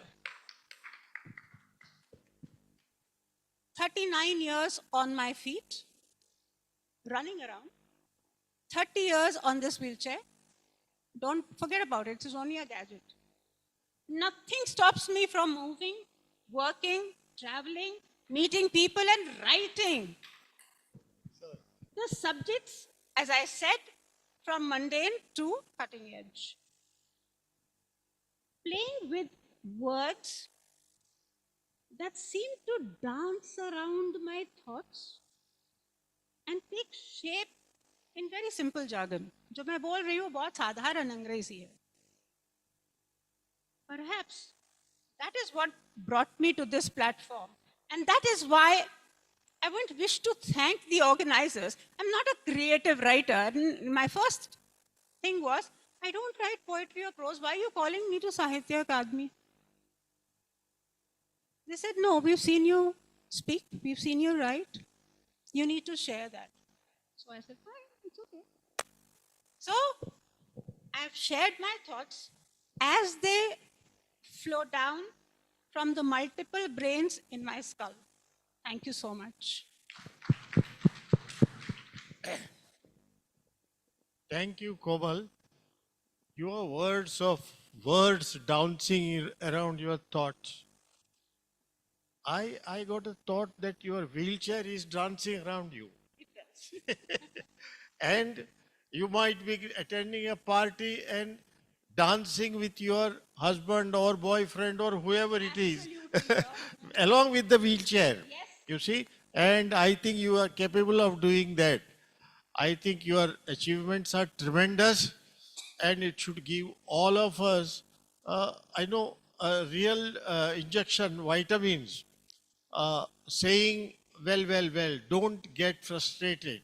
If you are at the end of your patience, just look at Komal and then see what she has done. And I don't agree with you that you liked the award more than our former president, Abdul Kalam. You see, award has to be more precious than him. You see, getting awards should be our primary responsibility, president or no president.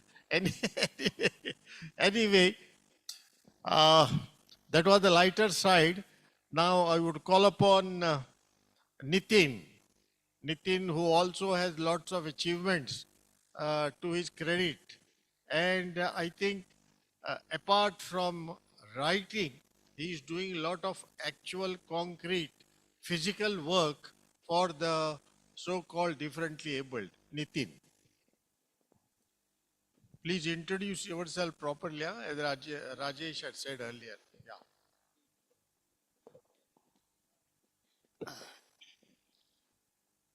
माननीय अध्यक्ष जी और मेरे दिव्यांग लेखकों और कवियों, सबसे पहले मैं साहित्य अकादमी के सेक्रेटरी और पूरी टीम का शुक्रगुजार हूं और अभिनंदन करता हूं, क्योंकि सिर्फ मुझे नहीं लेकिन हम सबको हमारे विचार प्रदर्शित करने का एक मौका मिला है। और आप सब जानते हैं कि दिव्यांग अभी हर क्षेत्र में आगे हैं, उनकी क्षमता के अनुसार उन्हें सफलता मिली है, तो अभी कोई क्षेत्र में वो पीछे नहीं रहे। लेखन कार्य यानी कविता लिखना, उपन्यास, कहानी लिखना, इस सब में अपनी अपनी भाषाओं के लेखकों, दिव्यांग लेखकों बहुत आगे बढ़े हैं। इसका हमें बहुत खुशी हुई है और भारत देश और हमारी सभी भाषाओं के आखिर हम यही चाहते हैं कि हमारा ये सौभाग्य है कि हम भारतीय हैं और हर भाषा में, हर एक भाषा में एक बड़े बड़े नामांकित और प्रसिद्ध लेखक, कवि हो गए हैं और वो दिव्यांग भी है। और दिव्यांग होने के बावजूद कितना काम करते हैं अपनी क्षमता के अनुसार। तो अभी जो सवाल पूछा गया है, मैं क्यों लिखता हूं, इसके बारे में मैं जो पेपर पढ़ रहा हूं, मशहूर अमेरिकी लेखक एजरा पाउंड ने कहा था कि अगर आप किसी नए लेखक के पूछे कि आप क्यों लिखना चाहते हो और अगर वह युवक उत्तर दे कि मुझे कुछ कहना है, तो वह लेखक नहीं हो सकता। लेकिन इसका उत्तर इस प्रकार का हो कि मैं शब्दों से हवा में लहराते पत्तों की आवाज सुनना चाहता हूं, तो शायद वह एक लेखक या कवि के रूप में सफल हो सकता है। लेखक क्यों लिखता है,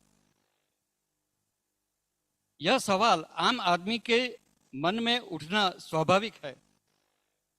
वह अपनी समझ और कौशल के अनुसार इसका उत्तर ढूंढ सकता है कि यह पाठकों के लिए लिख रहा है या लेखक अपने अनुभवों को व्यक्त करने के लिए लिखता है, या सुखद या दुखद घटनाओं का वर्णन करने के लिए लिखता है।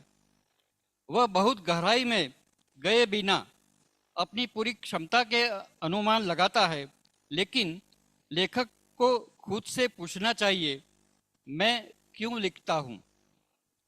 फिर जवाब में वह बेबाकी से शायराना अंदाज में विस्तार से बात करते हैं।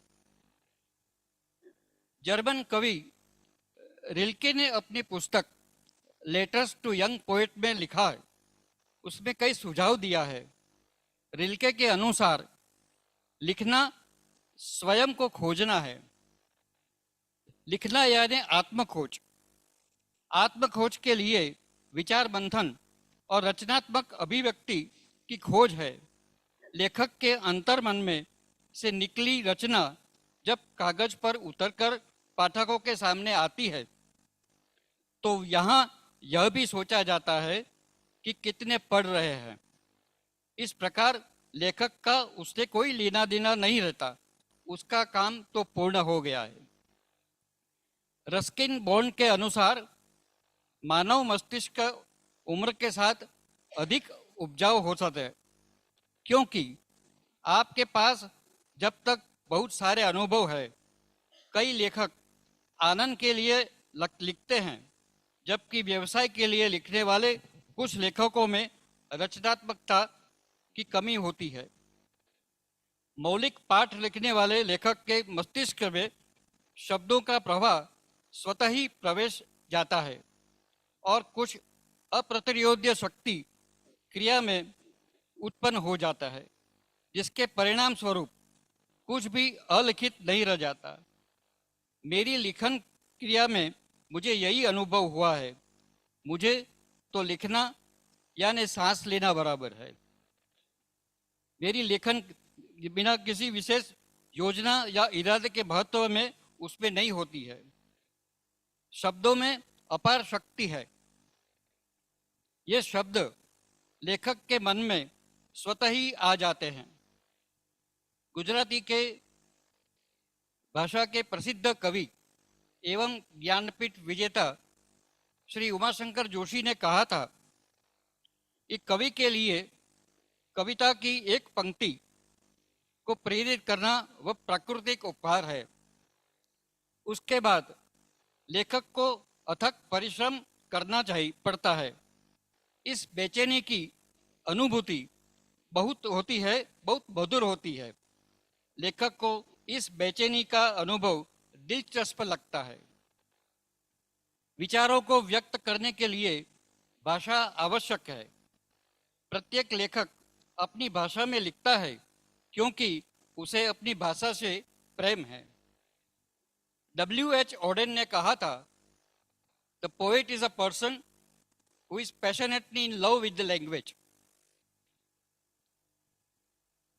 कवि वह है जो भाषा से आध्यात्मिक प्रेम करता है।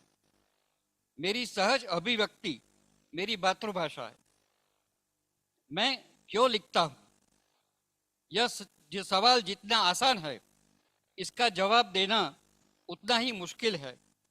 मेरे मन में एक अजीब सी बात होती है और मैं लिखने के लिए प्रेरित या मजबूर हो जाता हूँ। हालांकि मैं अपने जीवन की आखिरी सांस तक लिखना जारी रखूंगा। मैं क्यों लिखता हूँ, इसका शायद मुझे कोई संतोषजनक उत्तर न मिले, फिर भी मैं लिखता रहूंगा। इसलिए इस तरह लिखा जाता रहेगा, पाठक पढ़ते रहेंगे। इसका मूल्यांकन अलग अलग मतों से होता रहेगा। मैं जानता हूं कि लेखक की समाज के प्रति कुछ जिम्मेदारी है। समाज निर्माण में इसकी अहम भूमिका है। प्रभावशाली परिवर्तन को प्रेरित करने की अपनी क्षमता में लेखक एक कलाकार और शब्दों का शिल्पकार है। साथ ही लेखक बहुत संवेदनशील इंसान है। उनके विनम्र हृदय से में उपजे घावों से एक महान कलाकृति का निर्माण होता है।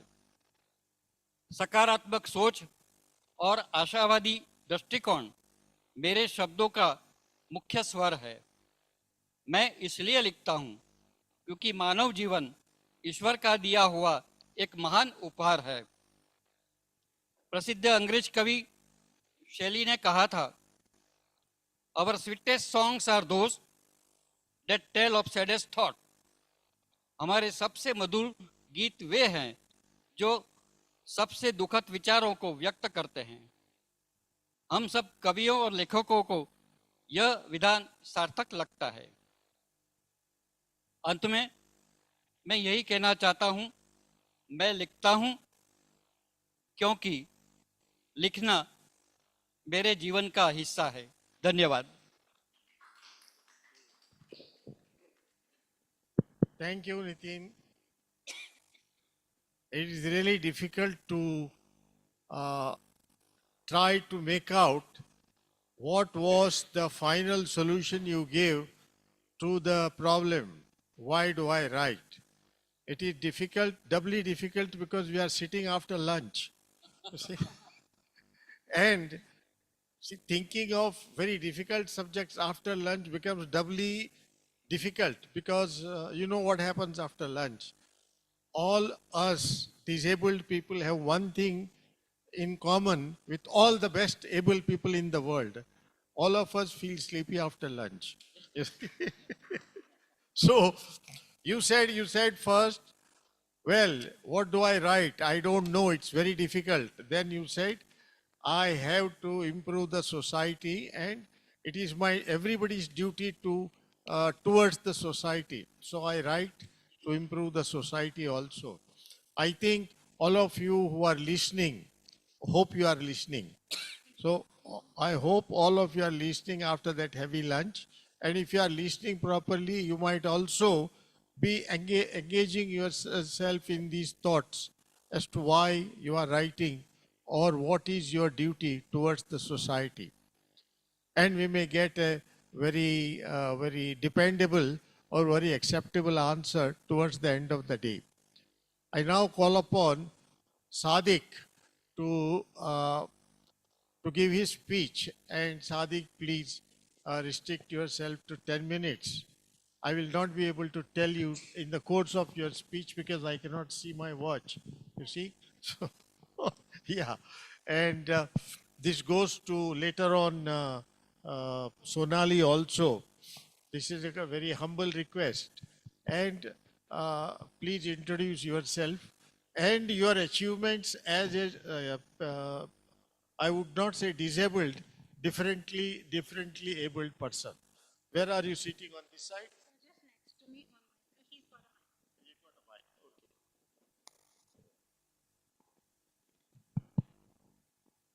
Dear fellow writers, esteemed colleagues, friends, and all the distinguished personalities on the dais and the audience. Namaskar. First of all, I express my sincere thanks to Sahitya Academy for this ever memorable occasion. I thankfully share me love, immense love. Also, I am telling you to share nothing but love, especially in this age of hate and violence. I strongly believe that love is the only thing that needs to be shared. I have been on my wheelchair since my pre-degree time. For the past 40 years, this wheelchair has been my companion and it has been become a part of my body. That is why I am telling you that all of those who like us, who are disabled by birth or due to accident, should only think about love and share that love. My state Kerala holds first position in many aspects. Majority of us Malayalis are so proud to say that. We come from state of Kerala. The most commendable thing about the state is the mutual love and trust between the people. Where there is love, there will be peace, and where there is peace, there will be harmony and purity. I am a firm believer of that thought. ISM Sadiq comes from Kayangulam, which is a small region in Kerala, and it has got something special. It was the place where a renowned thief named Kayangulam Kochunni lived. When I say thief, please don't confuse yourself by thinking of any ordinary thieves. He has an extraordinary thief who stole food grains and other essential from the feudal landlords and gave the poor and needy people. His heroic life and fascinating stories later become super hit movies in Malayalam. Even after several decades, he lives in that heart of natives in our region. When I say the story of thief who become a hero, I think the people who rule as today are not like him, because only concern was the well-being of the people, or else that those amazing leaders who becomes poor by using their entire family wealth for the welfare of the people. These days, capitalists and corporates make a dirty deal in the politicians and bureaucrats and accumulates huge sum of wealth. Isn't it becoming coming in the world that these people has got control over the administration and the governance system? As a result, in this world, poor are getting poorer, are rich are getting richer and powerful. Isn't it the heartbreaking even when such system rule of the world? The majority mind goes along with it or with such systems. Aren't the people so submissive and silent that they can raise their voice against this injustice? Pardon me, everyone. I haven't said much about myself yet. I started my journey as a writer almost 25 years ago. My beginning was with a short note, Parasyam Thanganna Vigalangar. Back in 1998, later many small and large notes and short stories have been published in magazines and newspapers. Maybe it was my illness that made me a writer.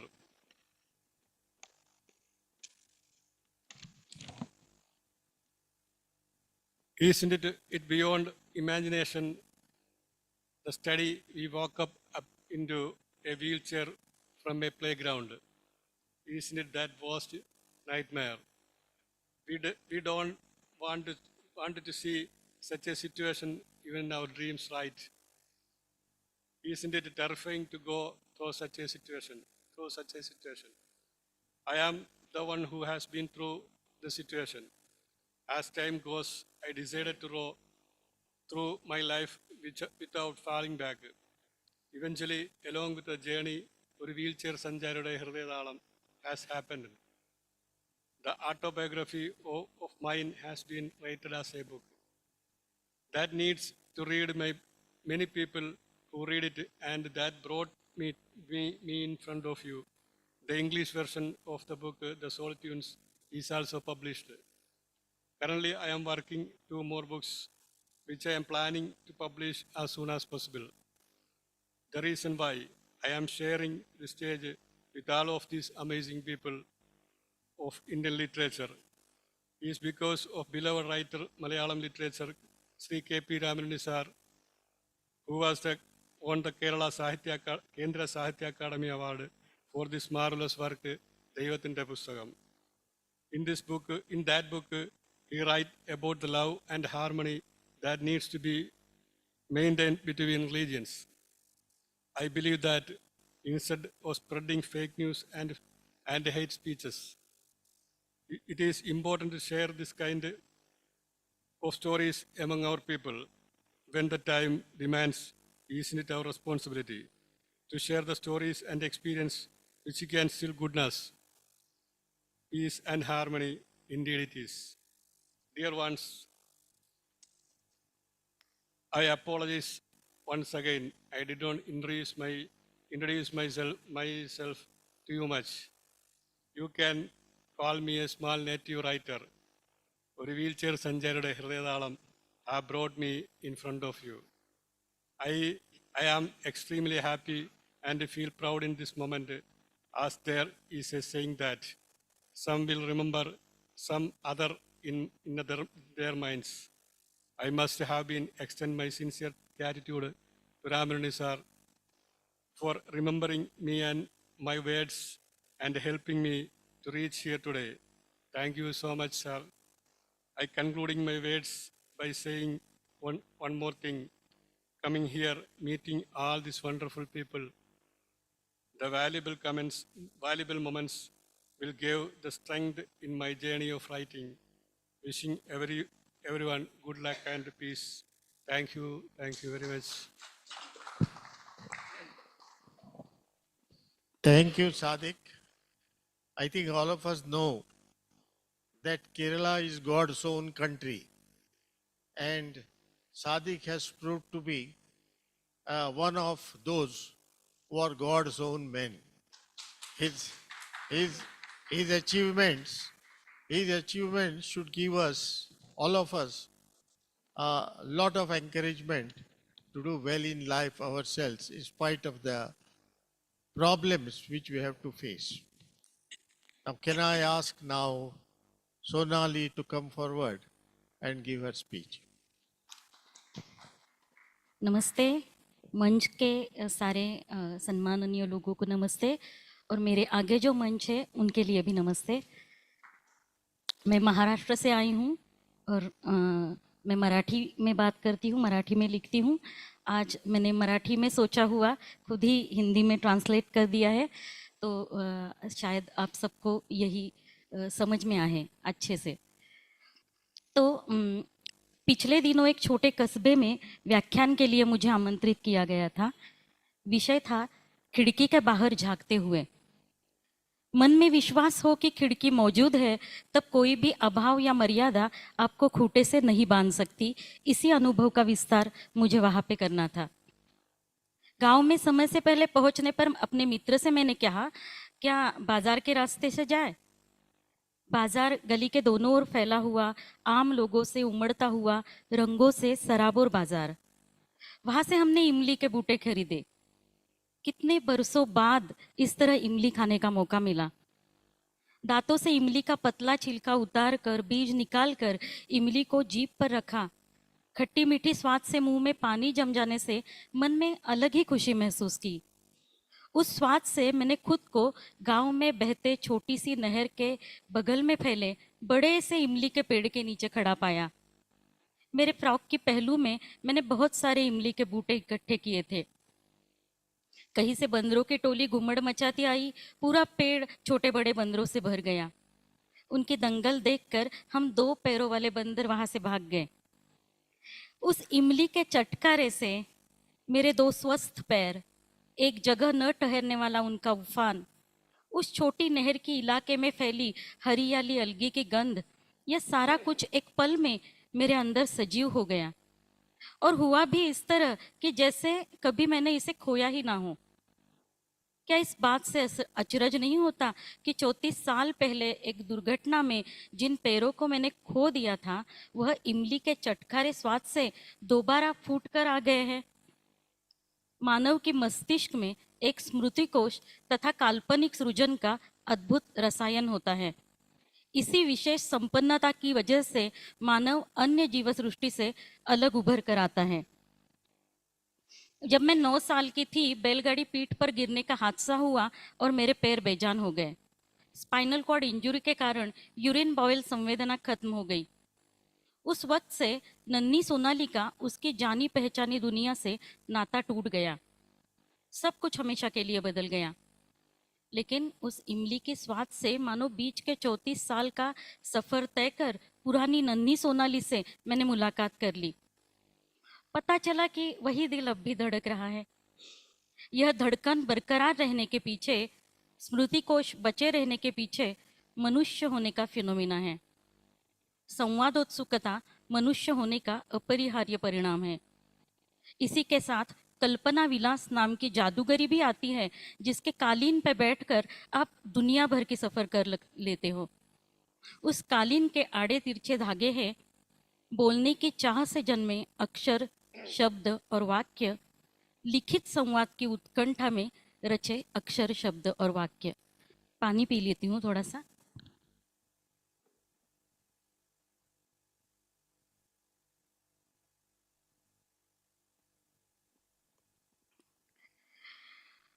बेजान पैरों को खींचते हुए हाथों के बल चल रही सोनाली अपने आसपास की दुनिया को जिज्ञासा से देख रही थी। लोगों की बातों को ध्यान से सुन रही थी। घंटों तक खिड़की के रेलिंग को पकड़े बाहरी ऋतु को निहार रही थी। स्कूल की किताबें और लाइब्रेरी की किताबें जो सामने आता वो पढ़ती रहती। उसे बातें करना पसंद था, बातें सुनना उससे भी बेहद ज़्यादा पसंद था। उसे देखकर लोग बेचारी इसका जीवन कैसे बीतेगा टाइप्स कमेंट्स करने पर आमादा थे। वह उसकी बातों में उन लोगों को उलझा देती। इसी तरह जब भी कोई विकलांगता का मुद्दा लेकर कुछ बोलता, सोनाली उसे चतुराई से पलट देती।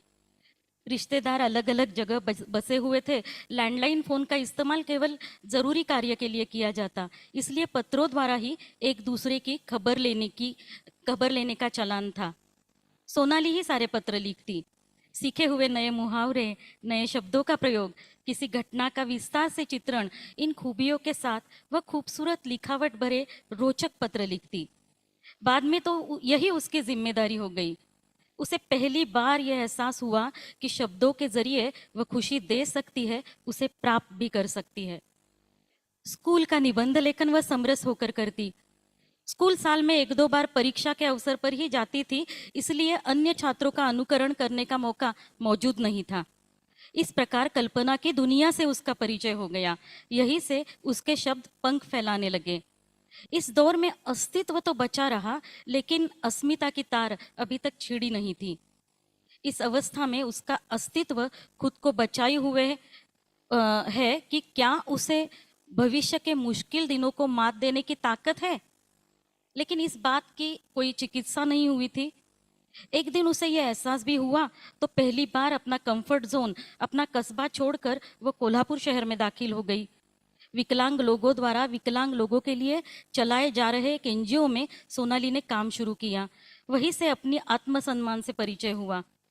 इस दूरी तक जाने का फासला भी उसने तय किया अपने संवादोत्सुकता से भरे शब्दों और लिखित शब्दों की बेहतर समझ से।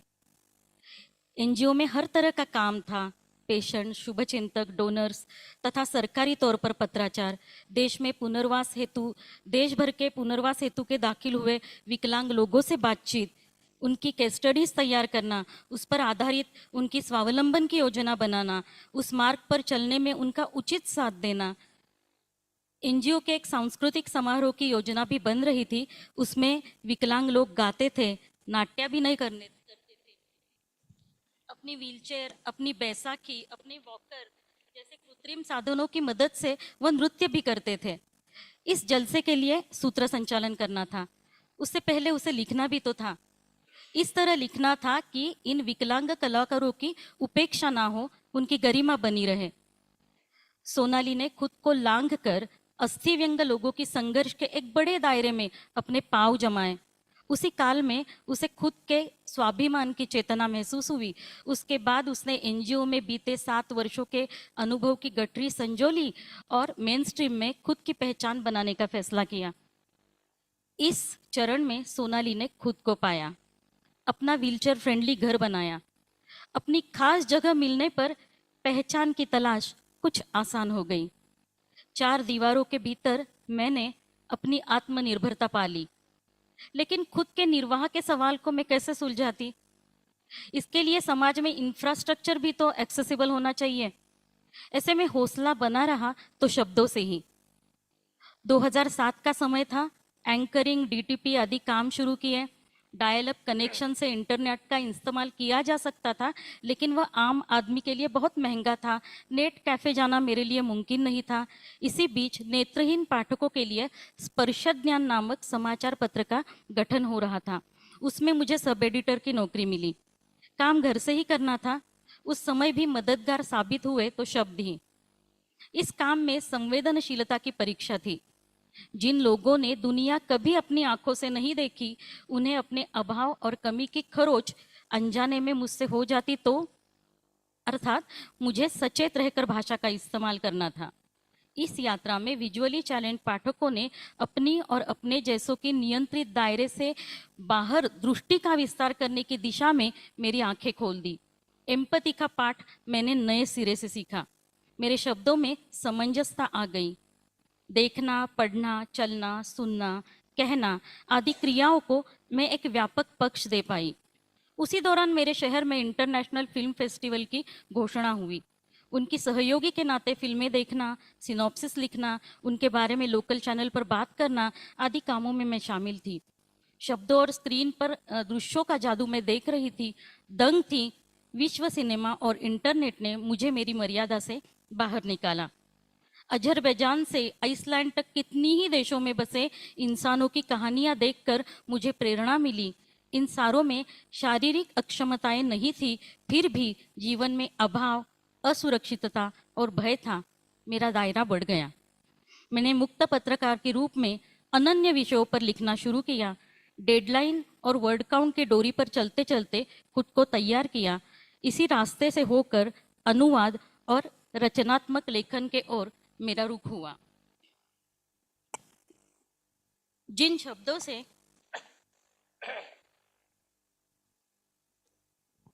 जिन शब्दों से मेरा शरीर जीवित बचा रहा, उनको आंतरिक शक्ति देने की जिम्मेदारी मैं मानती हूँ। इसलिए खुद को समय समय पर पूछती रहती हूँ कि आखिर मैं क्यों लिखती हूँ। मेरे काल को समझने और अपनी संपूर्ण शक्ति से उसे अर्थ देने की जिम्मेदारी का मुझे एहसास है। दुनिया भर में बढ़ता कंज्यूमरिज्म, धर्मनिरपेक्षता की मूल्यों की मानहानि देखती हूँ तो लगता है ये जिम्मेदारी और भी मुश्किल है। बासी मर्ढेकर इस मराठी कवि की 2 पंक्तियां कहना चाहूंगी। अभिलाषेच्या पोटी संतत उपभोगाचा जळे कोळसा। इनका केवल शाब्दिक अर्थ बताना हो तो कहा जा सकता है कि इच्छाओं के प्रचंड पेट में निरंतर भोग की लालसा के कोयले जलते रहते हैं। इस लोभी अश्वमेधी घोड़े को रोकने की जरूरत है। हम अपने तरीके से हस्तक्षेप करें, ये जरूरत है। एक लेखक होने के नाते मैं वह इंटरवेंशन करती हूँ, करती रहूंगी। विद्यार्थी दशा में हमने स्कूल में राष्ट्रगीत गाने से पहले एक प्रतिज्ञा भी ली थी। अपने देश की समृद्ध तथा विविधताओं से विभूषित परंपराओं पर मुझे गर्व है। इस वचन का सम्मान भंग ना हो, इसके लिए सतर्क रहना मेरी जिम्मेदारी है। इस सतर्कता से लिखते रहना मेरी मजबूरी है। गजानन माधव मुक्तिबोध अपनी एक भूतपूर्व विद्रोही का आत्मकथन इस कविता में लिखते हैं। दुख तुम्हें भी है, दुख मुझे भी है, दुख तुम्हें भी है, दुख मुझे भी है। हम एक ढहे हुए मकान के नीचे दबे हैं। हम में से एक मैं भी हूँ, इसलिए भी मेरा लिखते रहना बहुत ज़रूरी है, बेहद ज़रूरी है। लिखती रहूँगी, ये आश्वासन है। धन्यवाद।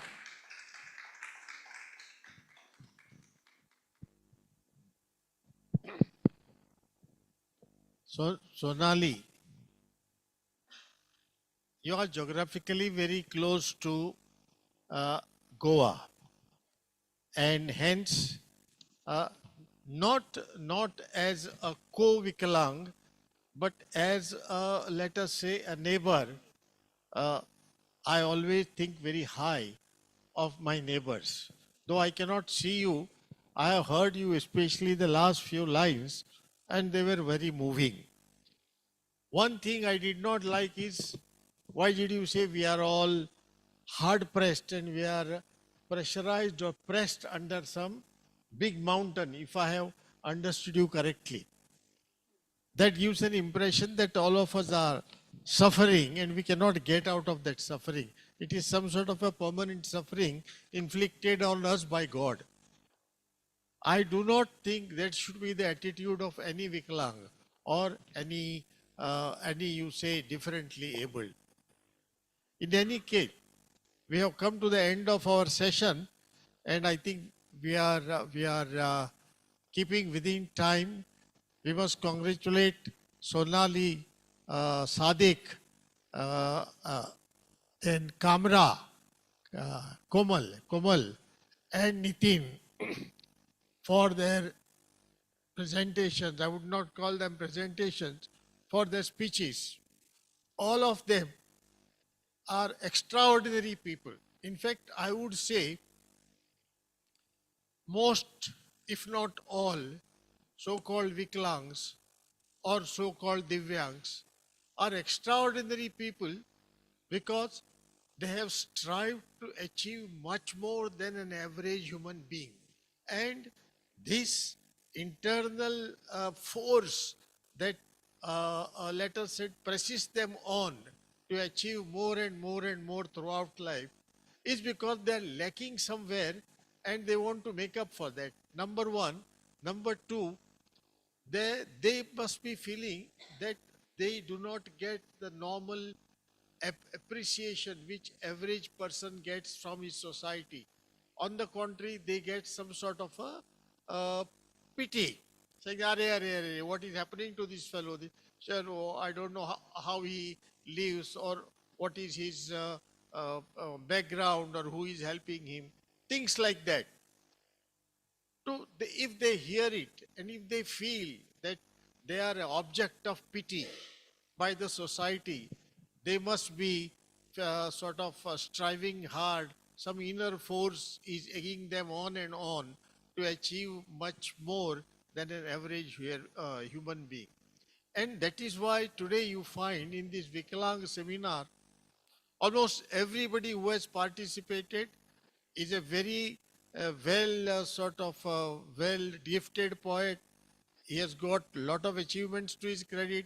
He has won a lot of awards and so on and so forth. It's not as if Sahitya Academy has gone around the world and put this as the main eligibility condition that you should have won so many awards to be eligible to participate in the Sammelan. No. It is just that everybody who is invited happens to be an extraordinary person, and possibly those who will be invited next year and the year after next, every Vikalang will be an extraordinary person. About myself, I am not a congenital blind. No. I became blind only after the age of 75. When I got into the IAS in 1966, I was perfectly okay. Doctor's examination, etc., everything was okay. 2 years after that, I was diagnosed as retinitis pigmentosa. If you know what it is some sort of a hereditary disease for which there is no cure up to now. Research is going on all over. We do not know when that will be available, that will be commercially available. In any case, the doctors who diagnosed me retinitis pigmentosa told me that this is not a life-threatening disease and nor will it affect your work. And true to what he said, I continued my work as ably as I could, and I retired in 1996.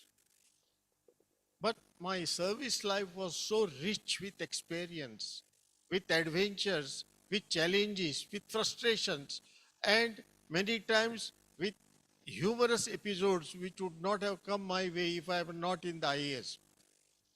Tremendous life, and I always thought I should write it.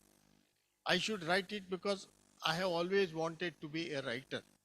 At the age of 22, I used to write poems, I used to write plays. My plays, of course, bombed on the stage. No play succeeded. But all the same, I wrote one-act plays, then I wrote many poems, and somehow, I don't know, during the course of my career, during frequent transfers, all my creative literature went into some dustbin and to some raddiwala. It was in the recent past, maybe about a year or so, that my wife suddenly found an old diary in which she found some 34 poems of mine, which look to me very outdated today. In any case, that was my creative writing as a youngster, when, like Wordsworth said, poetry is the, spontaneous overflow of powerful feelings, that sort of thing. It was emotionally surcharged youth, surcharged because of personal relationship or because of my involvement with social movements. When I retired, I got into all social movements in Goa, which were fight with the government to protect environment, fight with the government to protect the rights of locals, and fight with the government to protect the mother tongue, to see that education takes place in Konkani, and then fight with the government against CAA and NRC. That was a movement in Goa which I started. I took the lead and took the movement to the streets because the rest of India was protesting against CAA and NRC and Goa was keeping quiet. So I said to myself, nothing doing. I called my friends and we started one. That way I had very rich experience in public movements in Goa, which I could put down in writing, and these have resulted in whatever written work I did. We might call it literature, we might call it whatever. And whoever has read the work thought it was very good, it was excellent, etc., etc. I always thought that, the main purpose of any writing which a writer has to do is not to entertain, but to, let us say, contribute to the society. I have always felt that one should contribute more to the society than one gets from the society. And writing is one thing which one can do, and I think all my colleagues here would agree to it, because they have also been contributing to the society, to the improvement in the society, either through literature or through something else. But since they have achieved something, they want to say something to the society for posterity, so that the posterity gets the message if it cares to. And if it gets the message, that might lead to some improvement. That was my feeling, and I have always worked for that. And my literature, whatever I write, has always been to improve the society. In the first novel which I wrote against corruption. Goa is known to be one of the most corrupt states in the country. And people are almost frustrated. They say nothing. Unless you give something to somebody, your work will not be done. So one of the speakers today said that, I think it was the morning vice president of Sahitya Academy said, writing has to do something with the changing of thinking, type of thinking in the society. It can change society's thinking on issues.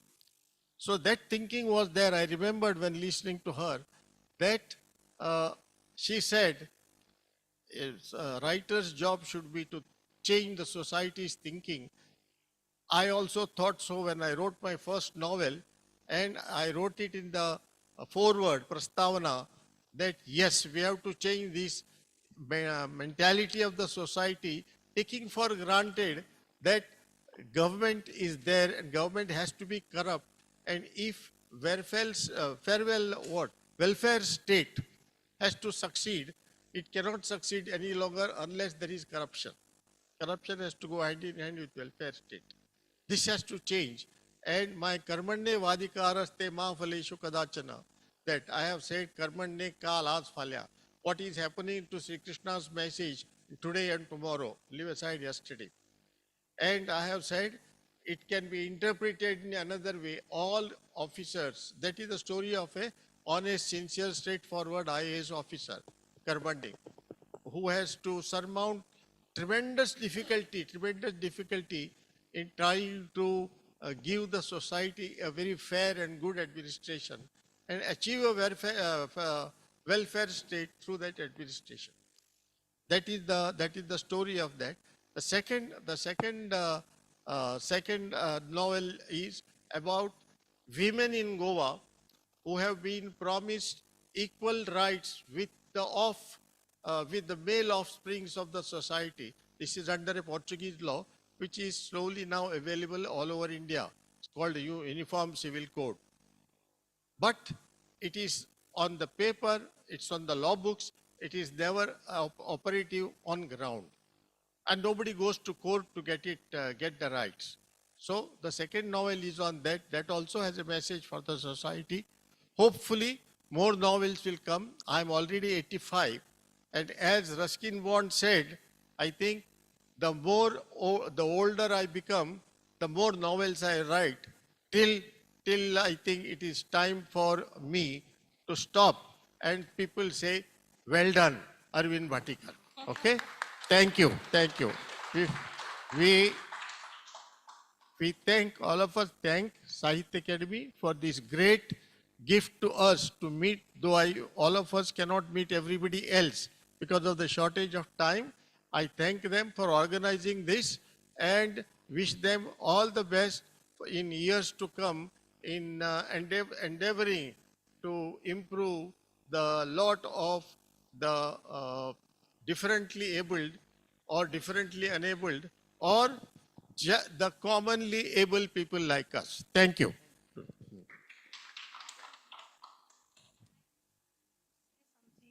Which I found on the Academy, 30 seconds, maybe less, on the Sahitya Academy's website, words by Sant Tukaram.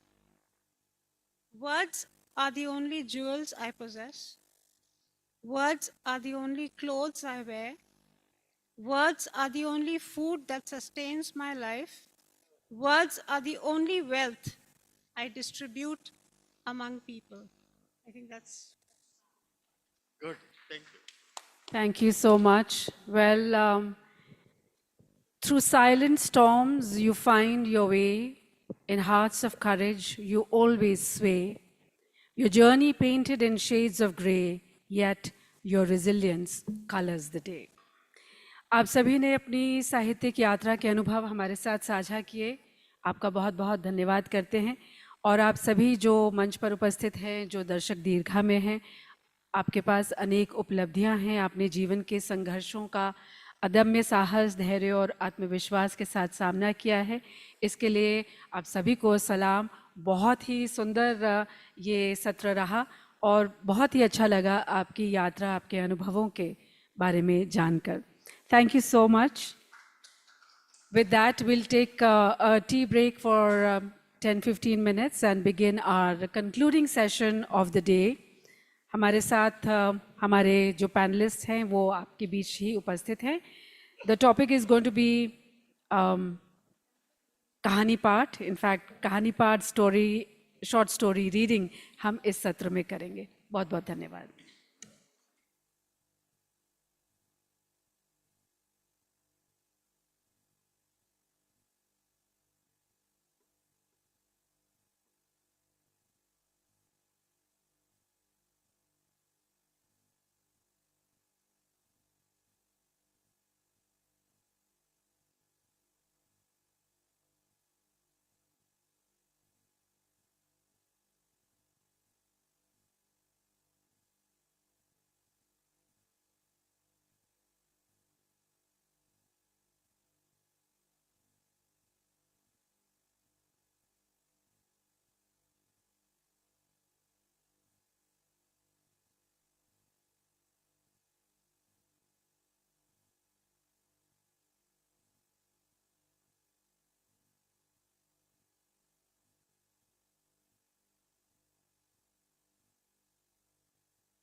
Hello hello hello hello hello किसी को कोई bag मिला नहीं? वो ma'am volunteer के हैं नहीं।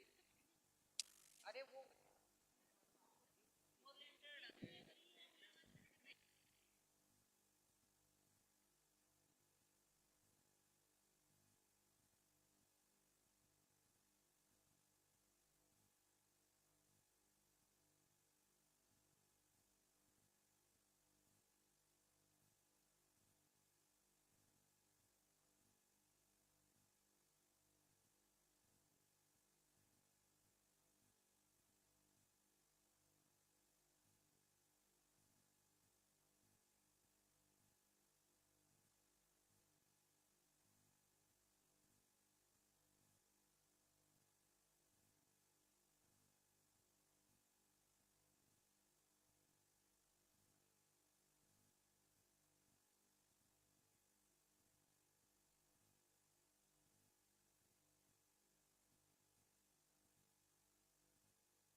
Could I request the participants, the panelists of the next session, the last session, to kindly identify themselves? KRP सर्वनाम मणिकंदन, आप हैं यहाँ पर? ओके. विष्णु प्रसाद बसुमतारी जी, ओके. कंचन सिंह चौहान, नरेंद्र नाथ झा, अर्जुन शर्मा, लक्ष्मण किस्कू और साहिब खान सागर जी, सभी उपस्थित हैं. तो बिना विलंब के आइए शुरू करते हैं.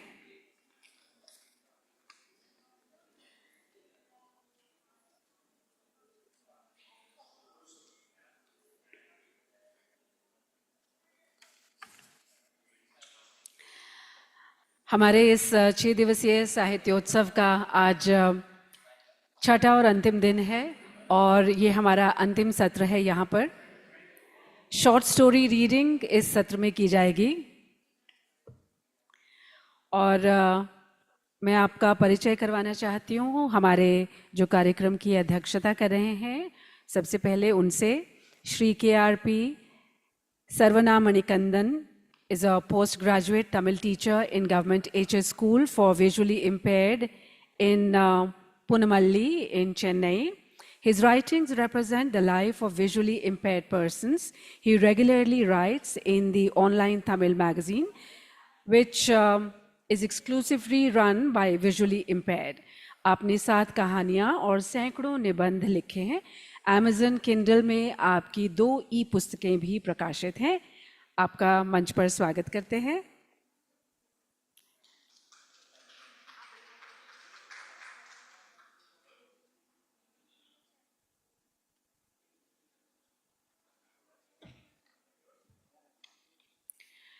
हमारे जो अगले वक्ता हैं उनका नाम है श्री विष्णु प्रसाद बसुमतारी. एक बोडो लेखक हैं. He has a collection of 2 short stories to his credit and he is a government school primary teacher by profession. आपसे निवेदन कि कृपया मंच पर हमारे बीच उपस्थित हों. श्री विष्णु प्रसाद बसुमतारी जी.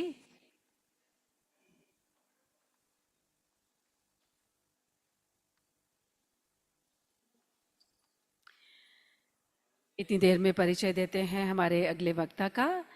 कंचन सिंह चौहान हमारे बीच हैं. आपका बहुत बहुत स्वागत.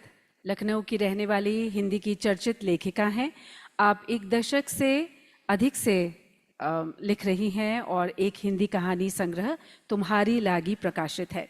विभिन्न सामाजिक मुद्दों पर लिखते हुए आप नियमित रूप से विभिन्न समाचार पत्रों और साहित्यिक पत्रिकाओं में योगदान दे रही हैं. Apart from literature, she is also working for the cause of the persons with disabilities. She has been awarded with Ahilya Shakti Samman. Currently, Kanchan is a translating officer with the Government of India. Narendra Nath Jha भी हमें इस panel पे join कर रहे हैं. मैथिली के लेखक हैं. आपकी 2 पुस्तकें मिथिला भाषा रामायण में शक्ति स्वरूप और मिथिला साहित्य में सीता के अलावा 5 अनुदित पुस्तकें प्रकाशित हैं. प्रतिष्ठित पत्रिकाओं में आप अपने लेखन का योगदान देते रहते हैं. He was a member of the Maithili Advisory Board of Sahitya Academy. Currently, he is a senior assistant professor in the Department of Maithili in B.N. Mandal University, Bihar. आपका बहुत बहुत स्वागत. श्री अर्जुन शर्मा जी भी हमारे बीच उपस्थित हैं. उनसे निवेदन कि मंच पर आएं. अर्जुन शर्मा जी नेपाली भाषा में लिखने वाले प्रख्यात कवि और लेखक हैं. He has 3 books including a co-authored work to his credit.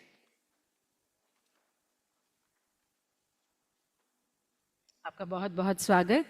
Lakshman Kisku जी भी हमारे बीच हैं. A noted Santali writer. He has 2 published books to his credit. His articles have been published in different journals and magazines. आप कई साहित्यिक और सांस्कृतिक संगठनों के आजीवन सदस्य हैं. आपको अनुवाद के लिए साहित्य अकादमी पुरस्कार से भी सम्मानित किया गया है. आइए, आपका बहुत बहुत स्वागत. एक और चेयर यहाँ पर रख दीजिए.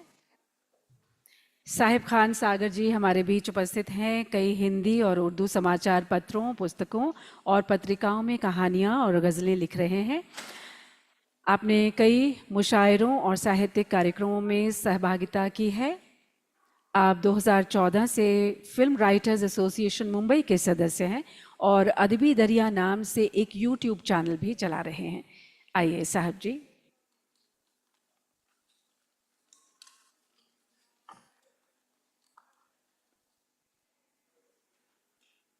अभी तक के हमारे जितने भी आज सत्र हुए हैं विकलांग भाई बहनों के साथ, बहुत ही रोचक सत्र रहे हैं। हमें बहुत कुछ सीखने को मिला और आपको और करीब से जानने को मिला। तो ये सत्र जो है इसमें कहानी पाठ किया जाएगा और मैं निवेदन करती हूँ इस सत्र के अध्यक्ष श्री KRP सर्वनाम मणिकंदन जी से कि वे कार्यक्रम का आरंभ करें।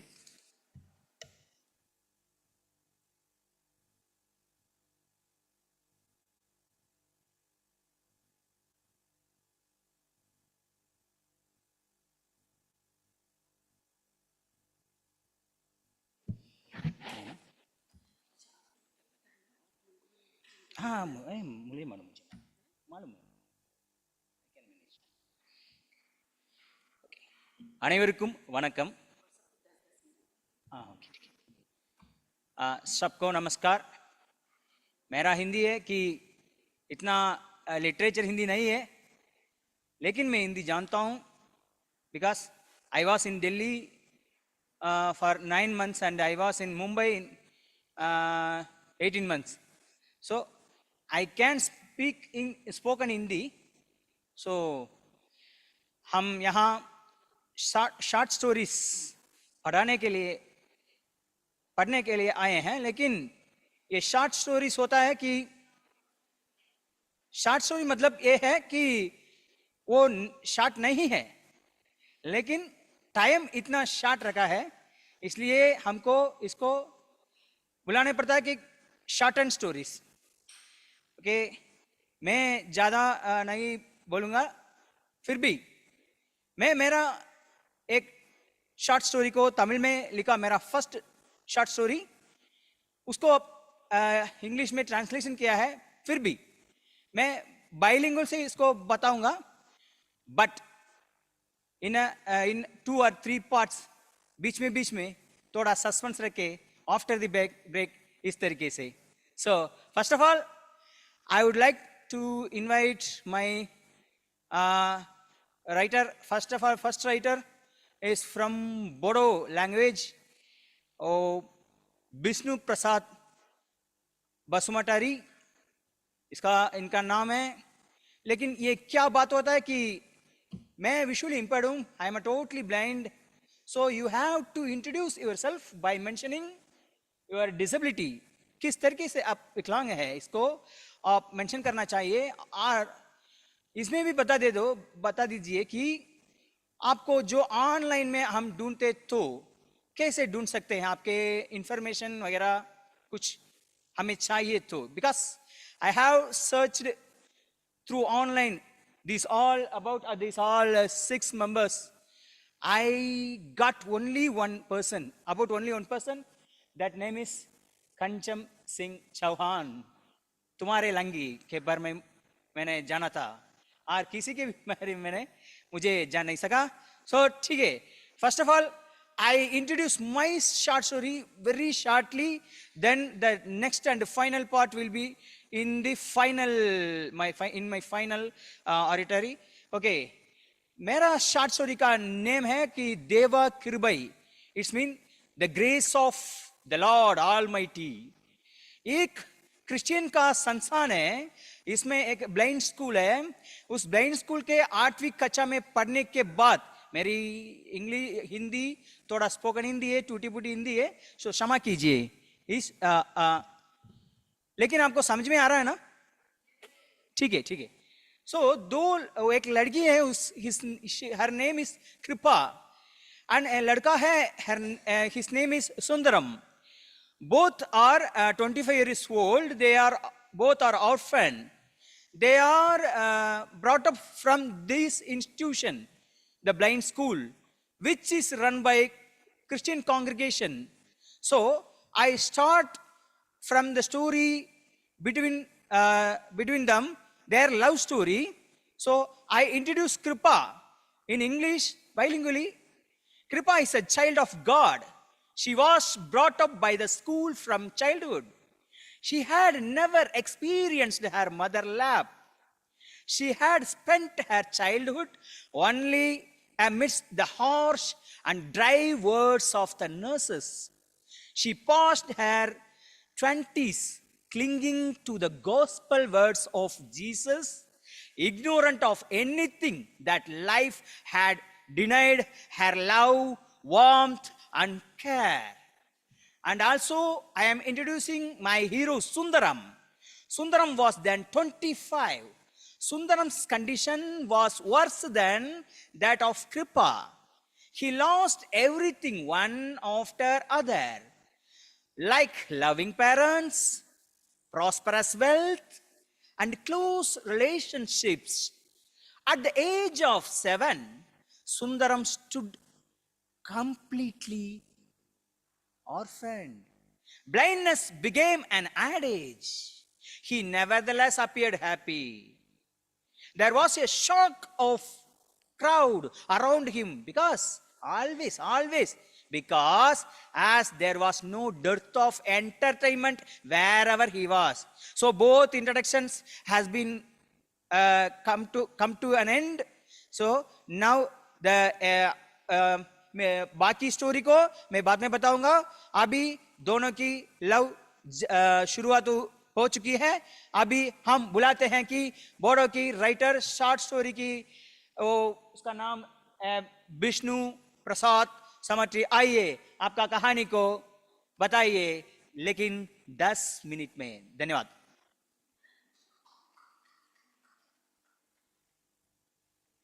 Thank you.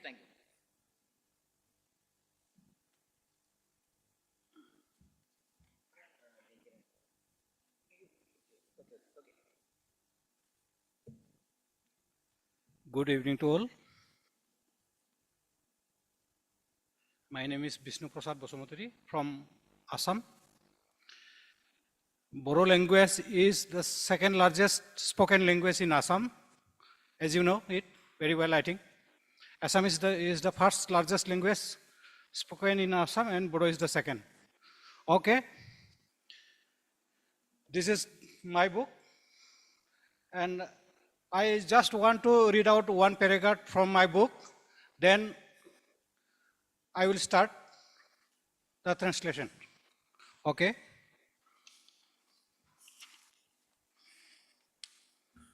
I think you are also eager to know how is the Bodo language. So only just one paragraph. Agamani Happy New Year. The new year of a girl name is Agama. Agama means nayab. Kuch nahi mein kuch. Something in something. दिनैनिफ्राय मुगा मोनसे सिगांनि बाथ्रा. गामि ओनसोलाव गथ' जोनोम जायोब्ला खाथियाव देहा फाहामसालि गैयैलाय गामिनि बुरै-बुरैफोरानो डाक्टर नार्सनि एबा आयाफोरनि खामानिफोरखौ मावजोबोमोन. उथुमाय हास'नायनिफ्राय हमनानै गथ' आरो गथ' बिमानि जोथोन लानाय गासिबो खामानिखौनो जेबो गोरोन्थि गैयालासेनो बेजि गंसे बा मुलि थरसे बाहायालासेनो बिसोरो मावबोजोबोमोन. बोरैबा थैहाबनाय गथ' जोनोम जायोब्ला एबा हां गैयै गाबनो रोङै गथ' जोनोम जायोब्ला थोरसि लथा दामनानै गथ'खौ गन्थंजों खुगाजों बार सुनानै गथ'खौ गाबखांहोयोमोन. Okay, now I am going through the Hindi translation. थोड़ा सा आगे का पीछे का आगे क्या गया हुआ है, आप लोग सुनेंगे तो अच्छा लगेगा. दोपहर में गाड़ी लेकर निकले थे खोदाल मुसाहारी. कुछ दिनों से मन में बेचैन था. आज तो ज्यादा ही भारी भारी लग रहा था. किसी से खुल के बात नहीं कर रहा था. अकेला खोया खोया सा रहता आ रहा है. आज साल के अंतिम दिन है और नया साल को वेलकम करने के लिए जोरदार पार्टी घर में भी आयोजन किया हुआ है. जैसे कहना वैसे ही बंगलों को सजाया गया. सभी रिश्तेदारों को भी बुलाया गया. सब लोग आ भी चुके हैं. बीबी का नाम है रोंगिना, और रोंगिना डॉक्टर बसुमतारी जी के साथ बैठी और बेटी आगमा दोस्तों के साथ गप्पे लड़ाने में मग्न थे। सारे वेज नॉन वेज तरह तरह का खाना तैयार हो रहे हैं। उधर खोदाल शहर के एक कोने में एक चिल्ड्रन पार्क में जाकर बैठ गया। खेलते कुत्ते बच्चों को देखकर आगमा बेटी के बचपना का याद आने लगा। अचानक आंखें भर आई। किसी ने तो देखा नहीं? शायद नहीं देखा, चुपचाप पोस्ट लिया। आज ही खोदाल के घर से विदा होने वाली है बेटी आगमा। खोदाल के संसार में कोई भी संतान ना होने के कारण खोदाल ने एक गरीब घर की बेटी को आगमा को गोद लिया था। आज वो बड़ी हो गई है। कुछ दिनों से आगमा किसी कारण दुखी रहती आ रही है। बेटी की दुख नमी आंखी को देखकर खोदाल और रंगीना भी दुखी रहते थे। डॉक्टर बसुमतारी यानी कि साइकेट्रिक डॉक्टर बसुमतारी से मिलने के बाद फिर से अचानक आगमा के चेहरे खिलाना शुरू हो गई। तो खोदाल को भी अच्छा लगा और खुशी में न्यू ईयर वेलकम करने का 31 दिसंबर को जोरदार आयोजन रखा। खोदाल यानी कुदाल या फावरा कुछ ही दशक के बाद थे। बोरो गांव में स्कूल कॉलेज या अस्पताल हुआ नहीं करते थे। कोई भी आधुनिक सुविधाएं नहीं थे। होता तो भी बहुत दूर जाना पड़ता था। अगर गांव के कोई औरत को बच्चा जन्म देनी है तो कुछ बूढ़ी औरतें नर्स और आया के काम करते थे। अगर मुर्दा एवं बेहोश बच्चा पैदा होता तो बर्तन घंटा बजाकर जन्मजात बच्चा के बंद दिल की धड़कन को जगाया जाता था और बच्चा जिंदा भी हो जाते।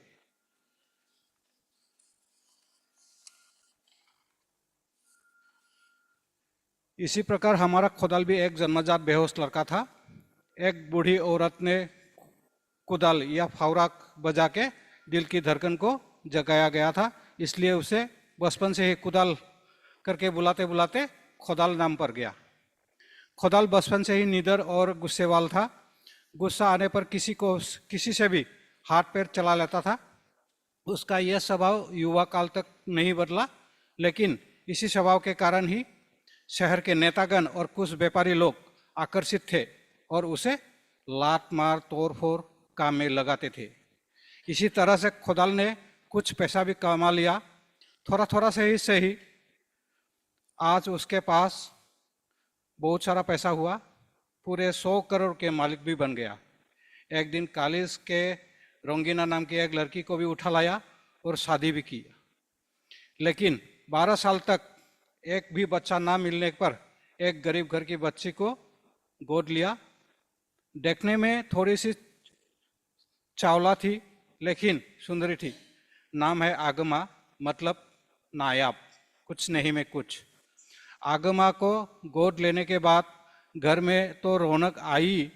खोदाल और रंगीना के सारी समस्या भी दूर हो गई। खोदाल पढ़ाई में भी कमजोरी होने के कारण आयन कानून को भी विश्वास नहीं करता था, इसलिए कानूनी तौर पे आगमा को गोद लिया नहीं गया था, मतलब कोई भी दस्तावेज नहीं था। आगमा अब बड़ी हो गई, यूनिवर्सिटी की पढ़ाई भी खत्म की। उसके दोस्तों को पता चल गया है कि आगमा को गोद लिया गया था, इसलिए वो लोग उसे छेड़ने लगे, ताना देने लगे। अगर हमको भी कोई करोड़पति गोद लेता तो हम भी करोड़पति की बेटी बनती। आगमा ये सब सुनकर दुखी हो जाती, लेकिन किसी को भी कुछ भी नहीं बताती थी। अपनी आंसू खुद पी जाती। कुछ दिन पहले सुदेम नाम का लड़का शहर के नामचीन साइकेट्रिक डॉक्टर बसुमतारी से आगमा की प्रॉब्लम के बारे में बात हुए। डॉक्टर साहब ने आगमा को बहुत सारे मोटिवेशनल उपदेश दिए, जिससे आगमा की मुरझाई हुई चेहरे पे फिर से ताजगी आई।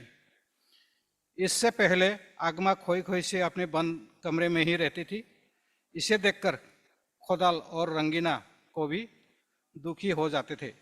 खुदाल ने अपने बेटी की खिलखिलाती चेहरे को फिर से वापस देखकर इस बार नया साल को वेलकम करने के लिए 31 दिसंबर रात को जोरदार पार्टी का ऐलान किया। जैसे ऐलान किया गया ऐसा ही हुआ। बंगलो, गेट, चारों ओर लाइट, दिए से दुल्हन जैसा घर को सजाया गया और खाने पीने का भी इंतजाम किया गया। ग्राउंड फ्लोर में ही एक बड़ा सा हॉल था, उसी में ही सभी मेहमानों और रिश्तेदारों बैठकर मजा ले रहे थे। रात के 10 बजे खुदाल 3 मेहमानों को साथ में लेकर घर पहुंच गया। कोई नई बात नहीं थी, ऐसा होता ही रहता है। सभी खुदाल के साथ 3 महीनों घुसकर एक टेबल में बैठ गया, मेहमानों के साथ बैठ गया। कुछ समय पश्चात खुदाल खुशी से खड़े हुए और बोल पड़े, अगर आप लोग कुछ समय हमें देंगे तो मैं आप लोग को एक बात कहूँगा। बेटी आगमा, इधर आना। आगमा को अपनी बाह में लेकर, आज मैं ऐसा बात बोलूँगा, तुम लोग रात में भी सूरज देखोगे। बेटी, तुमने बहुत दुख सह लिया ना। सॉरी बेटा, सबको मालूम है हमारा कोई संतान नहीं है और हमने तुमको गोद लिया था। तुमको दोस्तों ने सताया, छेड़े और तुमने किसी से कुछ भी नहीं बताया। खुद कितने दिनों से खून के आंसू पी रहे हो। आज मैं तुमको आज़ाद कर देता हूँ। आओ बेटा, मेरे साथ आओ। ये है तुम्हारा जन्मदाता माँ और ये है तुम्हारे बाप। मुझे डर था असलियत पता चलेगी तो तुम हमको छोड़कर चले जाओगी, इसलिए नहीं बताया था। समय आने पर बताएगा सोचा था। आज वो समय आ गया, लेकिन डॉक्टर बसुमतारी ने मुझे यह संदेह भी दूर कर दिया और मुझे साहस दे दिया। अगर तुम चली भी जाओगी अभी तो भी मुझे कोई गम नहीं। थैंक्स टू डॉक्टर बसुमतारी, अब मुझे कोई डर नहीं है, क्योंकि मेरा सब कुछ तुम्हारी है। मैंने सब कागजात तुम्हारे नाम कर दिया है। इसके बाद जो हॉल में का माहौल था देखने लायक था। आगमा अपनी माँ, असली माँ बाप और भाई से मिले और शुरू हो गया रोना धोना। हर तरफ रोना धोना था। किसी के मुंह से शब्द नहीं निकल रहे थे। सब चुपचाप 25-26 साल के बाद बिछड़े हुए माँ बाप बेटी से मिलने के बाद कैसा माहौल हो सकते हैं, आप लोग अनुमान कीजिए।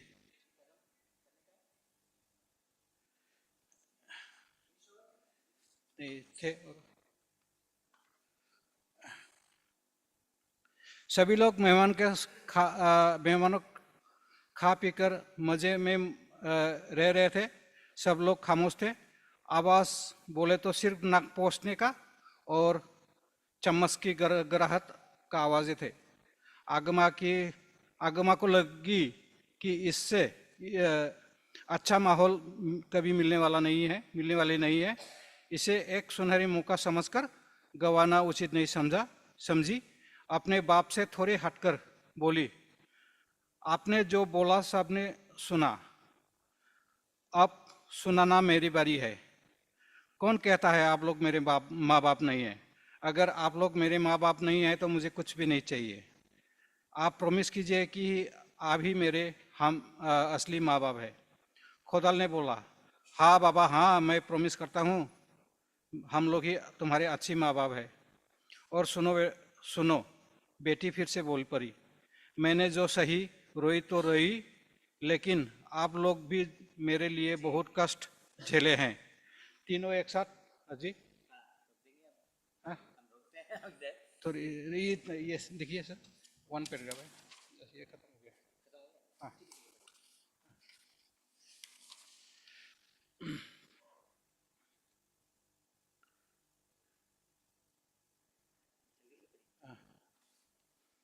खुदाल बचपन से ही निडर और गुस्से वाला था। सॉरी, पहले से चला गया, फिर से वापस। आप लोग सारा रात जागकर, बेटी ने बोली, आप लोग सारा रात जागकर मुझे गोद में लिया करते थे और दवा पिलाया करते थे, चादर ओढ़ाते थे। मैं किसी से मेरे दुख दर्द के बारे में नहीं बताती, लेकिन मेरे एक कुछ कहने से भी पहले मुझे सब कुछ जानने वाला एक लड़का था। मेरे हर दुख दर्द में शामिल होता था। वो हौसला देकर मुझे तुरंत मना लेता। शायद पापा, मैं उसे दिल दे बैठी, मैं उसे चाहने लगी हूँ। अगर मुझे शादी करनी है तो उसी से ही करूँगी, वरना कुंवारी रह जाऊँगी। उसका नाम है सुदेम बसुमतारी, विख्यात वकील गजन बसुमतारी जी के लड़का। आगमा की दोस्तों ने हल्ला मचाई, ओ यू शेमलेस गर्ल, और तालियां बजाई। डॉक्टर बसुमतारी ने उठ खड़े हुए और बोले, नेकी और फुसफुस, चलो अभी के अभी उसे फोन करके बुलाओ, अभी फैसला हो जाएगा। आगमा के एक दोस्त ने फोन करके सुदेम को बुलाया और आधा घंटे के बीच में ही आ गया। और क्या होना था, चारों ओर हल्ला और तालियां की गड़गड़ाहट। खोदाल एक दिन चुपचाप ये कहानी का अंतिम क्या है कि इसको हमें भी मालूम हो गया है। जानना तो जरूर है, लेकिन टाइम हमें परमिट नहीं करता है। Just one minute. उस लड़का का नाम क्या बताया मैं? उस लड़का का खोडाल प्रसाद बसमतारी जी। विष्णु प्रसाद बसमतारी, वो लड़का का नाम जी। और लड़का का नाम क्या है? वो खोदाल बसुमतारी। हाँ, खोदाल बसमतारी। हाँ। आई सोचा विष्णु प्रसाद बसमतारी जी, ये भी बोल सकते हैं। ये भी बोल सकते हैं। धन्यवाद। हाँ। आपका कहानी तो अच्छा है, लेकिन फिर भी इस कहानी के बारे में आने वाला शॉर्ट राइटर कंचन जी वो बोलेंगे थोड़ा, एक मिनट बोलेंगे, क्योंकि मेरे से वो अंडरस्टूड वेल। तो आइए कंचन सिंह जी, एंड बताइए आपके कहानी के बारे में भी बताइए, एंड सेल्फ इंट्रोड्यूस कीजिए कि आप किस तरह की विकलांग है, इसको भी बोल दीजिए। Oh, sorry, I didn't say about my disability. I had to undergo through a major brain operation because of brain stroke, and after that I am suffering from one side paralyzed. That is, it is in doctor terms, medical terms, it is called hemiparesis. 1%, 50% paralyzed. Okay, thank you. जी, thank you for your good story. Thank you.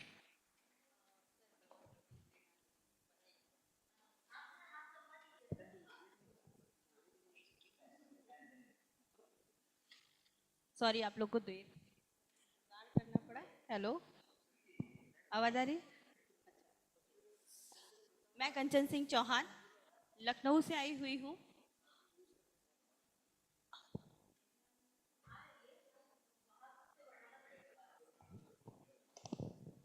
Hello, हाँ, मैं कंचन सिंह चौहान, मैं लखनऊ से आई हूँ। और अपनी बात बहुत जल्दी ख़त्म करती हूँ, क्योंकि सर अभी जल्दी से कहानी ख़त्म करने को कहेंगे। तो मैं विकलांग विमर्श, कहानी तो ख़त्म ही नहीं होती है। और चलिए, जहाँ पर ख़त्म होगी, जहाँ पर हमारा समय होगा वहीं पर कहानी ख़त्म हो जाएगी। बाकी कहानी पढ़ने के लिए तो कहानी संग्रह और बहुत जगहों पर शायद मेरी कहानियाँ मिल भी जाएंगी। मैं ऑर्थोपेडिक विकलांग हूँ। मुझे आज एक बात तो कहनी है कि मुझे एक बात आज अभी समझ में आई, जब मेरे तीनों ही जो यहाँ पर मॉडरेटर्स थे, उन्होंने बार बार कहा कि अपनी विकलांगता आप विशेष रूप से कहें। शायद हम लोग को आदत नहीं होती है ये कहने की।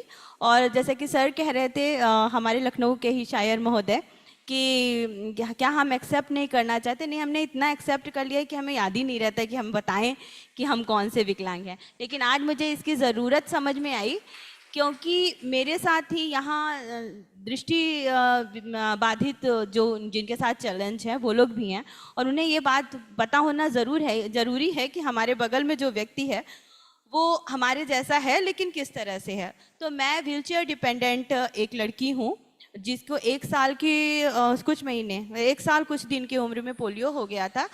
और तब से मैं व्हीलचेयर पे आ गई हूँ। वहाँ की कहानी अलग। मैं कहानी शुरू करती हूँ। मैं मुख्यतः विकलांग विमर्श की कहानियाँ लिखती हूँ, और उसमें स्त्री विकलांगता मेरी को मैंने एक धारा के रूप में चला है। लेकिन इस कहानी में दोनों ही तरह के विकलांग हैं, और दोनों की तरह की विकलांगता को कैच करने की मैंने कोशिश की है। सकारात्मकता और नकारात्मकता के इतर जा करके एक पॉजिटिविटी निगेटिविटी से अलग मैं रियलिज्म की ये कहानी है। मैं शुरू करती हूँ। जाने किसकी खुशी तलाशी है कहानी का नाम है। दिव्यांग कल्याण कार्यशाला। सामने लगे बोर्ड के हिज्जों को पर्स कर हिज्जों को पुरुष ने पढ़ा और स्त्री मुस्कुरा उठे। पुरुष और स्त्री दोनों अस्थि विकलांग हैं, मगर आप यह मत समझ लीजिएगा कि पति पत्नी या प्रेमी प्रेमिका है। नहीं, दोनों का सिर्फ दूर दूर का परिचय है। एक सी शारीरिक समस्या एवं सामाजिक स्थिति के कारण दोनों एक दूसरे को जानते जरूर हैं। दोनों की आयु भी लगभग एक ही है, यही कोई 40-45 के बीच। पुरुष एथलीट है और स्त्री गायिका। दोनों ने अपने अपने क्षेत्र में झंडे गाड़ रखे हैं। विकलांगता अब दोनों के लिए मायने नहीं रखती है, मगर दोनों की प्रसिद्धि में अब यह फैक्टर बोल्ड अक्षरों में विशेष तरह से विशेषण की तरह जुड़ गया है। विकलांग गायिका, विकलांग खिलाड़ी। यहाँ इस कार्यशाला में भी ना तो पुरुष खेल के लिए बुलाया गया है, ना स्त्री गायन के लिए। दोनों को बुलाया गया है क्योंकि वे विकलांग हैं और सफल विकलांग हैं। ऐसे विकलांग जिन्हें विकलांगों का रोल मॉडल कहा जा सकता है। 3 दिसंबर की वह तारीख जिस दिन वैश्विक रूप से सभी को विकलांगों की याद आ जाती है, उसी के तहत इस संस्था में 3 दिवसीय सेमिनार है और मोटिवेशनल स्पीच देने के लिए पुरुष और स्त्री दोनों को बुलाया गया है। खैर, पहला दिन शुरू हुआ और मोटिवेशनल स्पीच के लिए पुरुष को मंच पर बुलाया गया। प्रशिक्षुओं से मुखातिब होते हुए पुरुष ने अपने सत्र की शुरुआत की। देखिए, यूं सामान्य रूप से देखें तो विकलांग और डिसेबल्ड में सिर्फ अंग्रेजी और हिंदी का फर्क है, लेकिन मुझसे पूछिए तो यहाँ जितने भी लोग मेरी स्पीच का हिस्सा बनने आए हैं, वे विकलांग भले हों, डिसेबल्ड कतई नहीं हैं। हो सकता है किसी दुर्घटना, किसी रोग, किसी जन्मजात शारीरिक अवस्था के कारण मेरे या आपके अंग संपूर्ण ना हो, मगर डिसेबल्ड हम कतई नहीं हैं। डिसेबल्ड हम कतई नहीं हैं क्योंकि जहां आत्महत्या की दर हिंदुस्तान से लेकर विश्व भर में दिनों दिन बढ़ती जा रही है, जहां लोग इसलिए आत्महत्या कर ले रहे हैं क्योंकि उन्होंने जिसे पसंद किया उसने उन्हें नहीं पसंद किया, जहां लोग तलाक हो जाने के कारण, बच्चे ना होने के कारण, परीक्षा में मनपसंद नंबर्स ना पाने के कारण जिंदगी खत्म कर लेते हैं, वहां मेरे और आप जैसे लोग अपने आधे अधूरे शरीर के साथ हर सुबह उठते हैं जिंदा रहने के लिए, मरने के लिए नहीं। जहां बड़े बड़े काउंसलर सकलांगी धनाढ्यों को मोटी मोटी फीस लेकर के बताते हैं कि आपको जीना चाहिए क्योंकि आपके पास जीने के कई कारण हैं, लेकिन फिर भी वे एक दिन मरना चुन लेते हैं, वहां मेरे और आप जैसे लोगों को राह चलते लोग बिना किसी फीस के सलाह देते हैं कि आपको मर जाना चाहिए क्योंकि आपके पास अगर पूर्ण शरीर नहीं है तो आपको दूसरों पर बोझ बन के जीने का कोई हक नहीं है, लेकिन फिर भी हम जिंदगी जीना चुनते हैं। हम डिसेबल्ड कतई नहीं हैं क्योंकि इन भीड़ भरी सड़कों पर एक दूसरे को धक्का देकर आगे बढ़ते लोगों के बीच हमारे लिए अलग से कोई सड़क नहीं बनी है। हम अपने आधे अधूरे शरीर के साथ इसी सड़क पर मंजिल की खोज में निकलते हैं, गिरते हैं, कुचले जाते हैं, लेकिन घर में नहीं बैठते। हम कहीं भी जाएं हमारा आकलन बिना किसी साक्षात्कार के हमारी शारीरिक स्थिति से ले लिया जाता है। ये बेचारा तो कमजोर है, ये बेचारा कैसे कर पाएगा, लेकिन हम उन बातों को इग्नोर करते हुए वो सब करते हैं जो हमें बेचारा बताने वाले कहते हैं, और बहुत बार तो उनसे बेहतर करते हैं। तो दोस्तों, we are not disabled, rather we are actual capables. और आप सब कैपेबल्स को मोटिवेट करने के लिए मुझे कुछ नहीं कहना है। आप अगर इस सेमिनार तक आए हैं तो आप ऑलरेडी मोटिवेटेड हैं। आप अपने घरों से निकल पड़े हैं मंजिल की तलाश में, यानी आधी मंजिल आपने तय कर ली है, और आधी तय करने के लिए आपको मेरी शुभकामनाएं। हाल तालियों की गड़गड़ाहट से भर गया। प्रशिक्षु ही नहीं, प्रशिक्षक भी मोटिवेटेड थे। विकलांग ही नहीं, सकलांग भी मोटिवेटेड थे और ऊर्जा से भरे थे। इस तरह पहले दिन का सेमिनार खत्म हुआ। शाम की चाय के वक्त सभी हाल में इकट्ठा थे। सभी अपने अपने फोन में लगे हुए थे। स्त्री भी किसी से बात करते हुए शायद अपनी आज की दिनचर्या बता रही थी। पुरुष कुछ दूरी पर मोबाइल देख रहा था। व्हीलचेयर, बैसाखी और लड़खड़ाती चाल के साथ एक ग्रुप स्त्री के पास पहुंच गया, जिसमें लड़कियां शायद ज़्यादा थीं और लड़के कम। स्त्री ने फोन पर हो रही बात को तुरंत खत्म करते हुए लड़कियों की तरफ स्नेह से देखा और मीठी सी आवाज में बोला, हेलो गर्ल्स। लड़कियों के झुंड में खुशी की लहर दौड़ उठी। ग्रुप में थोड़ा आगे पीछे थोड़ा पीछे खड़ी लड़की लोगों के बीच से जगह बनाकर आने की कोशिश कर रही थी। स्त्री ने उसकी तरफ स्नेह से देखते हुए कहा, आओ बेटा आगे आओ, कुछ कहना है। ग्रुप के लोगों ने थोड़ा बहुत आगे पीछे होकर लड़की को आगे आने का रास्ता दे दिया। लड़की थोड़ा सकुचाए स्वर में बोली, मैम बहुत सी बातें होती हैं जो हम लड़कियों को लड़कों से अलग तरीके से परेशान करती हैं। इसके लिए हमें एक लेडी चाहिए होती है सुझाव लेने को, जो हमारी स्थिति से गुजरी हो और हमारी बात को समझ सके। हाँ मैं समझ रही हूँ, हम सब एक दिन इसी सब से निकलते हैं। मैं बस ये कह सकती हूँ आप लोग जब चाहो मैं आपके साथ हूँ, आप जब चाहो फ़ोन कर लो। स्त्री ने स्नेह से लड़की का हाथ थामते हुए।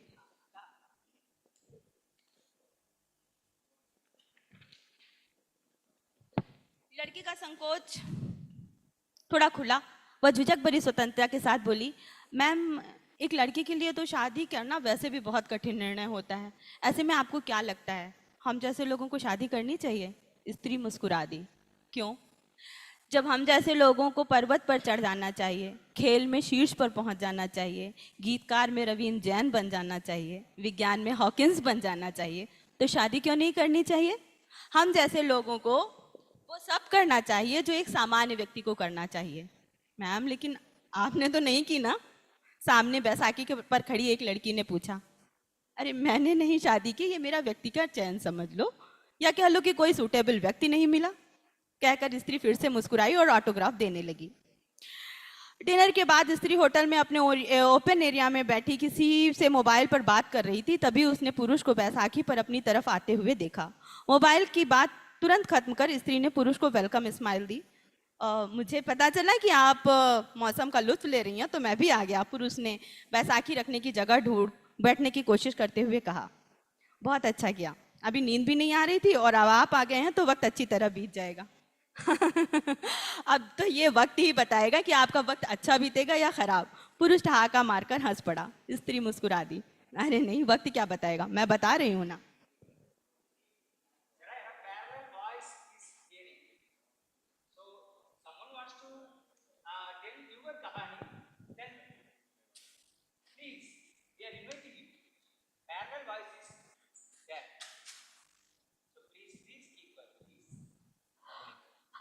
Thank you.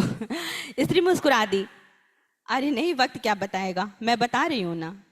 आप किसी से बात कर रही थी शायद, मेरे आने के कारण फोन कट करना पड़ गया।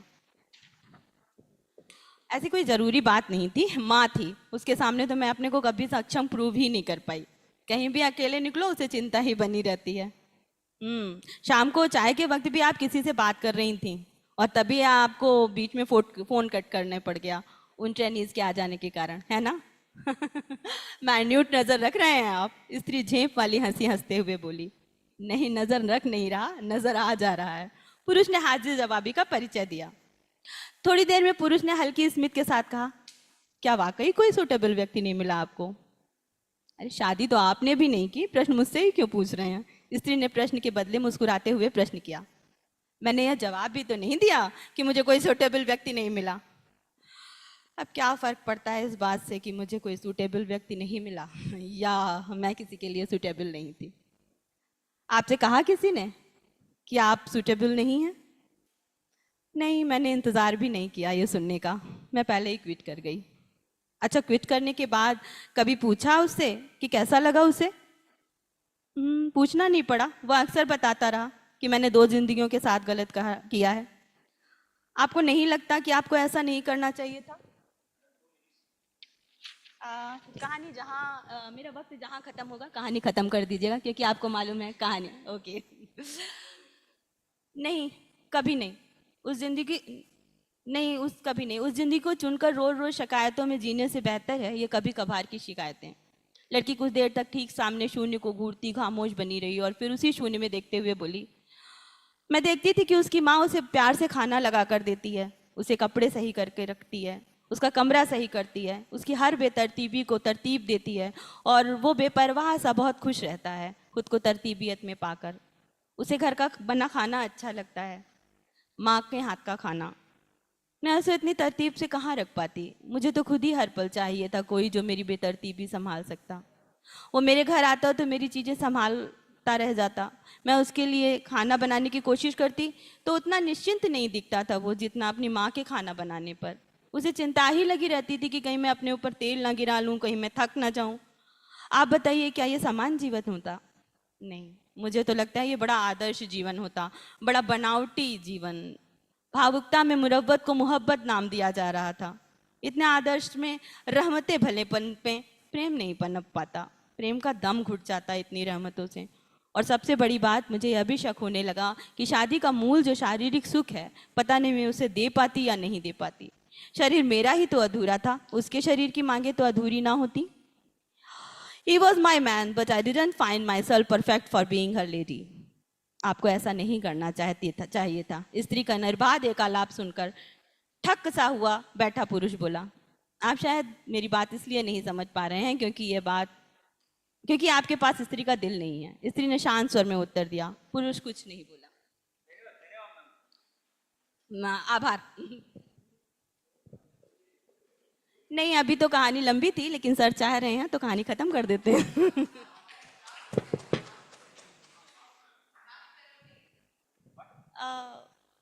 अगर मंच इजाजत दे तो, नहीं तो बात वहां जहां सुनी ना जाए वहां बात कहने का कोई मतलब नहीं होता।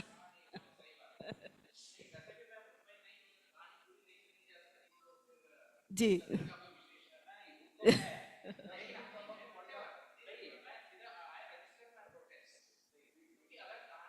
नहीं, मुझे 12 से 15 मिनट कहा गया था और मैंने इस कहानी को उसी तरह 6000 शब्दों की कहानी को 4000 में कर लिया था। लेकिन अपनी नहीं, आखिरी पैरा पढ़ने का पवन जी कोई मतलब नहीं है। मंच अगर सही से ना सुने तो आपको भी मालूम है कि आप भी शायर हैं और जिन शब्दों का अर्थ ना हो बोलने का, उन्हें नहीं बोलना चाहिए।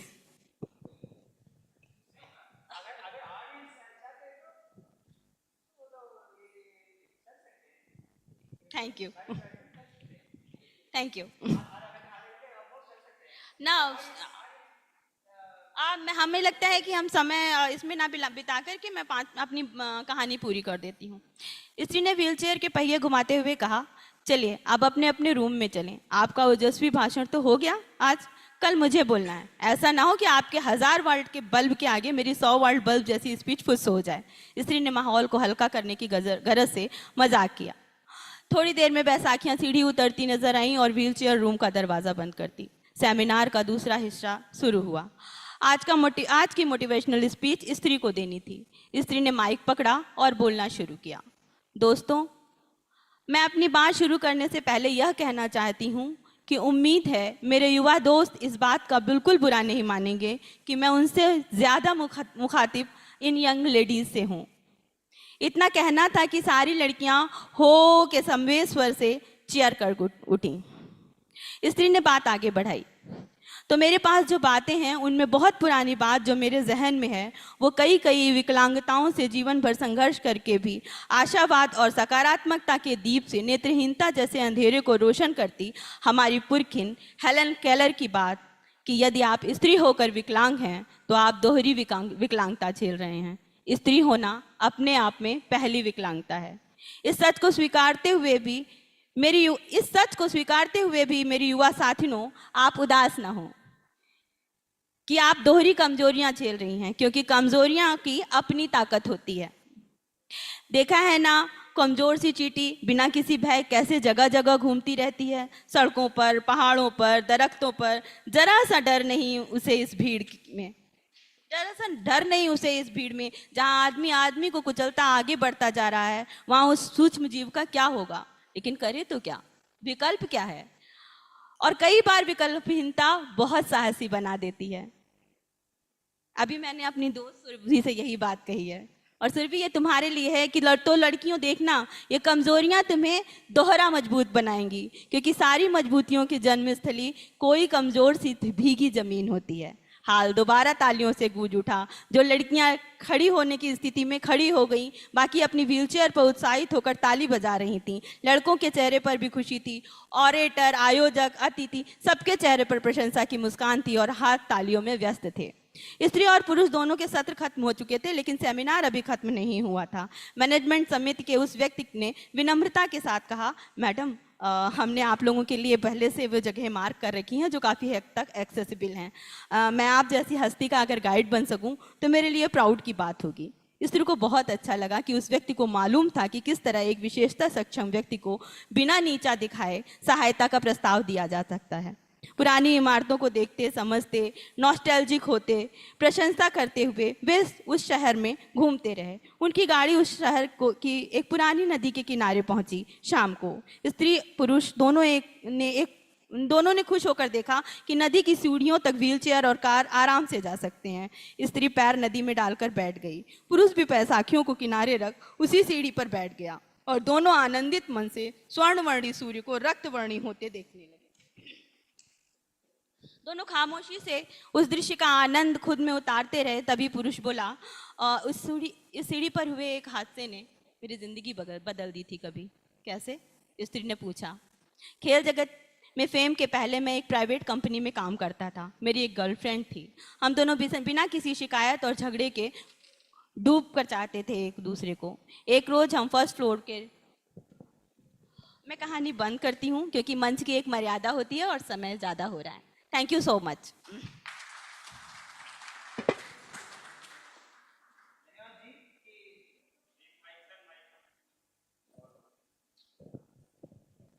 बहुत बहुत धन्यवाद। कि एक क्वेश्चन आंसर भी एक शब्द में दे दीजिए कि आपका पर्सनल विचार क्या है? क्या विकलांग से शादी कर सकते हैं कि अलग? मैंने अपनी बात अपनी कहानी में कह दी है कि विकलांग को हर वो काम करना चाहिए जो एक सामान्य व्यक्ति को। विकलांग को प्रेम करे तो विकलांग से करे, सामान्य व्यक्ति से करे तो सामान्य व्यक्ति से करे, और नहीं करना चाहे तो मत करे। और मेरी कहानी का अंत भी इसी तरह का था। धन्यवाद।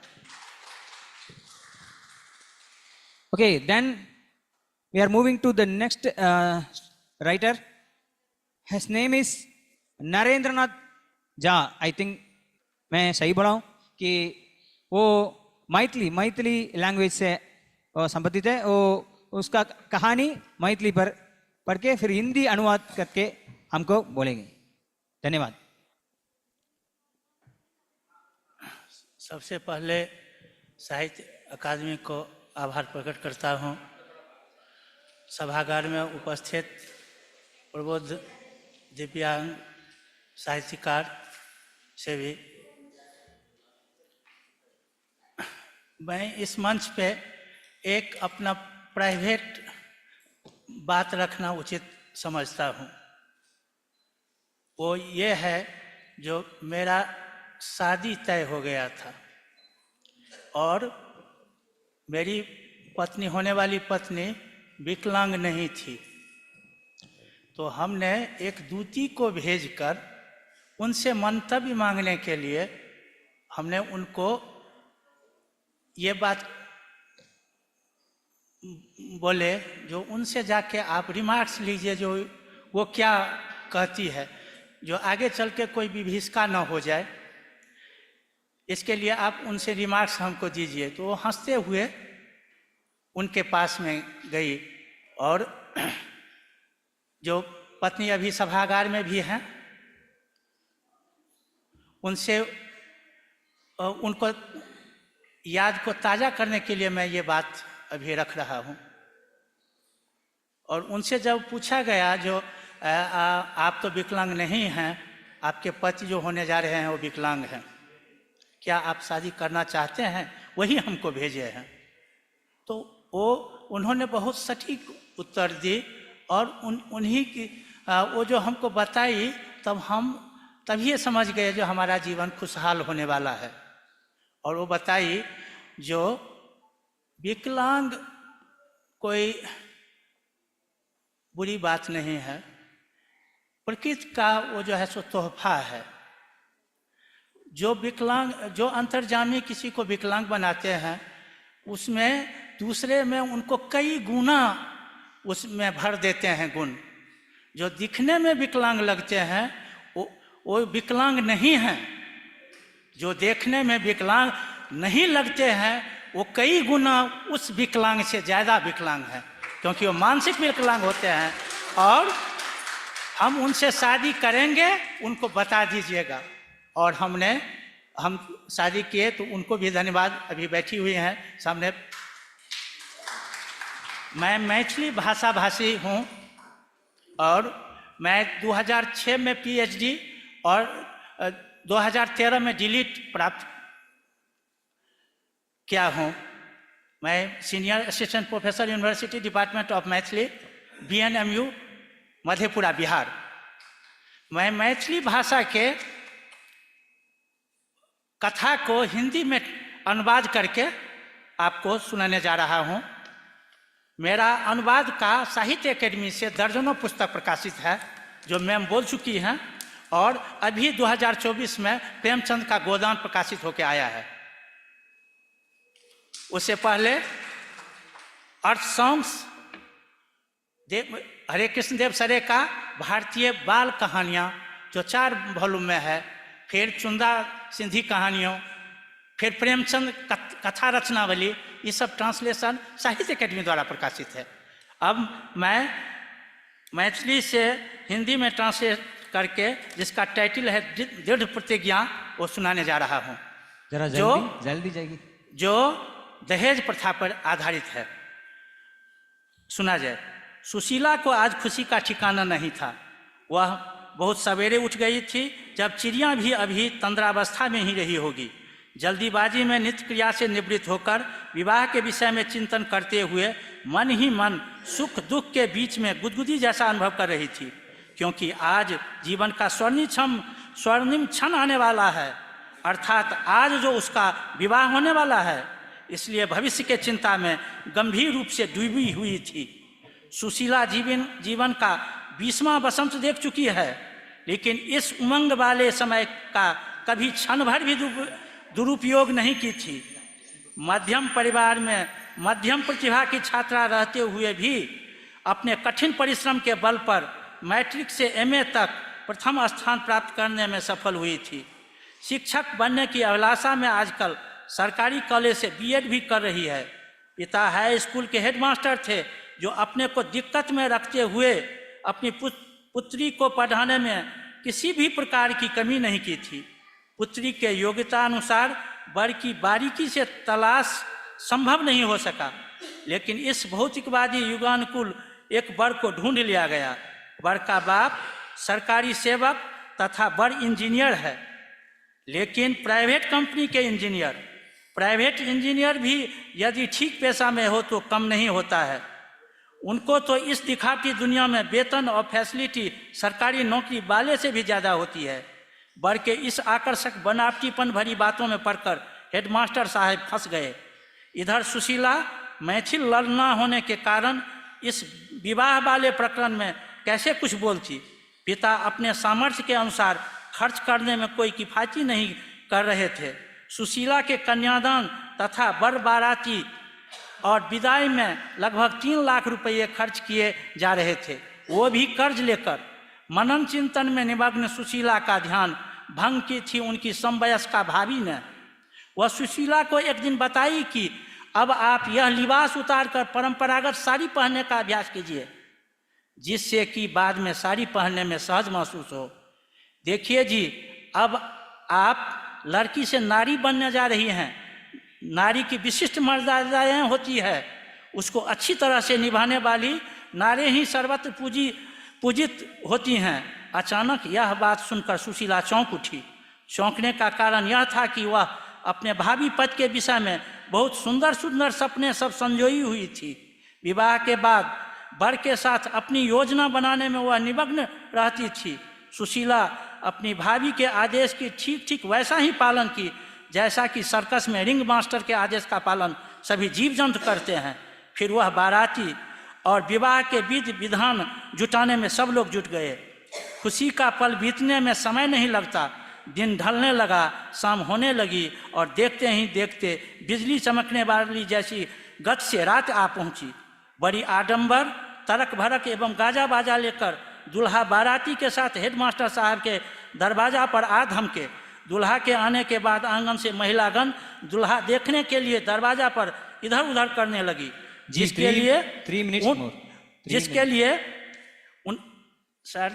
minutes प्लीज ये कोई एग्जामिनेशन हॉल नहीं है। साहित्यकार को 5 मिनट एक्स्ट्रा दिया जाए। आप कथा पढ़ने के लिए हमको बुलाए हैं, नहीं कि आप ठीक है ठीक है ठीक है, चलिए चलिए देखते हैं, चलिए। हाँ, ऑर्गेनाइजर कहते हैं, ऑर्गेनाइजर कहते हाँ, हैं। मैं नहीं कह रहा हूँ। लोग अपने से तैयारी करके 10 मिनट में आता है, कुछ एक्स्ट्रा बातें होके वो हो जाता है। इतना मत कसा कीजिए, साहित्यकार हैं, दिल पे चोट पहुंचेगा। मैं समझता हूँ, लेकिन ऑर्गेनाइजर्स हमें बोल रहे हैं। प्लीज, जिसके लिए खुशी का पल बीतने में समय नहीं लगता, दिन ढलने लगा, शाम होने लगी और देखते ही देखते बिजली चमकने वाली गति से रात आ पहुंची। बड़ी आडंबर, तड़क भड़क एवं गाजा बाजा लेकर दूल्हा बाराती के साथ हेडमास्टर साहब के दरवाजे पर आ धमके। दूल्हा के आने के बाद आंगन से महिलागण दूल्हा देखने के लिए दरवाजा पर इधर उधर करने लगी, जिसके लिए उन लोगों की बेसब्री से इंतजार था। क्यों नहीं हो, क्योंकि उस इलाके में इससे अधिक पढ़ी लिखी सर्वगुण संपन्न कोई दूसरी लड़की नहीं थी। और आज उनका दूल्हा द्वार पर खड़ा है। पूरे गांव के लोग बिना आमंत्रण कार्ड के भी मास्टर साहब के द्वार पर बाराती का स्वागत करने के लिए उपस्थित हो गए। मास्टर साहब के सामाजिकता के कारण संपूर्ण समाज उनके दरवाजा पर नतमस्तक थे। इस प्रकार के सौहार्द वातावरण और स्वागत के चलते बाराती तो अति प्रसन्न थे, लेकिन स्वयं वर के पिता किसी आकस्मिक आपदा के भय से त्रस्त थे। किसी आपदा आने से पूर्व उसका आभास हो जाता है। उनको होता था कि कहीं से हमारा कुछ पोल पट्टी न खुल जाए, तब मेरा क्या हाल होगा, क्योंकि वह बारागत कन्यागत मास्टर साहब को दलाल के माध्यम से बागपटता के कारण ओझल कर ठग लिए थे। वह गैरेज में साधारण मिस्त्री का काम करता था। उसी साधारण मिस्त्री को इंजीनियर साहब बनाकर अच्छा खासा तिलक गिना लिए थे। समय के प्रभाव के कारण अभी तक वर के पिता का भाग्य संग दे रहा था। विधि विधान की प्रक्रिया समाप्त होने के बाद रात में ही सभी बाराती अपने अपने गांव घर वापस चले गए और अब रह गए सिर्फ दूल्हा राजा। विवाहोपरांत महिलागण वर और कन्या को एक साथ एकांत घर में रखने का उपक्रम करने लगी। प्राचीन परंपरावादी कुछ महिलाएं विवाह के चौथे रोज चतुर्थी के दिन उस रस्म को पूरा करने का विचार दे रही थी, तो वहीं नई पीढ़ी के लोग तत्क्षण ही इस कार्य को संपादित करने पर दृढ़ थी। उन लोगों का कहना था कि जब वर कन्या दोनों संपूर्ण रूप से समर्थ है तो चौथा दिन क्यों, आज ही क्यों नहीं। कुछ महिला मंडली सबका कहना था कि वर तो इंजीनियर है, जल्दी ही ड्यूटी पर वापस जाना है, इसीलिए इस कार्य में देरी नहीं करनी चाहिए। विमर्श के बाद सर्वसम्मत से यह निर्णय हुआ कि शुभ कार्य में विलंब नहीं होनी चाहिए और सुशीला को अपने पक्ष का सानिध्य प्राप्त करने का सुयोग और अवसर उसी वक्त प्राप्त हो गया। सुशीला के गुण का बखान लोगों के मुख से तो वर सुन ही चुका था, परंतु उसके रूप लावण्य का साक्षात दर्शन किया। उनकी तेज को देखते हुए ही वो डर से आक्रांत हो उठा। डर इस बात का था कि यदि आज हमारी चोरी पकड़ी गई तो मेरा हाल क्या होगा। फिर यह सोचा कि यह साजिश तो मेरा नहीं, मेरे पिता का है, इसमें मेरा क्या कसूर। किसी भी इसमें अप्रत्याशित खतरा का आभास होने लगा। सत्य के प्रकाश में झूठ का कच्चा चिट्ठा स्वतः दिखने लगता है। झूठ के बचने के लिए दूल्हा सामने रखा सिल्क का चादर मुंह पर ढककर सोने का प्रयास करने लगा। सुशीला इस दिन के लिए, सुहाग रात के लिए न जाने मन में क्या क्या सपना सजा कर रखी थी, लेकिन पति के इस तरह का व्यवहार को देखकर उनकी सारी योजना धराशायी होने लगी। वह धीरे से बोल उठी, क्या हम आपके योग्य नहीं हैं। दूल्हा चुप रहा। आपने हमें कुछ जवाब नहीं दिया। फिर भी चुप रहा। सुशीला पुनः अपनी वाक चातुरी से अंग्रेजी में प्रेम एवं रोमांस एक तरफा जाहिर करने लगी, परंतु वर महोदय अंग्रेजी से एकदम अनभिज्ञ थे, इसलिए फिर निरुत्तर रह गए। पत्नी के बारंबार प्रयास एवं पत्नी के बारे में सुने हुए गुण के आगे यह पराजित पहलवान के सदृश हार कबूल करना ही उचित समझा और बोल उठा, सुशीला, हम पुरुष हैं, स्वाभिमानी भी हैं, लेकिन हम सब अन्यायी हैं। मैं आपके विषय में पहले से ही सब कुछ जानते थे, लेकिन पिता और आपके दलाल मामा के षड्यंत्र में भागीदार बनकर मैंने आपका जीवन तबाह किया है। अब मैं इस घटना के बारे में सभी वृत्तांत सुनाता हूँ, हो सके तो हमें क्षमा कर देना, वैसा तो हम माफी के पात्र नहीं हैं। असयुक्त नेत्र भरी हृदय से दूल्हा बोलने लगा, हम पढ़ने लिखने में मंद थे, ISC तृतीय श्रेणी में पास की। पिताजी की इच्छा था कि हम आगे भी पढ़ें, लेकिन हम अपनी हालत अच्छी तरह से जानते थे, इसलिए हम पढ़ाई छोड़कर दिल्ली के एक गैरेज में काम सीखने चले गए। धीरे धीरे हुनर बनता गया और एक मिस्त्री बन गया। मिस्त्री बनना कोई बुरी बात नहीं है, यदि उसके पास अक्ल और लगन हो तो एक दिन अच्छे मुकाम पर भी पहुंच सकते हैं। इस बार के लगन से पूर्व पिताजी जमीन बेचकर 1 लाख रुपये दिल्ली आकर पहुंचा गए और अपने कमाए हुए लगभग 50,000 रुपये पहले से पास में था। पिताजी बोलकर गए थे कि इस रुपये से 10-10 हजार रुपये प्रति माह मनी ऑर्डर द्वारा गांव भेजना है। हम समझ गए कि यह तिलक विवाह के लिए चारा है। अपने काम से हम भी संतुष्ट नहीं रहा करते थे। सोचा यदि कोई मालदार पार्टी फंस जाए तो उसी तिलक दहेज वाला रुपया लेकर बिजनेस करूंगा और बड़े घर की बेटी से शादी भी हो जाएगा। इसलिए पिताजी के दिए हुए प्रस्ताव को अक्षरशः पालन करने लगा। स्वार्थ में परमार्थ का बलिदान हो जाता है। प्रत्येक महीना 10 के तारीख को 10,000 रुपये का मनी ऑर्डर पोस्टमैन द्वारा पिताजी को। कीजिएगा कि अब कंक्लूजन सुना जाए। ठीक है जी। अच्छा जी, घर के सभी लोग मनाने का अथक प्रयास में जुटे रहे। इसको भाग्य का विधान कहें कि प्रेरित करने का प्रयास करते रहे, परंतु वह विधि सुशीला आजन्म पुरुष गमन की निषेध अपनी दृढ़ प्रतिज्ञा के निर्णय पर अटल रही। धन्यवाद जी। कि मैं भी सोचता हूँ कि मुझे मुस्कुराहट हो कि स्टॉप कर सकता हूँ, रोने को स्टॉप कर सकता हूँ, कविता को भी स्टॉप कर सकता हूँ, लेकिन शॉर्ट स्टोरी को कैसे स्टॉप कर सकते? फिर भी हमें मजबूरी है। ठीक है, the next writer is Arjun Sharma from Nepal. वो कहानी पढ़ेंगे नेपाली लैंग्वेज में और अनुवाद हिंदी में। Oh, okay, sorry. He is belonging to Darjeeling, but Nepali language, है ना? Okay. अर्जुन शर्मा, आइए, 10 मिनट का आपका टाइम है कि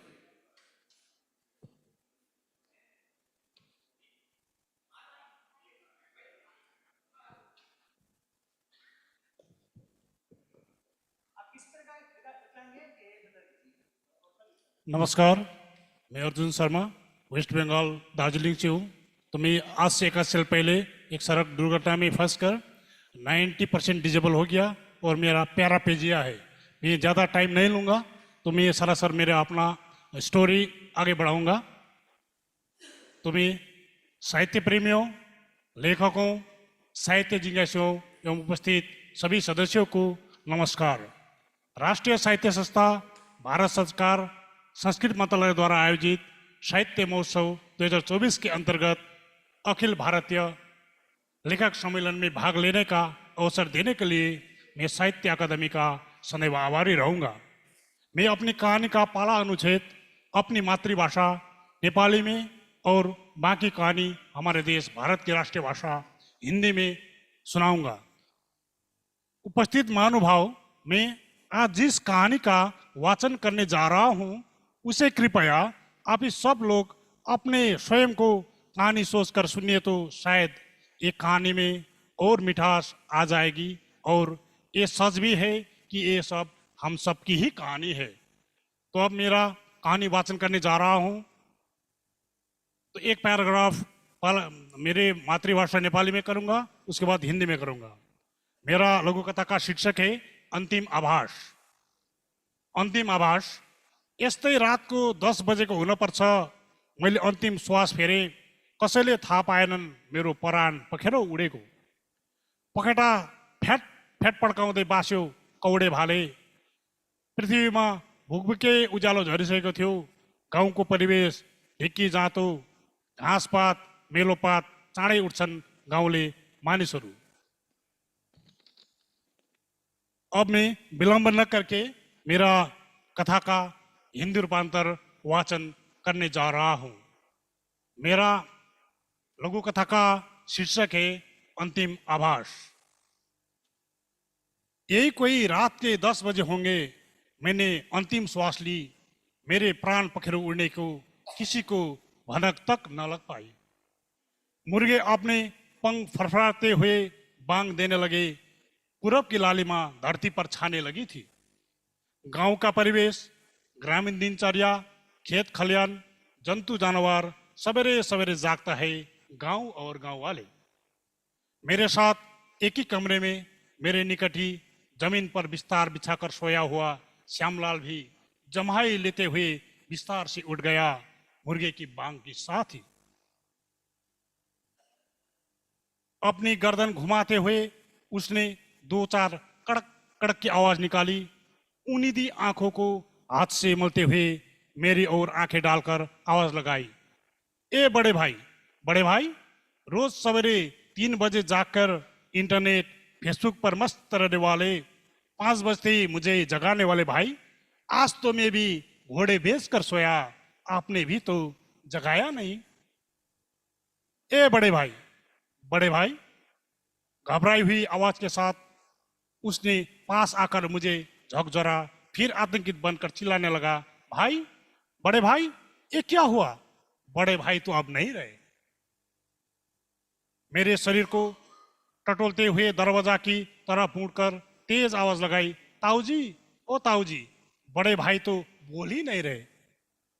श्यामलाल की घबराई आवाज और शोर शराबा सुनकर घर के सारे सदस्य तत्काल मेरे पलंग के इर्द गिर्द इकट्ठे हो गए। खलबली मच गई, कोई दौड़ धूप करने लगे और कोई मेरे निधन का ताजा समाचार सार्वजनिक करने में व्यस्त थे। अचानक घर के प्रत्येक सदस्य अपने अपने कार्य क्षेत्र में तल्लीन हो गए। कोई मोबाइल से दूर दराज के रिश्तेदारों को तो कोई मौखिक तरीके से मेरे गुजरने की सुखमय जानकारी जनता जनार्दन में बांटने में। अब तक पड़ोसी का तांता घर पर लगा चुका था, हंगामा मचा हुआ था। कोई रस्मों को जल्दी निपटाने की बात कर रहे थे तो किसी को मेरे मृतदेह को पलंग पर पड़ा देखने में एतराज था। लाश को जमीन पर लिपटा जाए पर कहाँ रखा जाए?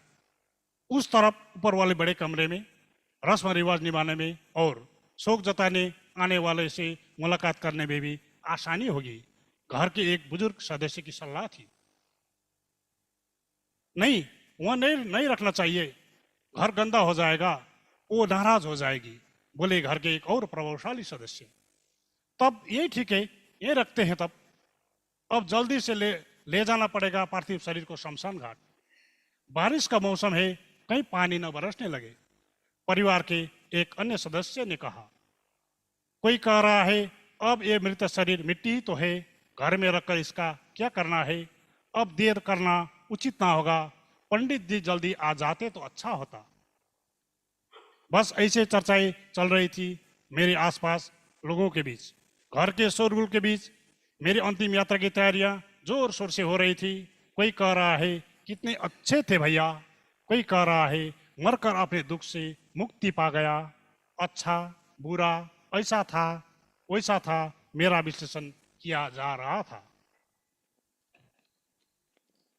मेरे आत्मीयजन मेरे कमरे को रिक्त करने के उद्देश्य से साफ सफाई में जुटे थे। कोई मेरे सामानों को सहेजने में तो कोई अपनी जरूरत अनुसार सामानों को बटोरने में व्यस्त थे। इस तरह कमरा खाली करने का सिलसिला चल ही रहा था कि मेरे परिवार के एक सदस्य ने मेरी कलाई से घड़ी उतारी और मुस्कुराते हुए अपने हाथ की शोभा में 4 चांद लगा दिए। किसी ने मेरा मोबाइल कब्जे में लिया तो किसी ने कंप्यूटर, किसी ने दीवार पर टंगे मेरे कोट पहने। इस तरफ क्षण भर में कमरा साफ सुथरा व शून्य बन गया। घर के मूल अभिभावक मेरे तकिया के नीचे से मेरी चाबियों का गुच्छा लेकर दूसरे कमरे में चले गए। अंत में मेरे प्रयोग में आने वाले वस्तुएं जैसे कि पलंग, गद्दा, तकिया, चादर आदि को गठरी बांधकर कमरे से बाहर ले जाया गया। घर के सारे सदस्य अपने विचारों में खोए थे। कोई शायद सोच रहा था अब यह मेरा कमरा होगा, पलंग का रुख इस तरफ करूंगा तो टेलीविजन उस तरफ, इत्यादि इत्यादि। सुबह के करीब 10 बजे होंगे। पास पड़ोसी, जान पहचान वाले, अपने पराए सभी जुट चुके थे। कोई घाट में मेरे चिता को सजाने के लिए लकड़ी चिरने में तो कोई आंगन में मेरी अर्थी को बांस के रेशे में मजबूत बांधने में व्यस्त थे। जल्दी किया जाए। 3 मिनट है आपके पास। Okay sir, okay I will complete within 3 minutes. चलिए जल्दी किया जाए। बरसात का मौसम है, जनाजे में आए दूर के रिश्तेदारों को वापसी में परेशानी होगी, ऐसी आवाज गूंज रही थी मेरे आसपास। मेरे पार्थिव शरीर को शमशान घाट की ओर ले जाने की प्रक्रिया पंडित जी द्वारा लंबी सुर में फूकी गई संग ध्वनि से आरंभ हुई। उपस्थित सभी शुभचिंतक, पड़ोसी, आत्मीय सभी रोने लगे। ज्यादातर आंसू घड़ियाली थे। अंततः पहुंचा दिया गया मेरा निर्जीव देह शमशान घाट। पंडित जी ने मंत्रों का उच्चारण किया और 3 बार चिता का प्रदक्षिणा करके मेरे शव को चिता पर रख दिया गया। मुखाग्नि दी गई, जला दिया गया और मैं जलने लगा दनादन। कोई मेरी लाश को बांस से खोज रहा था तो कोई मेरी जल रही चिता पर लकड़ियां डाल रही थी। जनाजे में उपस्थित ज्यादातर लोग लौट चुके थे। गिने चुने कुछ लोग ही सुरा सेवन कर मुझे ठिकाने लगाने का उद्देश्य से टिके हुए थे। अचानक मैं गहरी नींद से चौंक कर जागा। श्यामलाल बौखला रहा था। आज इतनी गहरी नींद क्यों भैया? कप की चाय टेबल पर रख दी थी मैंने। ठंडी हो गई, उजाला हो चुका। गाय बैलों के सवेरे के काम से निवृत्त होकर मैं भी आ चुका। खेत खलिहान में जाने का इरादा नहीं है क्या? वह रसोई घर की तरफ चला गया। अपने शरीर को टटोला मैंने। गर्माहट थी शरीर में। दिल की धड़कनें बकायदा सही रफ्तार से धड़क रही थी। पर क्या था ये सब? सपना था या था अंतिम आवाज? धन्यवाद। बहुत बढ़िया। मैंने ज्यादा टाइम नहीं लिया। Thank you. बहुत बढ़िया, धन्यवाद कि समय पर हमें ये दिया। ठीक है, the next writer is Santali writer Lakshman Kisku. आइए हमें कुछ संताली में बोलिए और इसका अनुवाद भी कीजिए इन हिंदी पर। Welcome.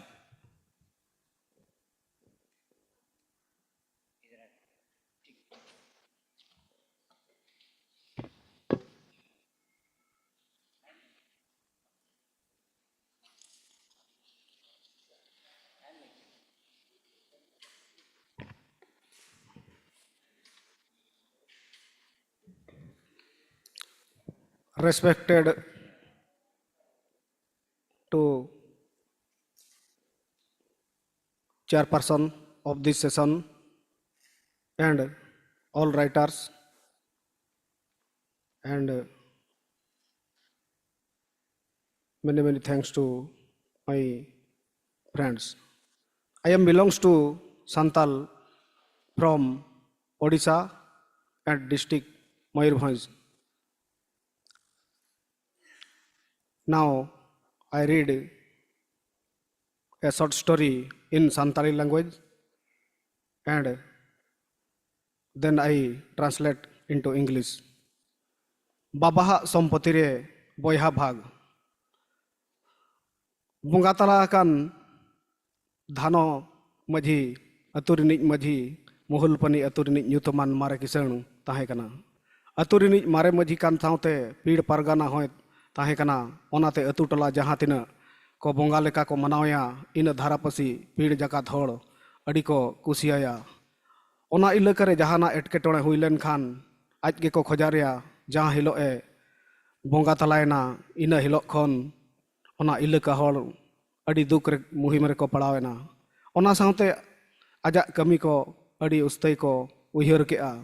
Disam hor ma ko uihar kede bhabna kede saute ola arni ajij era ᱦᱚᱸ ᱟᱹᱰᱤ ᱫᱩᱠ ᱢᱩᱦᱤᱢ ᱨᱮ ᱯᱟᱲᱟᱣ ᱟᱠᱟᱱᱟᱭ᱾ ᱪᱮᱠᱟᱛᱮ ᱩᱱ ᱢᱟᱨᱟᱝ ᱵᱚᱝᱥᱚ ᱵᱩᱱᱤᱭᱟᱹᱫ ᱨᱮᱭᱟᱜ ᱚᱲᱟᱜ ᱢᱩᱛᱩᱞ ᱠᱷᱩᱱᱴᱤ ᱨᱟᱹᱯᱩᱫ ᱠᱟᱛᱮ ᱵᱷᱤᱸᱫᱟᱹᱲᱮᱱᱟ᱾ ᱫᱷᱟᱱᱚ ᱢᱟᱹᱡᱷᱤ ᱨᱤᱱ ᱫᱚ ᱯᱮᱭᱟ ᱠᱚᱲᱟ ᱟᱨ ᱢᱤᱫᱴᱟᱝ ᱦᱚᱯᱚᱱ ᱮᱨᱟ ᱛᱟᱭ᱾ ᱢᱟᱨᱟᱝᱤᱡ ᱫᱚ ᱢᱳᱦᱚᱱ, ᱛᱟᱞᱟᱭᱤᱡ ᱫᱚ ᱜᱳᱯᱟᱞ, ᱦᱩᱰᱤᱧᱤᱡ ᱫᱚ ᱪᱟᱸᱫᱽᱨᱟᱭ ᱟᱨ ᱠᱩᱲᱤ ᱜᱤᱫᱽᱨᱟᱹ ᱫᱚ ᱫᱟᱹᱱᱜᱤ᱾ ᱡᱚᱛᱚ ᱜᱮ ᱚᱞ ᱯᱟᱲᱦᱟᱣ ᱛᱮ ᱥᱤᱠᱷᱱᱟᱹᱛ ᱨᱮᱱᱟᱜ ᱩᱥᱩᱞ ᱢᱟᱱ ᱢᱟᱹᱪᱤ ᱫᱚᱭ ᱟᱢᱮᱴ ᱚᱪᱚ ᱟᱠᱟᱫ ᱠᱚᱣᱟ᱾ ᱯᱮ ᱵᱚᱭᱦᱟ ᱠᱚᱲᱟ ᱠᱷᱚᱱ ᱢᱟᱨᱟᱝᱤᱡ ᱫᱚ ᱟᱨ ᱛᱟᱞᱟᱭᱤᱡ ᱛᱤᱠᱤᱱ ᱫᱚᱠᱤᱱ ᱥᱟᱺᱜᱤᱧ ᱵᱟᱡᱟᱨ ᱫᱤᱥᱚᱢ ᱨᱮᱠᱤᱱ ᱪᱟᱹᱠᱨᱤᱭᱟ᱾ ᱦᱩᱰᱤᱧᱤᱡ ᱫᱚ ᱪᱟᱥᱵᱟᱥ ᱠᱟᱹᱢᱤ ᱠᱚᱜᱮ ᱧᱮᱞ ᱥᱟᱢᱴᱟᱣᱮᱫᱟᱭ᱾ ᱦᱚᱯᱚᱱ ᱮᱨᱟ ᱦᱚᱸᱭ ᱵᱟᱯᱞᱟ ᱟᱠᱟᱫᱮᱭᱟ᱾ ᱫᱷᱟᱱᱚ ᱢᱟᱹᱡᱷᱤ ᱨᱤᱱ ᱦᱚᱯᱚᱱ ᱮᱨᱟ ᱡᱚᱛᱚ ᱜᱮ ᱟᱹᱰᱤ ᱱᱟᱯᱟᱭ ᱪᱩᱨᱤᱛ ᱦᱚᱲ ᱠᱚ ᱛᱟᱦᱮᱸ ᱠᱟᱱ ᱥᱟᱶᱛᱮ ᱟᱠᱚ ᱪᱮᱛᱟᱱ ᱨᱮᱫᱚ ᱵᱩᱡᱷᱟᱹᱣ ᱦᱚᱸ ᱱᱤᱛᱚᱜᱟᱜ ᱚᱠᱛᱚ ᱨᱮ ᱡᱩᱜᱽ ᱥᱟᱞᱟᱜ ᱯᱚᱨᱛᱟᱲ ᱠᱟᱛᱮ ᱮᱞᱟᱝ ᱚᱨᱥᱚᱝ ᱵᱟᱡᱟᱣ ᱠᱚ ᱥᱟᱶᱛᱮ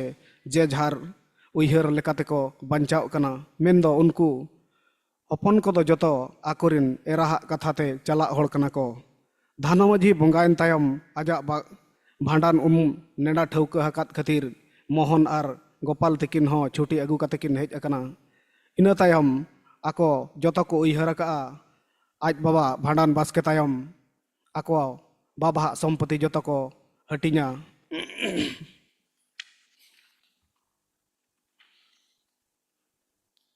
bhandan chaba saute boyha ko bhegaroa chekate marangij ar talai tikin dukin ruwala bajar disam te onate ako pe boyha bhitra rege okoy oka bad baihal ahar pukri goda dhipe ko hatawa mente ko ropoda kana mente do ako tala rege hating hui chaba hakana khali atu hor badai ocho leka mone hor jawra kodo huyu'a dosar hilo aturin maji mone ko ako orak reko jawra hakana aj ayo ar misra mone hor nyel tekin hahara hakana ar kuli akat kwa atu hor maji mone samang re marang hopon mohon doi do okoy oka orak hatawa bad baihar hasa joto mit te hatinya kawat kwai pe boyha talare baba ha sompoti hating jongkan katha bujhau kate aj ayo do adi jur duk re bajaw kanai tobe akoi mitang ge misra nena kawat kwai nui ho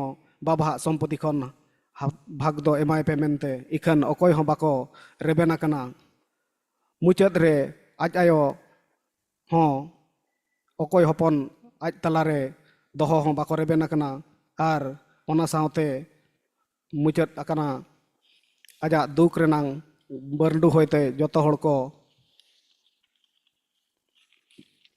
bajaw akana ukil babu joto sompoti renang ol rakap kagoj ina hilo agu kate hej akana akola sanam joto kagoj sab kate raska renang medda te che duk renang medda te tuluj ra ate men kedai sikit sautare usul man machi ametakat hor ape do nijora lob laloj saut tetang te ayo baba kukmu ar as joto pe hiding sari akata mayam renang maya pe mak topa aka teheny ape khatir orak renang man mohot bongso bunyad daya dular joto pe lebet lotom aka.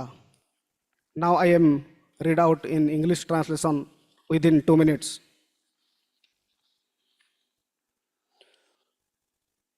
Brothers share in father's property. Let Dhanomaji, the richest person in the village of Mohulpani, was a dignified and honorable person.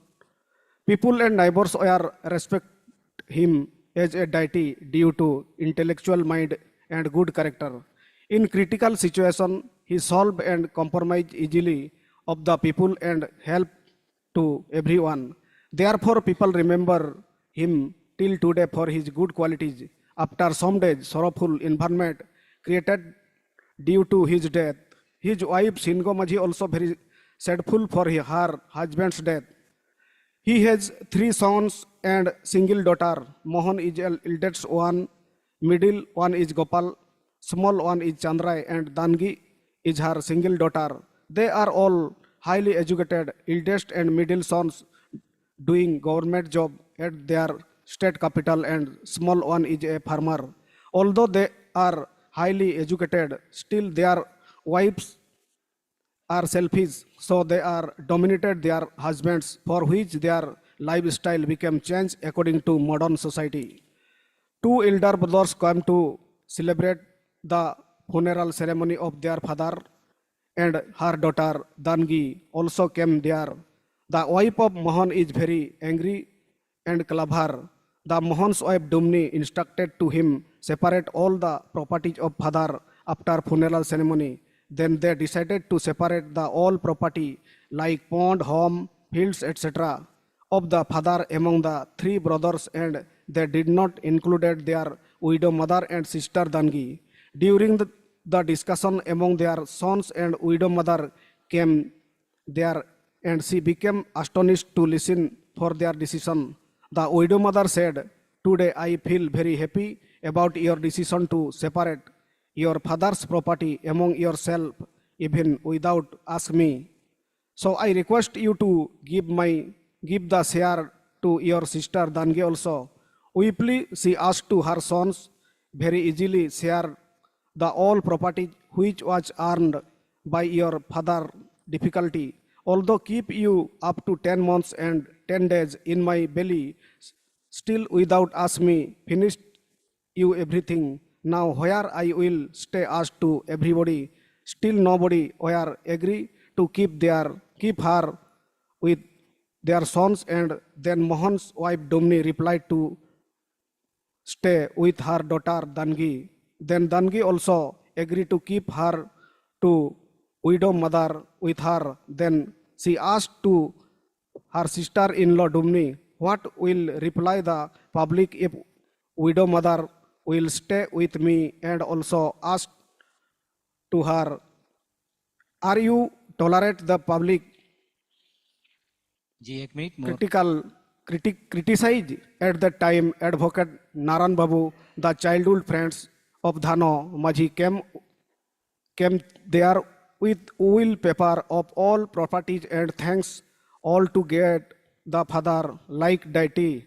Then the three brothers request him how to separate all properties easily. Thereafter, advocate replied that Dhano Majhi is already will the all property to his wife before death. Hearing that, all the family members are surprised. Then the widow mother received heartily the will paper from the advocate, and she feel unlimited happy and try to say with weeping that in modern society wise men became influence of grasping, spoiled the dream of their parents due to selfishness. Therefore all the dignity of family hereditary become destroyed, lost their manners and humanity forever. Thank you. ठीक, thank you जी, मेरा काम को आसान कर दिया आपने, धन्यवाद। अभी हम बुलाते हैं कि वो Saheb Khan Sagar, short story writer from the language of Urdu. So आइए, बताइए आपका कहानी।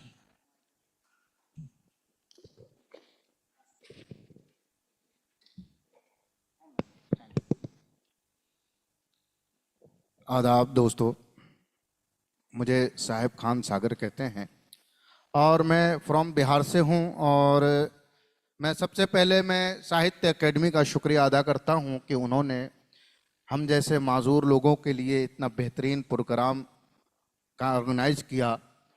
और मैं अपने तमाम साथियों का भी शुक्रिया अदा करता हूं और उनको मुबारकबाद देता हूं कि सभी ने अपने अपने बहुत अच्छी अच्छी कहानियां पढ़ी अपने अंदाज में। आप सबको मैं मुबारकबाद देता हूं। और मैं साहित्य अकेडमी के सेक्रेटरी और उनके तमाम मेंबरान को का भी शुक्रिया अदा करता हूं और उनको मुबारकबाद देता हूं कि उन्होंने इतना खूबसूरत प्रोग्राम रखा। और उम्मीद करता हूं कि आगे भी इस तरह के प्रोग्राम आप लोग करते रहेंगे। चलिए, मैं ज़्यादा वक्त नहीं लूँगा और मैं अपनी कहानी को पढ़ने का आगाज़ करता हूं। मेरी कहानी का नाम है जोया। चूँकि यहाँ सभी लोग माजूर और विकलांग लोग बैठे हैं और इन खास तौर से विकलांगों के लिए प्रोग्राम रखा गया है, तो इसी से रिलेटेड मैं एक छोटी सी कहानी पढ़ने की कोशिश करता हूँ। और उसी से रिलेटेड एक कहानी है ये, जिसका नाम है जोया। तो मैं कहानी पढ़ता हूँ, आप लोग इससे जुड़ेंगे उम्मीद करता हूँ। कि सारे मेहमान घर से जा चुके थे और हर बार की तरह इस बार भी जोया को देखने के बाद मेहमानों ने रिश्तों की बात आगे बढ़ाने से साफ इनकार कर दिया था। हर बार की तरह इस बार भी जोया अपने कमरे की बालकनी में गुमसुम खामोश बैठी थी। जोया 28 साल की एक बेइंतहा खूबसूरत और ज़हीन लड़की थी। वो घर के कामकाज में माहिर थी, सिलाई कढ़ाई भी खूब जानती थी और पढ़ाई में भी अव्वल थी। अल्लाह ने जोया को बहुत सारी खूबियों से नवाजा था, बस उसमें एक कमी छोड़ दी थी और वो ये कि उसका एक पैर खराब था। वो एक पैर से माजूर थी और उसकी इस माजूरी ने ही उसकी सारी खूबियों की चमक को फीका कर दिया था। जोया के लिए 5 साल से रिश्ते की बात चल रही थी। कभी कोई आता तो कभी कोई आता और हर आने वाला जोया को देखकर एक ही जवाब दे जाता, मुझे अपने लड़के के लिए अपाहिज लड़की नहीं चाहिए। ये सुनकर घर वालों को बुरा तो लगता ही था, मगर सबसे ज्यादा बुरा मुझे लगता था, क्योंकि जोया मेरी कज़न ही नहीं, मेरी सबसे अच्छी दोस्त भी थी। जोया मुझे अपनी जान से ज्यादा अजीज थी। इन 5 सालों में जोया इन 5 सालों में कुछ ऐसे रिश्ते भी आए थे जिनमें खुद लड़का अपाहिज होता था, किसी का हाथ खराब होता तो किसी का पैर, मगर ऐसे रिश्ते से जोया खुद इनकार कर देती थी। ऐसे में घर वालों की समझ में नहीं आता कि वो क्या करें। लोगों के इनकार की वजह तो समझ में आती थी, मगर जोया के इनकार की वजह समझ में नहीं आ रही थी। कभी कभी चाची यानी जोया की मम्मी गुस्से में कह देती, खुद अपाहिज है मगर लड़का चाहिए शहजादा, अपनी तरह ही किसी अपाहिज लड़की से शादी कर लेगी, अपनी ही तरह किसी अपाहिज लड़के से शादी कर लेगी तो क्या पहाड़ टूट जाएगा। कभी कभी चाची मुझसे कहती कि ज़ारा तू ही इसे समझा, अगर इसी तरह अपनी जिद पर अड़ी रही और इसी तरह इनकार करती रही तो फिर हो गई इसकी शादी। चाची की परेशानी अपनी जगह ठीक थी, लेकिन मैं भी जानती थी कि जोया के इनकार के पीछे कोई खास वजह जरूर होगी, क्योंकि जोया कोई नादान लड़की नहीं थी जो ऐसी गलती करती। हालांकि मैंने आज तक इस बारे में जोया से बात नहीं की थी, मगर आज मैं इससे पूछना चाहती थी और यही सोचकर मैं उसके कमरे में चली आई। जोया गुमसुम खामोश बालकनी में बैठी बाहर की तरफ देख रही थी। मैं उसके करीब आकर बैठ गई और कुछ देर खामोशी से उसे देखते रहने के बाद बोली, ऐसा कब तक चलेगा जोया? लोगों के इनकार की वजह तो हम लोगों को समझ में आती है, मगर तुम्हारे इनकार की वजह हम लोगों की समझ में नहीं आ रही। आखिर क्या वजह है तुम्हारे इनकार की? मेरी बात सुनकर वो संजीदा लहजे में बोली, तुम नहीं समझोगी ज़ारा कि मैं क्यों इनकार करती हूँ। उसकी बात सुनकर मैंने फिर सवाल किया, यही तो मैं जानना चाहती हूँ, तुम क्यों ऐसा करती हो? जिस तरह से आने वाले लोग इनकार करके हमें दिली तकलीफ देते हैं, वही काम तुम क्यों करती हो? हकीकत को मान लो, क्यों हकीकत से नजरें चुराती हो? मेरी बात सुनकर वो बोली, मैं हकीकत से नजरें नहीं चुरा रही ज़ारा, बल्कि हकीकत को सामने रख कर ही ये फैसला किया है कि मुझे अपनी ही तरह किसी अपाहिज लड़के से शादी नहीं करनी। तुम तो जानती ही हो, घर वालों के अलावा बाकी सारे लोग भी मुझसे यही कहते हैं कि मैं अपाहिज हूँ तो मुझे शादी भी किसी अपाहिज लड़के से ही कर लेनी चाहिए। सभी लोग मेरी विकलांगता तो देख रहे हैं, मगर उन बातों पर गौर नहीं करते जो हम जैसों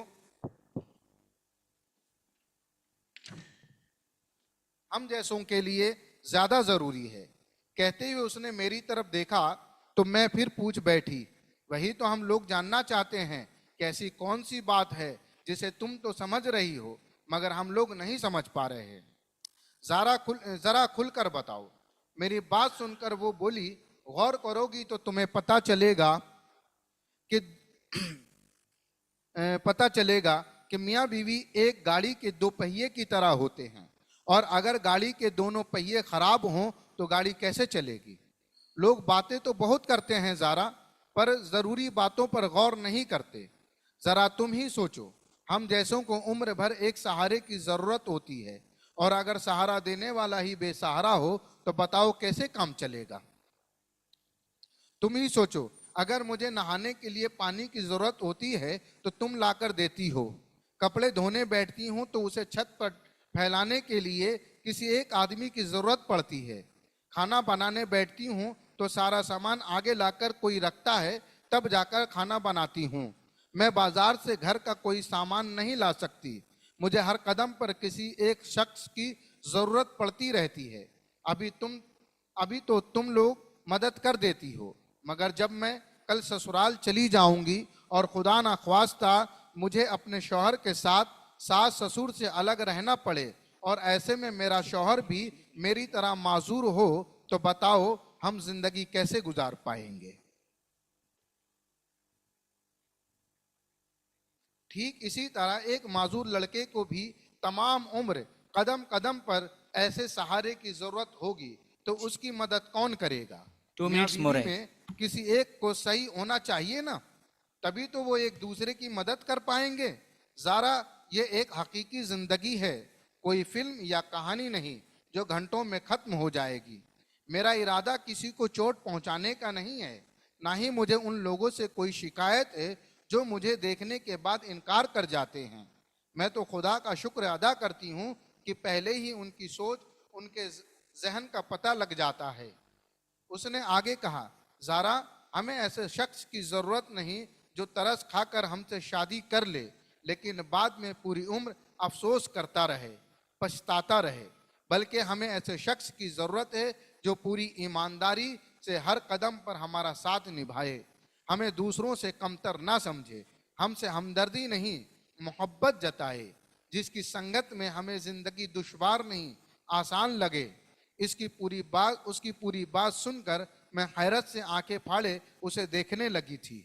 मैंने तो कभी इस तरह से सोचा ही नहीं था, और मैं ही क्यों, कोई भी तो इस तरह से नहीं सोचता होगा। मुझको हवन्नक की तरह आंखें फाड़े अपनी तरफ देखते पाकर बोली, क्या हुआ ज़ारा, तू मुझे इस तरह आंखें फाड़ कर क्यों देख रही है? उसकी बात सुनकर मैं बोली, कुछ नहीं ज़ोया, बस मैं ये सोच रही थी कि बचपन से मैं तेरे साथ खेली कूदी, एक ही आंगन में पली बड़ी हूँ, मगर तेरी इस सोच को नहीं जान पाई। मैं दुआ करूँगी कि तुझे तेरे मन के मुताबिक हम सफ़र मिले, और तुझे ही नहीं बल्कि तेरे जैसे तमाम लोगों को उनके मन के मुताबिक जीवन साथी मिले। मेरी बात पर ज़ोया मुस्कुरा दी और बोली, आमीन। ज़ोया के चेहरे पर मुस्कुराहट देखकर मैं भी मुस्कुरा दी और आसमान की तरफ देखते हुए बोली, सुम्मा आमीन।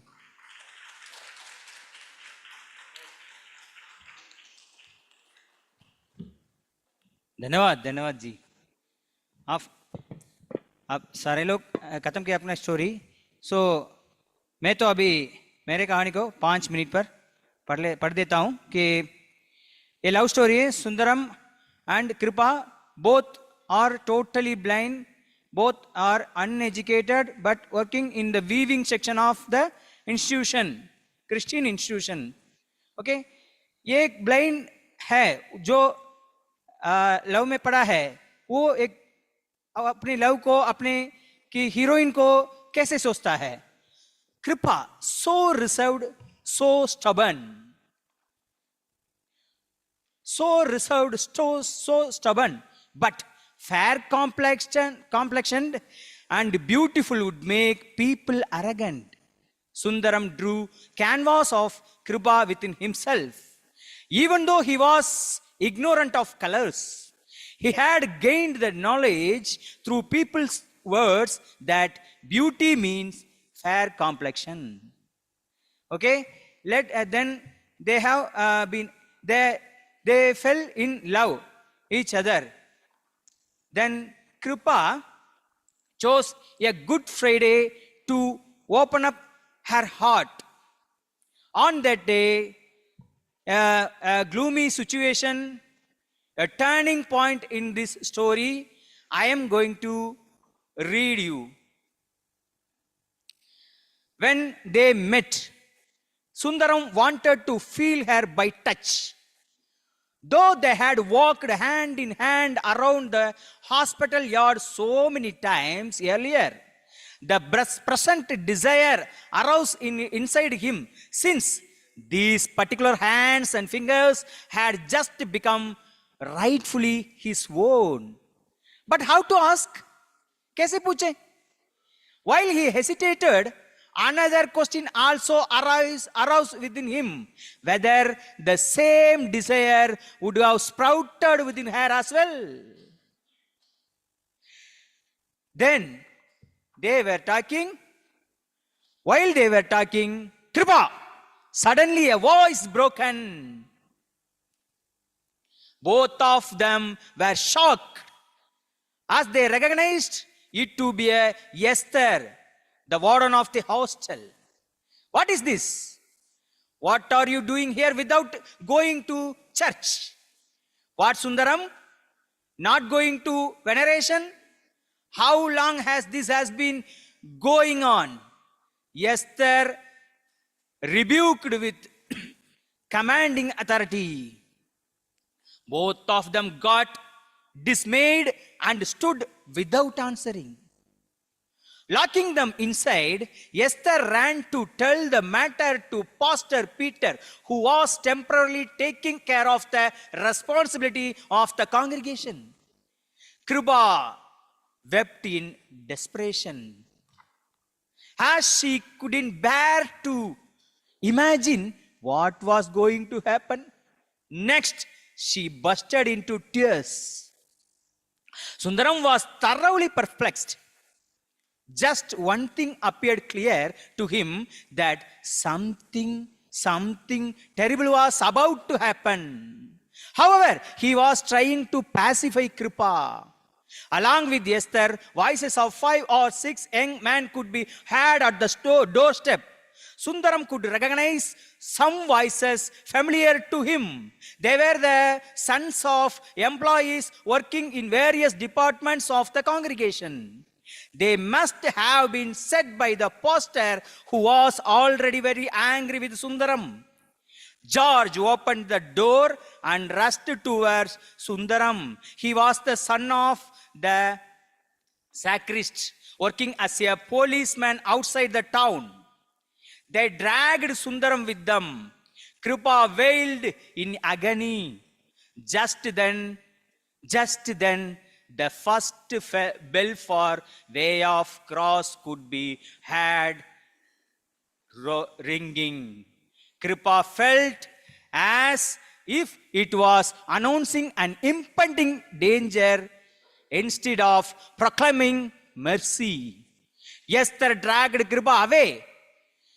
The way of cross meditation began just then. You blind witch! Can't you just eat off the food here and keep shut? Esther slapped the Kripa alternately on her cheeks and back. Kripa's whole body was filled with fear, as she could not even sense the direction of her attacker's hand. She fell on the ground crying. She heard the speaking of pastor. The Son of God is bearing his cross, went forth into a place called the place of skull, which is called in the Hebrew Golgotha. She thought about Sundaram. Her weeping grew more desperate as she imagined how savagely the men would be beating him up. She imagined herself to have become a big cross that Sundaram could not bear. The young man put Sundaram in a closed room and beat him down severely. He was attacked from all sides. Sabarimuthu's son kicked him, saying, "How dare you have grown, you orphan fellow? Everything because of blind impeachment." Someone slapped him on the cheek, saying, "It was because of this, the fellow, why the pastor's name got spoiled." Father, forgive them, for they know not what they do. Jesus' first utterance on the cross being meditated in the church. Sundaram had already fainted without the strength to even ask, "I thirst." "Please let us go," Kripa was imploring to Esther. "Where will you go? With that fellow? Don't you know he is a thief? Remember of our warden Savior's chains was missing. He is the one who has stolen it. He would be in jail by now. He can never come out again." Kripa was not ready to believe of Esther's word. She wept more and more, thinking about the plight of herself and Sundaram. Already Pandi Ponnamma affair, now Sundaram and Kripa. There were already many problems in the administration. The pastor realized that it would become more complicated if Gladiamma became aware of these developments, who had entrusted him with the management responsibility while leaving abroad. In order to wrap things up, before she returned home, the pastor decided to send Kripa to another institution run by the same congregation. He conveyed his decision to Esther and sent some young man to accompany her. Now I am going to conclude. No more Sundaram in this vicinity. Oh, nahi aane wala hai. He will not come and more to would not be, she would not be here. Maybe अभी यहाँ नहीं रहेंगी. Kripa could instantly feel the darkness that would descend on the doomsday of the world as prophesied in the scriptures upon realizing her present situation. My God, why hast thou forsaken me? Their words of the holy sun on the cross was melting in the air for her. Kripa was sent to some other nest.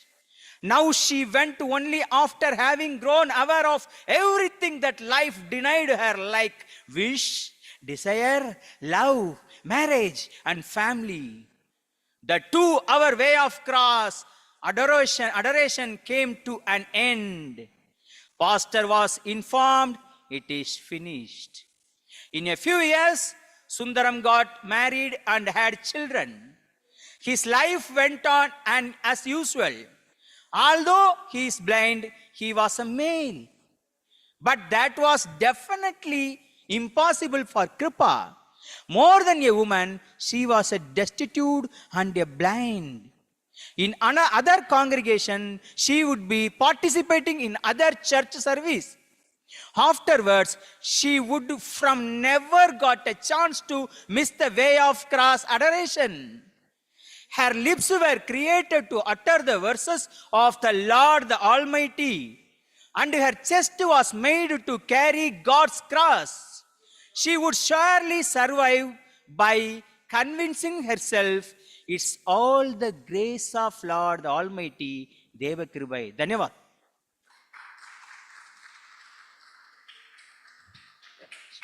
सभी writers को धन्यवाद देता हूं और इस मौके का हमें इस अपॉर्चुनिटी को दिया साहित्य अकादमी को भी धन्यवाद देता हूं. What? So धन्यवाद. नंद्री. The story was translated by Chitra Rajam and my friend Muruganandan. He is working as a professor in Tiruvallur University. Thank you. हमें बहुत प्रसन्नता है कि 6 दिवसीय साहित्योत्सव फेस्टिवल ऑफ लेटर्स के अंतिम दिन हम अपने सभी आमंत्रित दिव्यांग विद्वानों, लेखकों की प्रतिभा से रूबरू हो पाए. बहुत ही ज्ञानवर्धक रहा आज का पूरा दिन यहाँ इस हॉल में. आप सभी को बहुत बहुत धन्यवाद करते हैं और शुभकामनाएं देते हैं कि आगे भी आप लिखते रहें और इसी तरह लोगों के साथ जुड़े रहें अपनी लेखनी के द्वारा. साहित्य अकादमी की ओर से आप सभी का बहुत बहुत धन्यवाद. नमस्कार.